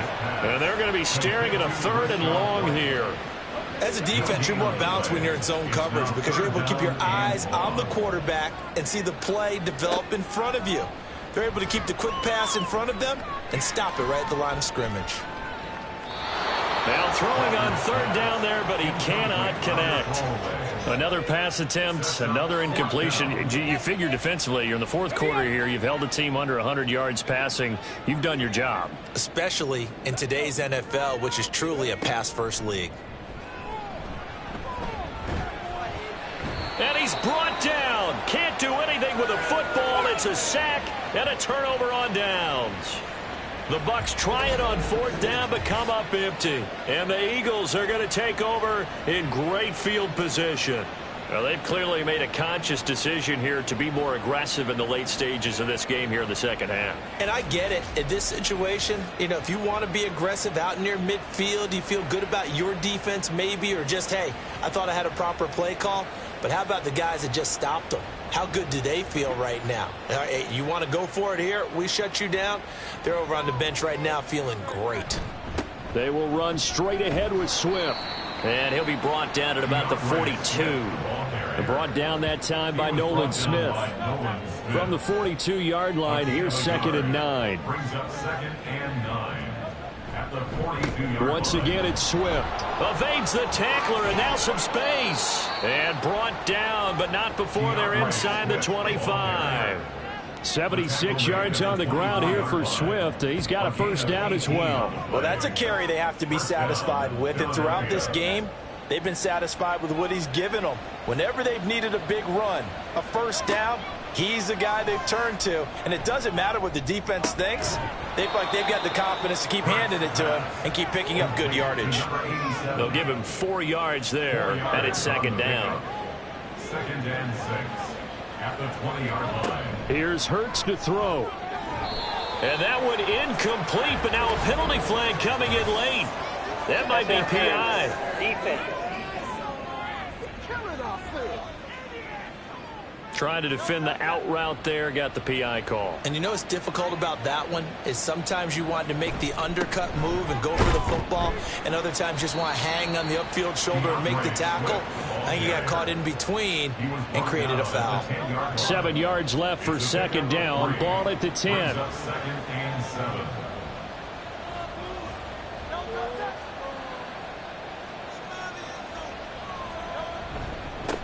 On the handoff, this is Swift. And he is met in his tracks behind the line of scrimmage. Now they're going to be dealing with a 3rd and 7 as that one officially a loss of 1.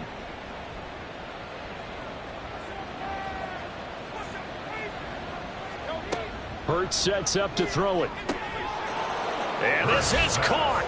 Touchdown, Philadelphia. Terry McLaurin, an 11-yard touchdown. And the Eagles are on their way to a 2-0 start. So still throwing here in the 4th quarter with a pretty sizable lead, and now that lead even more sizable. And if nothing else here, CD, a chance to pile on some stats before this one wraps up, and he did just that. Brandon, convention tells us it's time for them to get off the gas a little bit, right? But you and I both know the receivers don't want them to because, as you noted, this is their chance to pile on the stats. If they got their way, they try to get every single spot in the depth chart points before this game is over. Now after the touchdown, here's Elliott on to kick it away. This fielded right at the goal line. And he will make it back to the 15, and that's it. Good coverage there by the kick team. Here comes the Tampa Bay offense now heading back out onto the field. Charles, we know that this offense is aggressive. We saw that last drive. They went for it on 4th down, didn't get it. Then they give up the touchdown. So now you feel like they really need to respond here. They certainly do, but let's face it, sometimes when you take that risk, you understand if you fail, a little more onus goes back on your ball club to try and pick themselves back up. Now a 2nd down throw for Walker. Over the middle, he completes it to Robinson. And he's going to be taken down. Plus, there's a penalty flag in the backfield. They may get 15 more on top of this. After the penalty, a fresh set of downs. It's 1st and 10. Walker. This is White on the screen. He's across midfield. And finally taken down at the 35-yard line. 18 more yards there and another first down. 1st and 10 at the 35-yard line. Walker now. And he's going to go down. They get to it back at the 40. Aiden Hutchinson. Make that now 4 sacks for him in tonight's ball game. Pass protection has been a problem all night long as they come up facing 2nd and a bundle. Here's Walker. Flush to his right. And they'll wind up getting this one all the way down inside the 20. No one there to help out downfield, but no problem. Scrambling for 22 and a first. They'll go up the middle with White. And he is going to be stopped cold behind the line of scrimmage. Officially, it's a 1-yard loss. That's going to bring up 2nd and 11. they have 3 tight ends in that formation, that's almost a universal sign that they're planning to run the football. But how about the defense there? They met force with force and caused a stack up behind the line of scrimmage and threw him for a loss. After getting stuffed on first down, not much better there. 2-yard gain. Now play number 7 of this drive, but it's a tough 3rd and 9. From the shotgun, it's Walker. Over the middle, that's caught by Taylor. And they're going to mark him down short, maybe by about a yard, if that. So they'll get 8 out of that completion, and that'll bring up 4th down.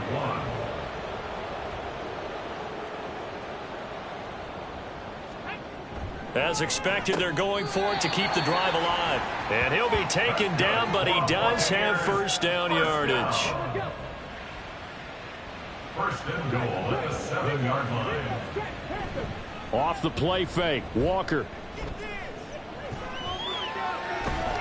And he will not make it back to the line of scrimmage as he's going to be taken down. Gregory Rousseau able to drop him that time for his 2nd sack of the evening.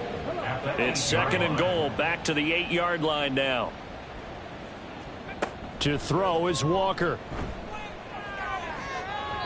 Toward the end zone, but that's going to wind up incomplete.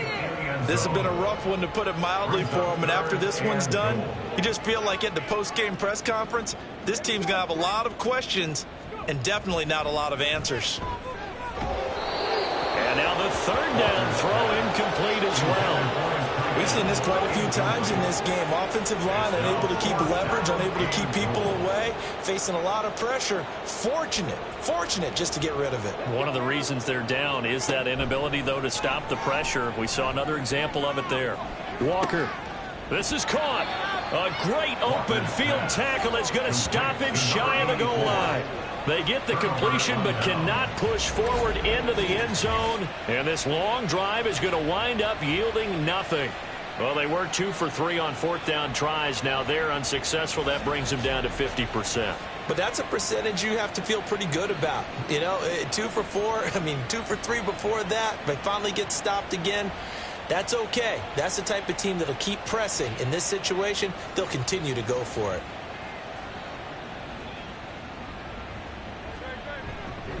They'll start on the ground with Swift. They'll try to get forward, but he's going to be stopped in his tracks at about the 3. And a tackle there by Micah McFadden. Just 2 minutes remaining here in the 4th quarter of what has been a one-sided affair. So it's Eagle football here as we get you reset. They've got a 2nd down now as they look to salt this one away. Right back to Swift again on 2nd down. And he's going to be taken down shy of the 5-yard line. The 2nd down play not much better than the first, just a gain of 1 there. Facing the prospect of a punt from their own end zone, they need some cushion. Let's see what they can do on 3rd down. From the gun, it's Hurts. He had a man open, but he missed him, and it's incomplete. I think it's fairly safe to call this game over, but they're still trying to bomb it downfield and add to their lead. Almost makes you start to feel for the defense and root for them a little bit, too. On is the punter man as he boots this one away. It'll be a 51-yard punt that time. And the Bucs will get ready to go on offense. Back now comes Tampa Bay. They're down big here late. I don't know. You just one last drive here for pride? Some people like to do that. I remember playing for a guy once. We were down huge, and someone said, "Coach, what do you want to call?" He just waved a hand like, "Who cares? Let's get out of here and do something some other time." But some teams like to do something at the end to feel a little bit better as they continue to move forward. Yeah, probably just want to put this one behind them.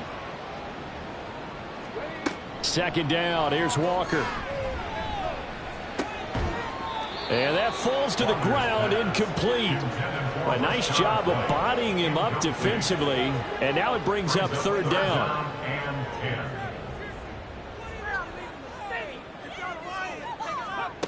And working out of the gun here, Walker.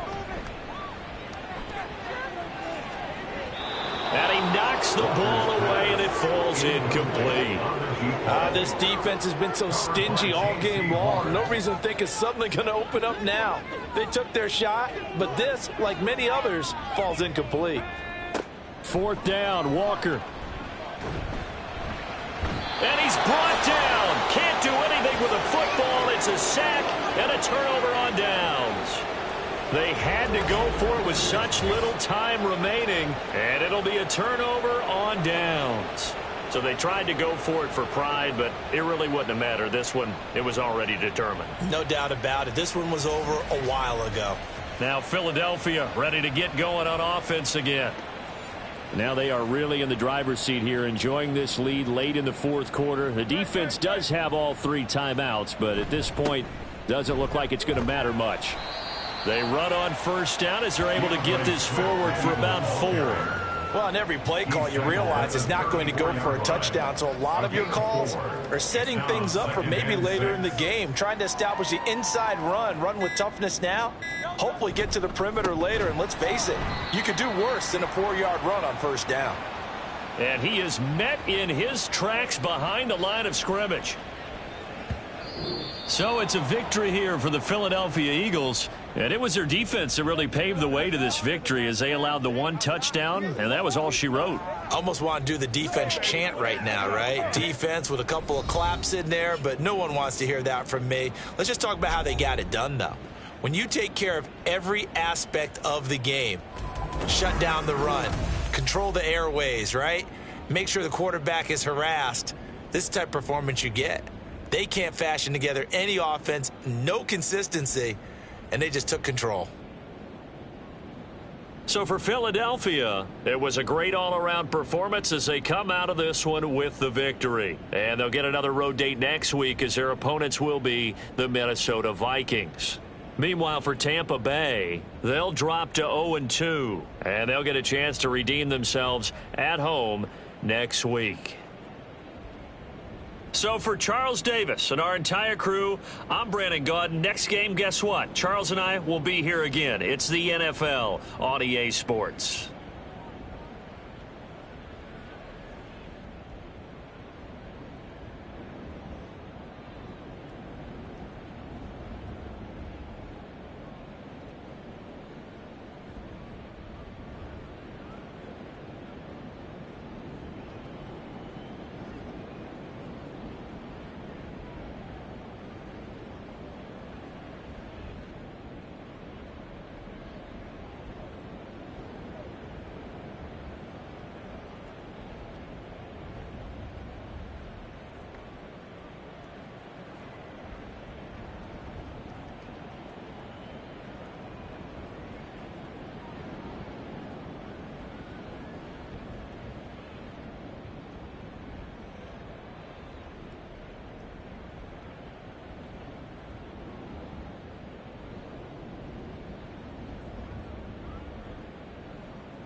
It's week 2 of the NFL, and the spotlight is on these Chiefs' creative quarterback. He got his reps in a week ago, over 400 yards through the air. It's the Chiefs and the Broncos on Thursday night primetime.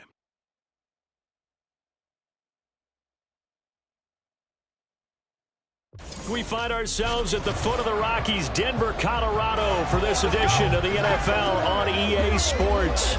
Tonight, we're on to week 2 of the NFL season. We got a good one on tap, as it'll be the Kansas City Chiefs taking on the Denver Broncos.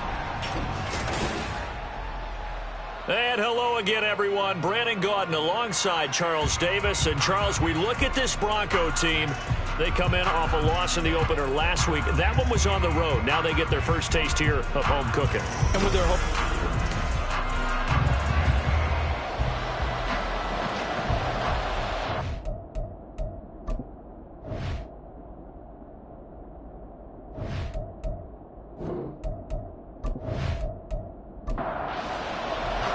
The first game's out of the way. Time to buckle down for the long season ahead, and we're off in week 2.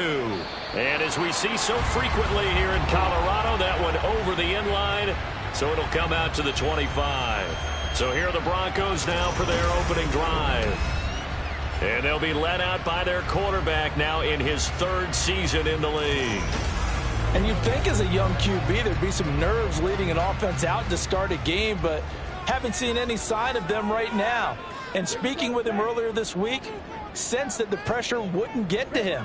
He feels comfortable being the face of this offense and shouldering the expectation. Even if he doesn't quite have the years of experience other quarterbacks do. The numbers on the ground for Williams a week ago. 14 carries, 63 yards. Well, obviously he didn't have a great deal of time between games, having to turn around on a short week and get ready for Thursday night football. But he said in pregame he was feeling pretty good and felt more recovered from last week's contest than he would have expected. Didn't seem to think this short week was going to affect him much as he chases a big performance here in prime time. An early test for this defense. Here we go on 3rd and inches. Operating from the gun, Martin working the middle of the field, and he's got a man complete. And he will have the Broncos first down as they're able to get the 3rd down conversion. Charles, Thursday night game, I think a lot of teams probably say shrink the playbook somewhat. Is that correct? I think you're right about that because you just don't have the amount of time that you have in a normal week to put in a full playbook. So as you said, you shrink the playbook. Pick out the plays that work best for you. You know what else you're looking for? Who are the freshest guys coming off the last game to play on a Thursday night? Guys have a little extra pep in their step. You go to them early and often. Another big gainer that time. This one goes for 19 yards. So now 1st and 10 in Chiefs territory at the 36. From the gun, it's a run for Williams. Nothing doing. Barely able to muster a yard to hit the 35. You talk about this Chiefs defense. They were excellent a week ago in that victory over the Colts. And what I saw on film was nearly an unstoppable pass rush. They had 5 sacks last week, plenty of hurries. So now do you just max protect on offense, keep everyone in, and run, 1 or 2 receiver routes to make sure your quarterback stays up? We'll soon find out. On 3rd and 2, Martin. A pass for Sutton is intercepted. And the Chiefs are going to get the football here at their own 23. No doubt a very disappointing end to what was a pretty strong opening drive. They had 3 points in their back pocket. It was there for them. If you don't like what you see, just throw it away. Make sure you get those points on the board. Don't get too greedy. He forced it there. You saw the end result. So here are the Chiefs now under their veteran head coach, Andy Reid. And a look at a guy, definitely got a little razzle-dazzle to him. Can do it with his arm or his legs. Their mobile QB. Well, he started his season the way that everyone wants to start their season, with an absolute bang. AFC Offensive Player of the Week.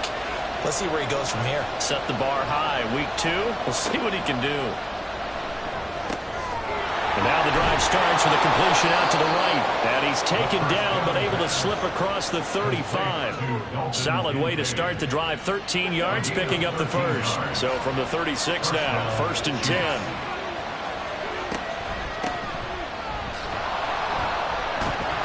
And he powers through the first wave, but he's going to be swallowed up behind the line of scrimmage. I know that speed is the hallmark of today's NFL game, but the key to good rushing defense is still having your linebackers set the edge. Here we go on 2nd and 12. They'll be caught by Rice. So 5 yards here, 5 on the play. 3rd and 7 now.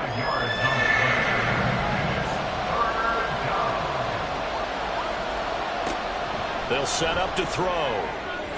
He had him. He was open, but he couldn't get it to him. It's incomplete. So it doesn't look like they're going to be able to build off the turnover. Well, the defense certainly did its part to get on the football, but you're exactly right. It looks like they're going to have to punt this one away, and it's not a turnover, but doesn't it feel like one after grabbing the momentum with the defensive play? Yeah, and they had all that momentum after getting the football, and now zapped right back in the other direction. So now the second drive offensively coming up for the Denver Broncos.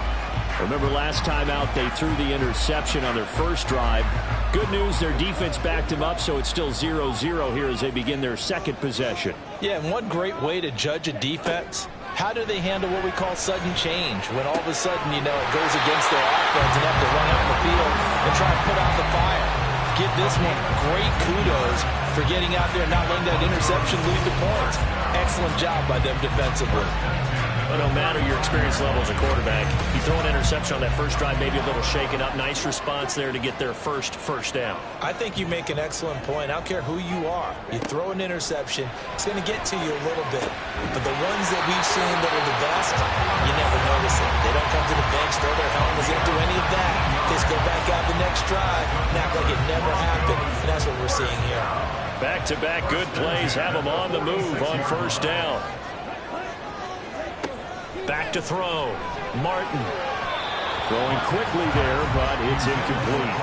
Cortland Sutton was the man he was looking for. And now it's 2nd down. You talk about this Chiefs defense. They're a top 5 unit right now against the pass in the league. In fact, they sit at number 5. And since this is such a good unit of covering passes downfield, I think that last play is typically what we might see. A lot of short passes, see if they can generate some run after the catch, but nothing doing on that one. Again, he'll drop to throw. And the Chiefs are going to get him. Multiple players combined for their team's first sack of the game. This offensive line has struggled. In fact, when we sat down with the coach, he said it's been in tatters lately. They allowed 6 sacks in their last game. Just gave up another one right there. In tatters, so it sounds a little bit like this right now. Exactly. It's like that paper being ripped. And right now, they've got to find a way to get it back together. Well, this winds up an empty possession. Everything looked okay. He just never got the ball on target. And knowing him, he'll be disappointed with that effort. Kansas City taking the field for their second drive. Now, they were winners in the season opener Sunday. Now they get the quick turnaround game here on Thursday night. But, CD, you say this is an ideal setup for them. Why? Well, it's just the way the schedule lines up because everyone's got to play a Thursday game, and that's because of competitive balance. So, let's face it, would you rather play week 2 when you're still relatively fresh and excited about the season, or week 15 when you've had a season's worth of bumps and bruises to factor in, and who knows what your record might be at that time as well? 2nd and 5. That's caught by Kincaid, working the middle of the field. And he's going to get this down near the 30-yard line. So 1st and 10 now from the 30. Toss right side to Pacheco. There's a nice move. And he'll get this one down to about the 20-yard line. 10 more there and another first down. For a lot of guys playing this game, there's no better feeling than running right through a tackle. He's able to lower his center of gravity and churn his legs for a really nice pickup. They'll look to throw now on first down. They'll check this one down to Pacheco. And able to get this down inside the 15, either the 13 or 14 before he's out of bounds. Now 2nd and 3.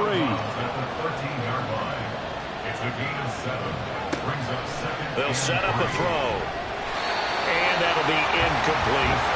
Well, they certainly did a nice job there, picking him up out of the backfield and then running stride for stride with it. That's good coverage, and it led to an incompletion.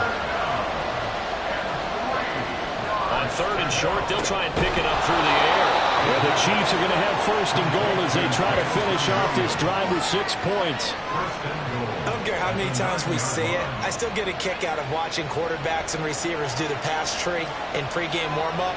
But I always remember that when we go to practices, we see that after practices as well. They really tune it up, don't they? They tune it up. They know why they do it for these situations. First down. And they build that trust, and that's why they're able to find him in this type of a situation. And the ball smack dab on the 5-yard line. Here's second and goal. Pacheco gets it up the gut. And he's going to take it into the end zone for a Chiefs touchdown. Isaiah Pacheco, his third rushing touchdown on the year. And the Chiefs will claim the early lead as they're on the board first here tonight. So a good job there, Charles, taking advantage of the short field, and they score first, punching it in on the short touchdown run. I love the theme there, right? They didn't have to do anything big on that drive. Took advantage of where they were on the field, took it downfield, put the ball in the end zone. The only thing big on that drive, the 6 on the scoreboard. Extra point by Butker is on target. And it's now a 7-0 game. And it'll come out to the 25 as he will not attempt to return. And Denver getting set to take the field.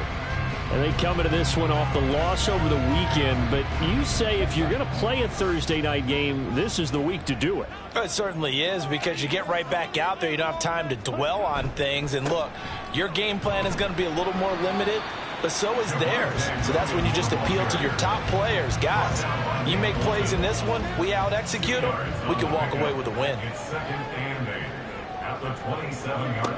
Martin now to throw on second down.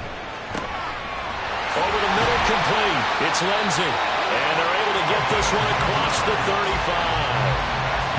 His first catch there, good for 10 yards and a first down. First and 10 at the 38-yard line. Looking to throw. Martin. That's going to be caught by Judy. And a 6-yard gain gets him right around the 43. Line of scrimmage, the 43 on second and 4. Back to throw. Martin. Oh, he dropped it. They were looking for him in the middle third. He couldn't catch it. Now third down. Brings up third down and 4. They'll look to throw again. And this is going to be incomplete. Anytime a ball's thrown in the middle of the field and it's popped up in the air, I expect someone to catch. It doesn't matter whether it's offense or defense, because there's usually a great amount of bodies in that part of the field. In this case, no one came up with it. And Bojorquez on to punt as he gets it away. And that one hits a little too close to the goal line, and it continues into the end zone for a touchback. The Chiefs offense set to go. They come off a victory over the weekend, but now the quick turnaround here for this Thursday night game.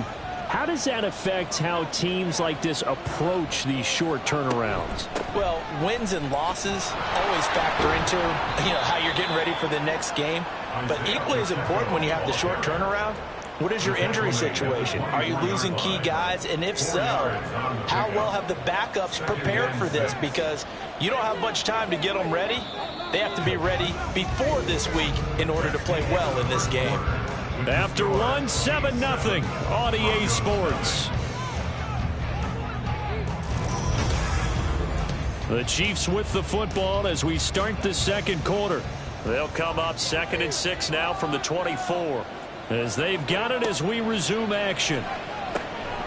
Now left side, a completion to his tight end. Short completion, just 4 yards, and that'll leave him with a 3rd and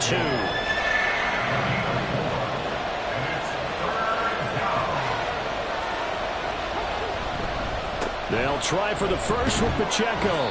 And he's able to get out to the 32, brought down there. A gain of 4 that time as the drive will continue. Well, it wasn't a goal line situation, but how about the goal line formation on 3rd and short? They went in and went heavy. No surprise on who was going to get the football. How about the power exhibited there? Yeah, that was just put a hat on a hat, drive forward. Nice job to pick it up. Open man right side is Rice. And he has a big gain inside the 40 before being dropped. Good yardage after the catch. Is that play good for 30 and a first? Oftentimes now, offenses aren't nearly as precise as days gone by. They just saw receivers find an open patch of grass and let the quarterback find you. And that's exactly what they did on that play. First with the pass through the air, nice chunk of yardage there, and then additional pickup with his legs after the catch. On 1st and 10, here's Pacheco. He'll be hit down at the 33, 5 yards on the play.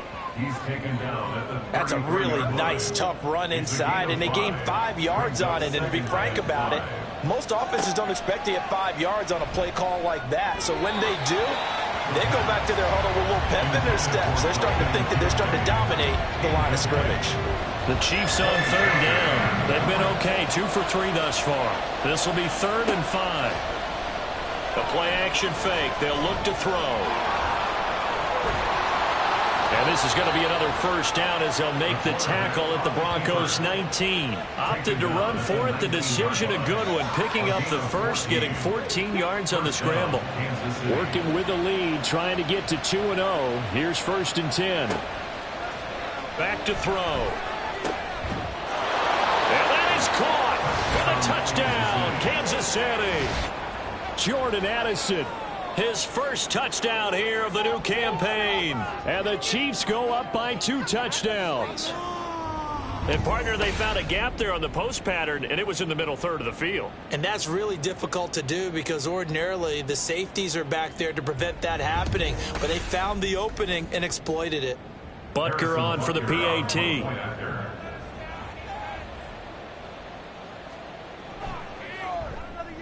And it's good to make it 14-0.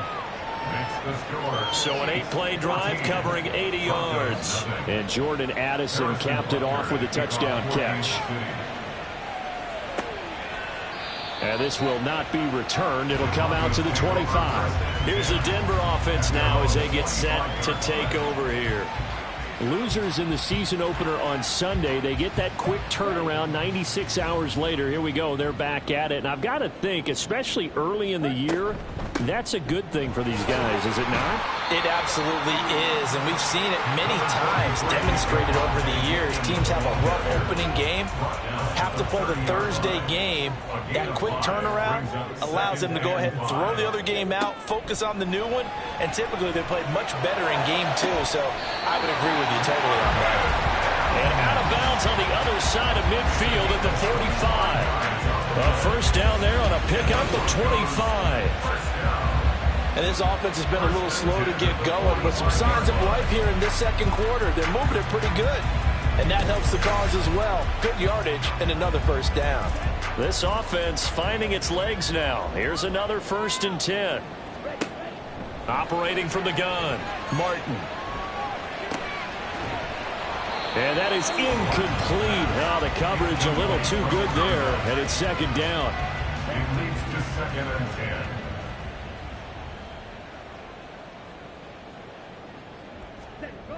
To throw again. Martin got his man complete over the middle. That's Lindsey.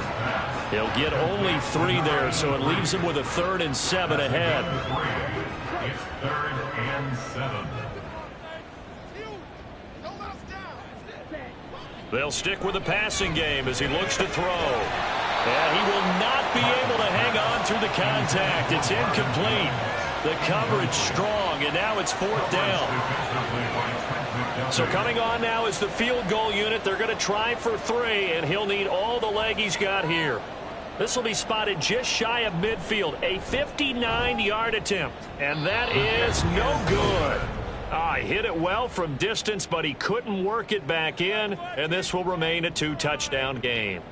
And this is a commentary on today's kickers and just how good they are that a coach would think about running his guy out there to try a 59-yarder.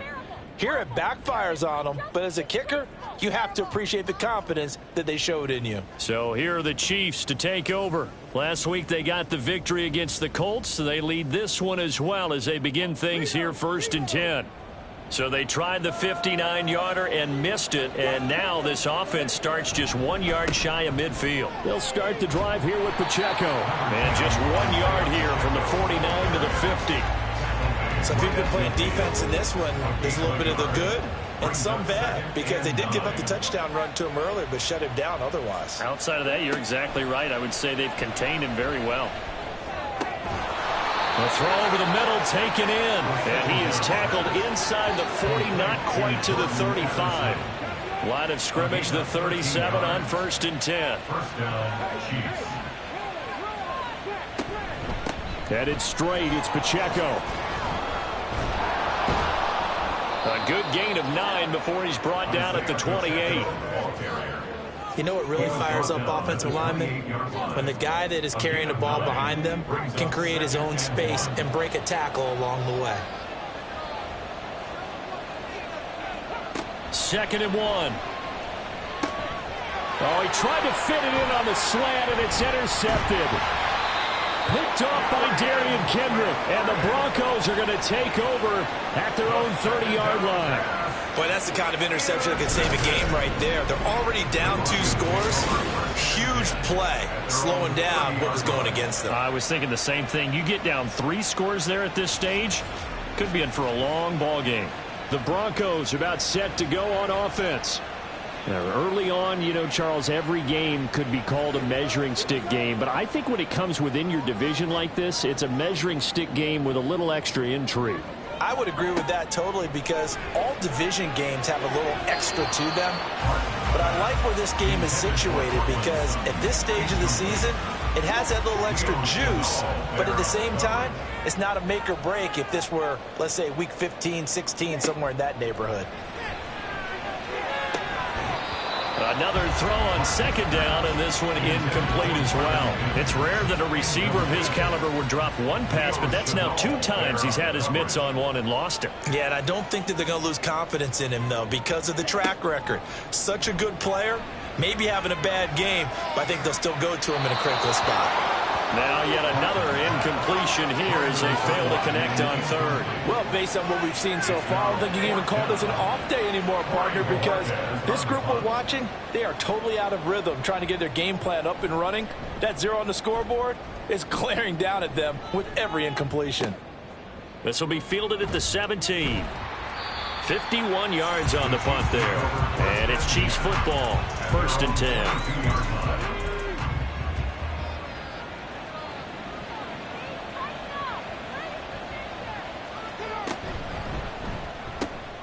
That one caught by Rice.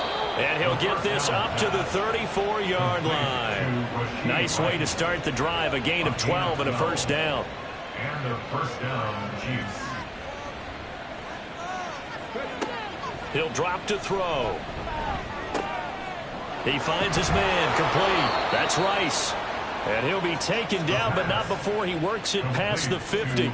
It's another 1st down as they look his way again, this time 19 yards.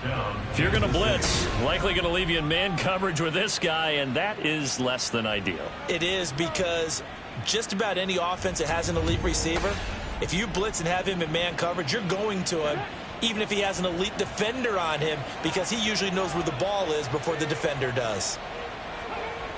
Back to throw now on 1st down. A short throw pulled in by Kincaid. It'll go as a gain of 4, and it'll be 2nd down. A gain of 4. It's now 2nd and 6 at the 44-yard line. Back to throw again. Toward the sideline, and look at that catch. Dragging the toes, and that's going to be a 1st down. Well done. That one goes for 24 yards. That plenty of shouts from this crowd as they watch the replay. They want a challenge, and they're going to get one. Did he keep those feet in bounds? That's the question they've got to decide. And I got to say, watching it in real time, it was awfully close. Yeah, it certainly looked like a heck of a catch, because he didn't appear to bobble it, which could complicate things. But even with the benefit of replay, that's pretty tight.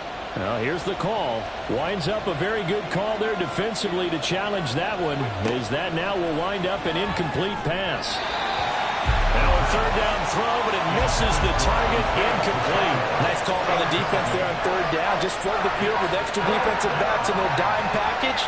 Nowhere to go with the football. Forces the incompletion. A 61-yard attempt. Butker's kick here is good. Well, Charles, the NFL record is 66 yards. That was 5 shy of that, but only a handful of guys have ever connected from 61 or deeper, and he can add his name to the list. Yeah, more and more guys are trying it. That doesn't mean the success rate has gone up. That is a long kick. Guaranteed, when he turns on his phone after the game, a ton of congratulatory texts will be awaiting him. Denver's offense now set to go. And we don't want to call this desperation time, especially in the second quarter, but you're You don't down. want to. No, but let me finish. Okay, my bad. You're down 3 scores already. You've done nothing offensively, nothing on the scoreboard. That's not a good combination.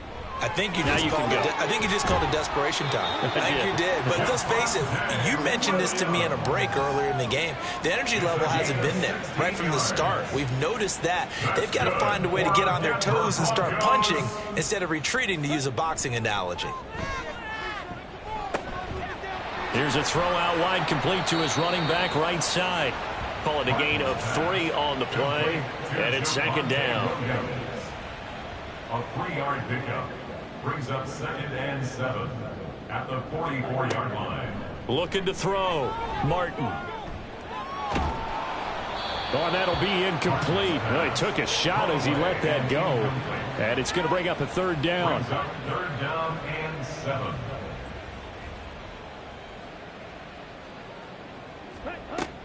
Operating from the gun. Martin. He'll air this one out for Mims. That's caught inside the 20. A huge play there for Denver. 43 yards. And that might be exactly what they needed to wake up this home crowd. They haven't given them much to cheer for so far. And never underestimate the effect the home crowd with you can have on a game.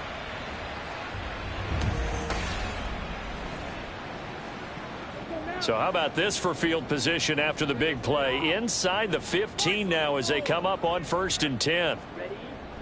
Back to throw. Martin. And this one complete again to Mims.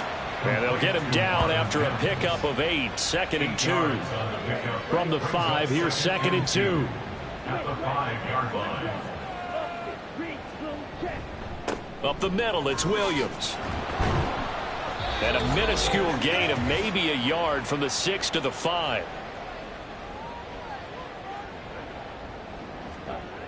Martin on 3rd and 2. And this is caught for a Bronco touchdown. Marvin Mims, a 5-yard touchdown. And the Broncos are able to cut into that deficit. And down near the goal line here, they're able to throw it in. And the key word, quick. Quick hitter. Out of his hands fast, into the receiver's hands even faster. Now the extra point.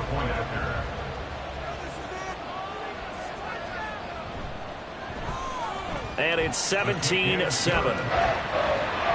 So that drives 7 plays in length. And it culminates in a touchdown by the Broncos. And this will be a touchback as that sails over the end line. Here's the Kansas City offense now as they get set to take over. There's really no reason to change what they've been doing to this point. They've got the lead. They've looked good this first half. I agree with you totally, and a lot of coordinators, play callers feel exactly the same way. Until you stop what I'm doing, why should I make any changes? But there are a few that kind of outguess themselves or try to outguess the opponent, and they try to consider what they would do to take things away and go to those plays right away. It'll be fun to watch when they get to the second half to see which way they go. Yeah, but to this point, it certainly hasn't been broke. We'll see if they try to fix anything. A gain of 5, good enough for the first down. They kept the receiver in the short field, but that let his quarterback get the ball quickly to him before either guy in double coverage could react. On first down, he'll drop to throw. He finds his man, complete. It's Rice. The Chiefs now going to use the first of their timeouts as he'll stop it with exactly a minute to go before halftime. That ball caught. It's Rice. And he's going to be out of bounds, but not before he takes it inside the 40. Boy, everything clicking on this drive. He's 4 for 4 now, and that throw, maybe the best of the bunch. This offense is really humming, and they pick up another first down. So here's a 1st and 10 at the 38. Back to throw here. And he whips that one incomplete there. And not a common sight, at least on this drive. A momentary setback, though, for this passing game that has been moving well this series. Good thing for them, though. Still 2 more downs to connect and try and pick up another first down. And brought down, but not before they're inside the 25. Opted to run for it. The decision a good one. Picking up the first, getting 14 yards on the scramble. Now on 1st down, he'll drop to throw it. They'll set up the screen to Pacheco. And they'll work it inside the 15-yard line before it's all said and done. Now another timeout called for by the offense. They'll look to throw here on 1st down as they stop it with 16 seconds to go in half number 1. Down to the 6-yard line on a pickup of 6 as he gets halfway to the goal line. Now a timeout. 7 seconds left in the first half. Second and 4. They could still get a first down without scoring. They're going to look to throw. And he just chucked that one out of bounds, out of everyone's reach. Maybe a wise call not to take a sack in this part of the field. It brings up 3rd down. Butker's kick here is good, and that will do it for this first half. So we've reached the intermission in what right now is a 13-point game. As now we send you out to Orlando and hook back up with Jonathan Coachman for our EA Sports Halftime Report. All right, Brandon, we'll get back to you guys in a moment. But first, the NFL season is in full swing. Let's show the good folks what we've got in store for us later this weekend here in Week 2. We'll start in the early window and begin up in Minneapolis. A tough one for the homestanding Vikings as they'll take on the always tough Green Bay Packers. In the late afternoon games, all eyes will be on Las Vegas. A glitzy matchup there, where it'll be the Raiders taking on the Pittsburgh Steelers. Lastly, let's check on one final game for you. And you can see they are scoreless as they play the second quarter. We got a strong first half out of the running back, Isaiah Pacheco. He had a touchdown run that helped get his guys this halftime lead. We were certainly treated to an entertaining first half. Both these teams with some high points and maybe a couple of low points as well. So it's going to be a question of who can be the most disciplined team going forward. And this will not be returnable. It's out of the back of the end zone for a touchback. The Chiefs ready to go on offense to begin quarter number 3.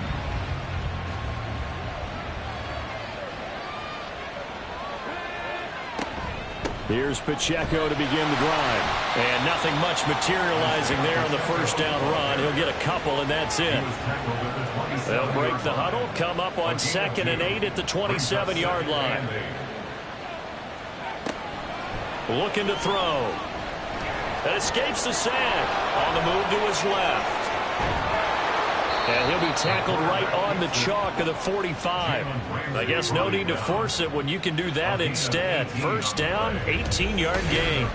That's multiple times now he's tagged them with a big gain with his legs. Really showing off some nice awareness and the ability to correctly realize when he's got a chance to tuck it and go himself.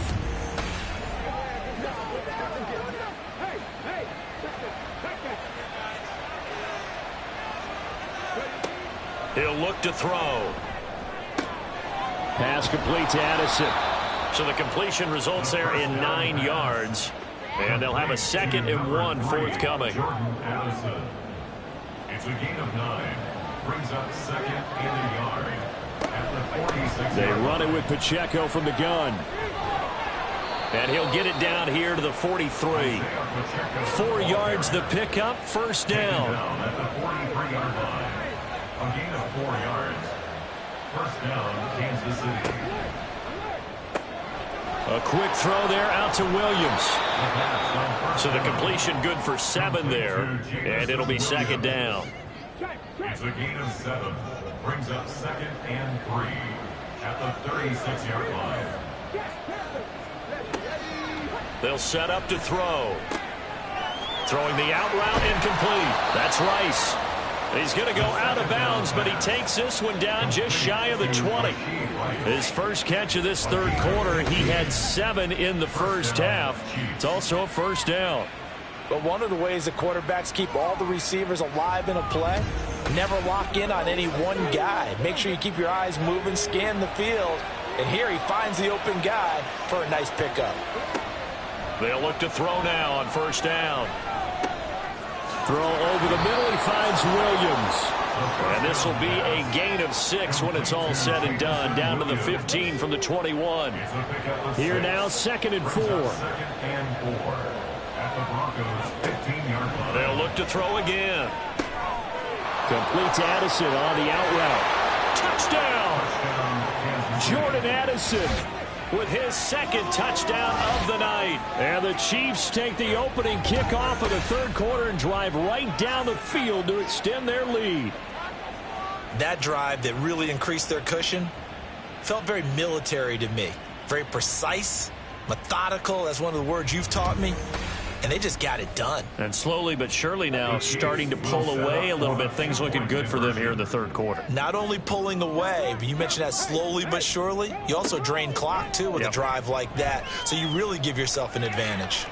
And he is into the end zone to bump the lead up 2 more. And with a successful 2-point try, the QB rolling out, I would imagine on the defense that makes it tough. When he goes out, he's got the option to run or pass. Yeah, it really does. If you decide not to bring extra people or extra pressure, maybe you have to have a spy on the quarterback, someone to account for him, because oftentimes that is the unaccounted for player.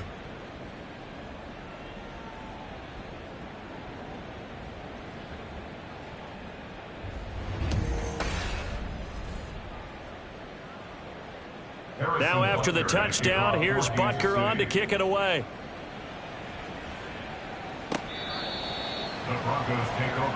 So now a look at the Broncos as they head back out there for their first possession of the second half.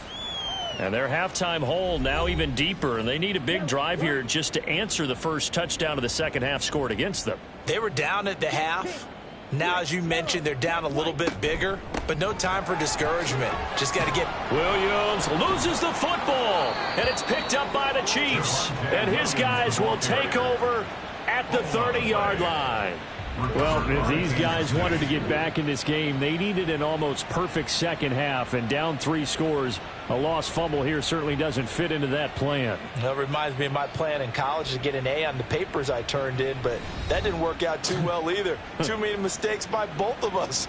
I mean, that's just pure and simple. And that's why that's exactly where they are in this ball game. They're going to need a huge turnaround if they want to try and win this one. They'll try and start this drive in the air. That pass caught. It's Williams. And down inside the 15, shy of the 10. And call it a gain of 19, and it moves the chains. And while we may be looking at the scoreboard, this offense certainly is not, because they're showing no signs of backing down, even with a 3-score lead here in the third quarter. I think they keep taking their shots. They've seen blown leads happen throughout this league. They don't want to fall victim to it themselves. And nothing doing. He's immediately taken down at the line of scrimmage. No gain there as he kept it himself at second down. 2nd and 10 at the 10-yard line. He'll look to throw. Over the middle and complete to Addison. That'll go for a gain of 7. And now 2 yards to go on third down. A gain of 7 yards. And it's third down. Now back to throw. He's got it. Touchdown, Chiefs. Dalton Kincaid From 3 yards out. And the Chiefs take advantage of the field position on the turnover to cash in for 6. So they're able to capitalize there on the short field, and that might prove to be the score that turns out the lights. The party's over. Oh, sorry about that. That's an old reference there, folks. But, yeah, they've been the better of the two teams by far, and that's great complementary football right there. Defense gets the turnover, sets up the short field, and the offense goes right out and scores to open up a pretty sizable lead. Extra point by Butker is on target, and that'll increase their lead to 28. And they will not get a chance to return this one as it's through the end zone for a touchback. Denver's offense ready to go again. Well, it's a game that they would rather probably forget about, at least to this point, Charles. And one reason is turnovers. A turnover on the last drive. They had the issue in the first half as well, and that's really, unfortunately for them, helped to put this game out of reach. And you know they won't want to admit it to themselves, but we know that winning the game is pretty much out of the picture now. So their bottom line is, how do they play a clean game the rest of this one, right? Take care of the football, no more turnovers, and see how that works. And he'll scratch out only about a yard up to the 32. But not much on that run, Charles. No, that's exactly the way to execute a run blitz there. They guessed correctly that they would move the ball on the ground, honed in on it, and stopped them. Mark that down for a win in the defense's column. And he will have the Broncos first down by a couple of yards as they're able to convert here on 3rd and 3. Line of scrimmage, the 37 on 1st and 10. 1st and 10 at the 37-yard line. Now a 10th carry. Here's Williams. And a 5-yard gain gets him to the 42.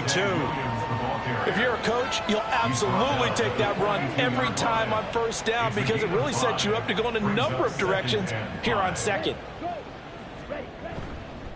Now Martin off the play fake. And they will not get the connection there. It's incomplete. We're going to give out a little applause on that play. It has to go to the defense. More good work by them. They've taken away the passing lanes all game long, and you can see the frustration that it's causing because he just about threw that one into. And now off to the races down the right side. And he is out of bounds, but not before he's inside the 30. A big play there on the catch and run. 31 yards. To throw is Martin on 1st and 10. And that's going to be incomplete. No coverage bust by the defense here. They did a nice job accounting for everybody, and that led to an incompletion.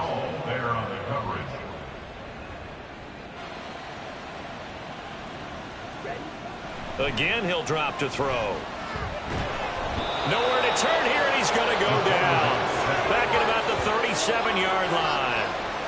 They'll wind up losing 10 on the sack, and it'll lead to a 3rd and long. They've gobbled up over 30 yards of turf so far, but a sack knocks them backwards, and that interrupts the momentum they were building. Good opportunity for the defense to escape this drive before they get to the end zone. 9th play of the drive now on 3rd and a country mile. Looking to throw. Martin. Well, this is caught by Williams. And he'll go down here at the 35-yard line. That's going to bring up 4th down, only a gain of 2 there. I wonder what was going through his mind when he got the play call. He just got sacked on the previous play. He knows they're coming after him again. A little bit of guts to stand in there, take the hit, and successfully complete the screen pass. Really well done. Maybe a little fortunate there. That was leaking a little, maybe leaking a lot, but he got it. Yeah, he actually was able to make it work. How about the body language, though, right? As he's watching that ball leak to the right, trying to bring it back in, and had just enough to get it done. No run back here, down to a knee, and this drive will start at the 25.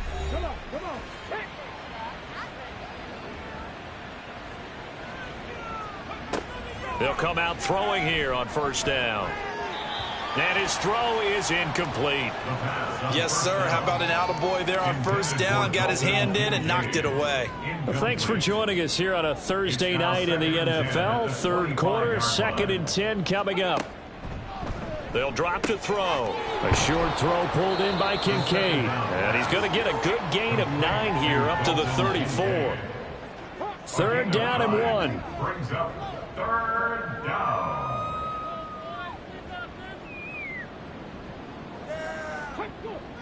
Back to throw. Work in the middle of the field, and he's got a man complete. And he will have a Chiefs first down as they're able to get the third down conversion.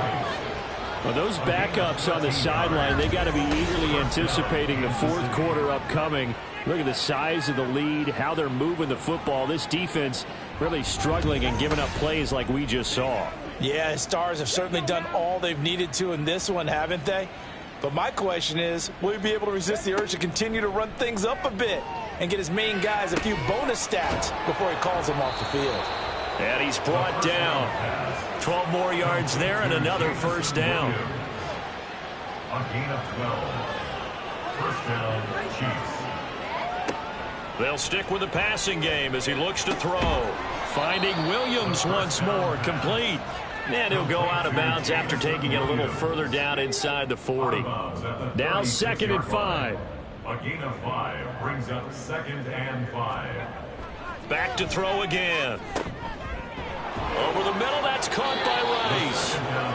His big game continues. 10 catches now and another first down. 9 yards. And the first down, Chiefs. Now a shotgun snap as they'll look to throw. The throwing left sideline there, but it's incomplete. They had their backs up against the wall a little bit, and they come through by forcing an incompletion. Now they've got to continue to ratchet up the intensity a couple more times and get off the field before giving up any more yardage. This is caught by Addison. And finally down he goes as they work it inside the 10 to the 7. He's up to 88 yards receiving in the ballgame now, and he's got a first down. And if anyone thinks they're just going to tuck their horns in and pull back off the throttle a little bit, you can forget it. Even with this big third quarter lead, I think this team's going to continue to take their shots downfield, and there's another completion. Looking for Addison again, and he's got him again. So he'll be stopped here for no gain, and it's 2nd and goal. 1 quarter remains here in this Thursday night matchup. We'll return with more after this break. You're watching the NFL on EA Sports. Welcome back now to Denver. They'll try again here from the 7 on 2nd and goal. A lot of folks starting to make their way to the parking lot. Their guys trail big here to begin quarter number 4. Being chased out left. And he will take it on in for a Chiefs touchdown. Taking it in from 7 yards away. And the Chiefs are on their way to a 2-0 start. Even though they've got this big advantage, Charles, they are not taking their foot off the gas pedal right now. Well, I think what we're seeing is the result of all their great preparation and great practice time during the week. And even though it seems like this is a great chance to pull people back and maybe, not try and score a few more times, they don't want to do that. I think they're enjoying what they're seeing, the collective effort, and they want to play it all the way out. Extra point by Butker is on target. And this one was over a while ago as they just add on to that big lead. And they'll put up the stop sign there as his guys will get it at the 25. So the Broncos coming out now. Last time out, you remember their drive stalled, but thanks to their kicker, booted a long field goal to at least get them 3. Now here they'll try to do better and find the end zone. And in our experience, how much fun is it for coaches to know that they've got a kicker who can nail it from long distance? Now, the hard part is, as an offensive play caller, you don't want that in your head too much where you're relying on it, and he goes out and gets the job done for them. But I'm quite sure he would be content to just kick extra points from here on out. Yeah, absolutely no question. I think his teammates would be okay with him just kicking the extra points as well. Escaping the pressure right. And running with power here. And past the 40 before he's out of bounds. Nowhere to go downfield, but he's able to get out of bounds and stop the clock here with a first down. Back to throw. Martin. Well, he left no doubt about that one because even though he hasn't left the pocket, he's got a receiver in the area, so it's not grounding, even though there was no way that ball was going to be caught. And 2nd and 10, he'll look to throw again. And he will find his man Sutton. That's complete. And he'll be brought down with a first down as the tackle's made at the Chiefs' 36. That's good for Broncos. First down. First and 10 at the Looking to throw. Martin. And that's going to be incomplete. That's coverage you'd expect to see in a tie game late. Not in a lopsided game like this. They are not letting up.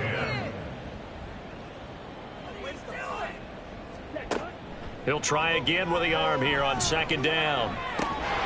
Open man, he completes it to Judy. And he'll be brought down with a first down as the tackle's made at the Chiefs' 21. That's another Broncos first down. In motion right goes Sutton. And they're going to give it to him on the jet sweep. And he'll take it down here just shy of the 15 at the 16-yard line. 5 yards is the tally on first down. That brings up 2nd and 5. Brings up 2nd and 5 at the 16-yard line. Now they'll throw here out of the gun. His throw incomplete. Intended for number 80. Incomplete. The offense on third down tonight, they've converted 5 times on their many chances thus far. This will be 3rd and 5. A give to Williams running right. And he's going to be taken down right at the line. No gain there on the play, and that's going to leave him with a 4th down. He's already fumbled once in this game, and I thought the ball started to jostle there a little bit, but they got to him quickly at the line of scrimmage. They sure did. And remember, if you're not a very confident runner and you've already dropped it once, if there's traffic around you, the only thing you think about is protecting the football, not gaining yards. Now they go for it on 4th, but this one is going to wind up incomplete. The Broncos unable to convert here on 4th. And this 10-play drive winds up yielding nothing. That's another mistake there on the drop pass on 4th, and we've seen him do things like this all game. It's not hard to figure out why they're down by that deficit. They haven't made plays that are going to keep them in the game or win the game all game long. That's another example right there. It all boils down at the end of it to execution. Either you make the play or you don't. The ball resting on the 20. Here's 2nd and 6.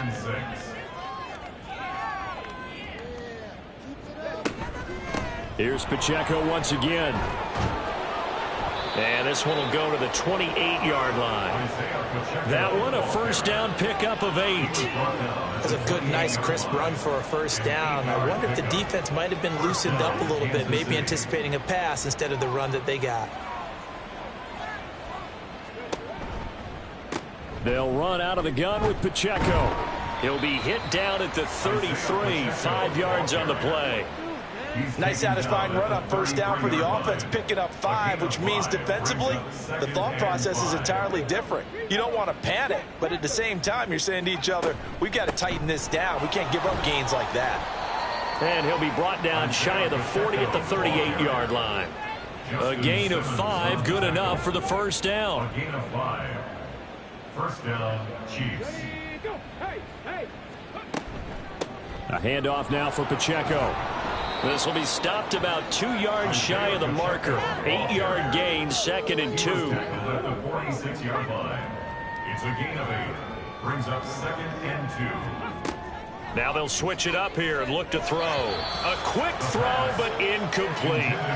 The CD, they're up big, but they're still passing it. I mean, this is an offense that's had a lot of success in this game, and it seems like they're just having fun out there. And it does feel like there's been a shift out there, doesn't it, partner? Listen, if you're up, you can continue to do what you want to do. It's up to the other team to make you change how you do things. They'll continue to throw it around until stopped.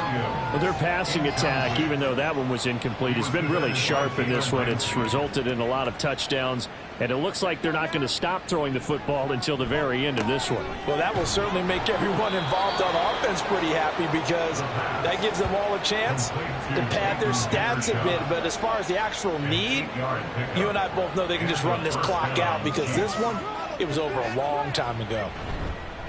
On the handoff, it's Pacheco. And shutting him off, now open field. And he's going to get this inside the 30. 89 yards rushing for him now as he's carried it 16 times. Well, we're beyond the tone setting right now. This guy's been the bell cow all day, and they'll continue to rely on him to move the chains, drain the clock, and lead his team. Now, this offense really looking polished these first couple of weeks. Here's 1st and 10. He'll drop to throw. Right side to Williams. And inside the 20 before he's brought down. They get 10 more there, and I believe that'll be enough for another first down at will. First down, Chiefs. They'll look to throw. Able to find Gray here. And he'll be out of bounds, taking it just shy of the 10 at the 11 or the 12. He's out of bounds. Second down and 3. A 7-yard pickup. Brings up 2nd and 3. He'll look to throw. And he's got his favorite target yet again. It's complete. And the Chiefs are going to have a first and goal as the tackle is made at about the 5. At the 5-yard line.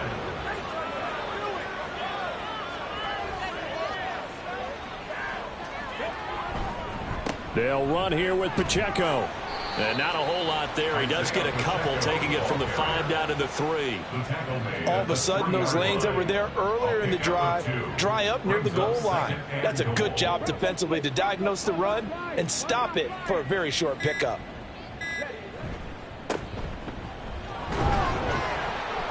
Able to get a couple here, but won't get across the plane as they stop it right around the 1. On the 10. Just 2 minutes remaining here in the fourth quarter of what has been a one-sided affair. So the Chiefs in possession of the ball as we welcome you back. They've got it 3rd and goal here as they try to finish off their victory. Pacheco. Yeah, boy, a good surge defensively. It'll depend on the mark, but I'm not sure he got there. Only a yard that time, so now a decision to be made here on 4th and goal. Defense didn't budge on 3rd down. Now what are we going to see on 4th? We are soon to find out, but does this feel like old school football or what, right? Yeah. It's an old-fashioned goal line stand. I know what I would call on offense. I would go for it. I want some type of a play where my quarterback has a chance to run it or throw it. I don't just want one static play. Well, ultimately not really sure that they're going to need those 3 points, but they'll take the 3 and they pad that lead. Yeah, this one's already wrapped up, but you and I both know if you're an offensive coordinator, you never let up on the gas unless the head coach tells you to do so. And maybe you've actually clicked him off in your headset so you can keep calling plays and trying to add to this lead. And Denver getting set to take the field. They are just obviously getting shellacked here in this one, Charles. What's the message if you're a coach for this final drive in a lopsided game like this? For a lot of coaches, be honest. Don't forget today. Don't forget what has happened out here. Yeah, use that as ammo. Exactly. Take a great look at that scoreboard. Realize how poorly everything went for us today. Coaching, playing, the whole deal. And never forget it, because you're not going to want that feeling again. No, you don't want that feeling again. And who knows? You may meet up with this team again. This will be caught. Judy. And they get him down, but not before he takes it across the 40-yard line. And the Broncos, first down. 1st and 10 at the 42-yard line. Here's Martin on 1st down. Right back to Judy, and it's complete. And they'll get him down as he's inside the 40. Back-to-back receptions for him, and it's another 1st down. Broncos, first down. They'll look to throw again. This one swung out to Williams.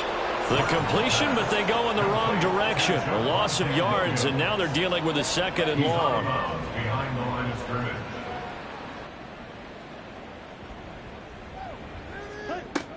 Operating from the gun, Martin. And this one too low. Okay, I'm not quite sure how to judge that one. Maybe didn't have enough legs underneath him. Mechanics might have been off. Maybe some fatigue. That one came up short. Yeah, 4th quarter. Maybe you do start to watch. Is the arm there, the leg's still there. This has been a tough game. He's going to float this over the middle, deep. And that will be incomplete as time has run out on this football game. Well, this was a blowout supported by both sides of the ball today, Charles. It would be easy to look at the offense and say, man, they were clicking, and they were, but don't forget about the effort by this defense as well.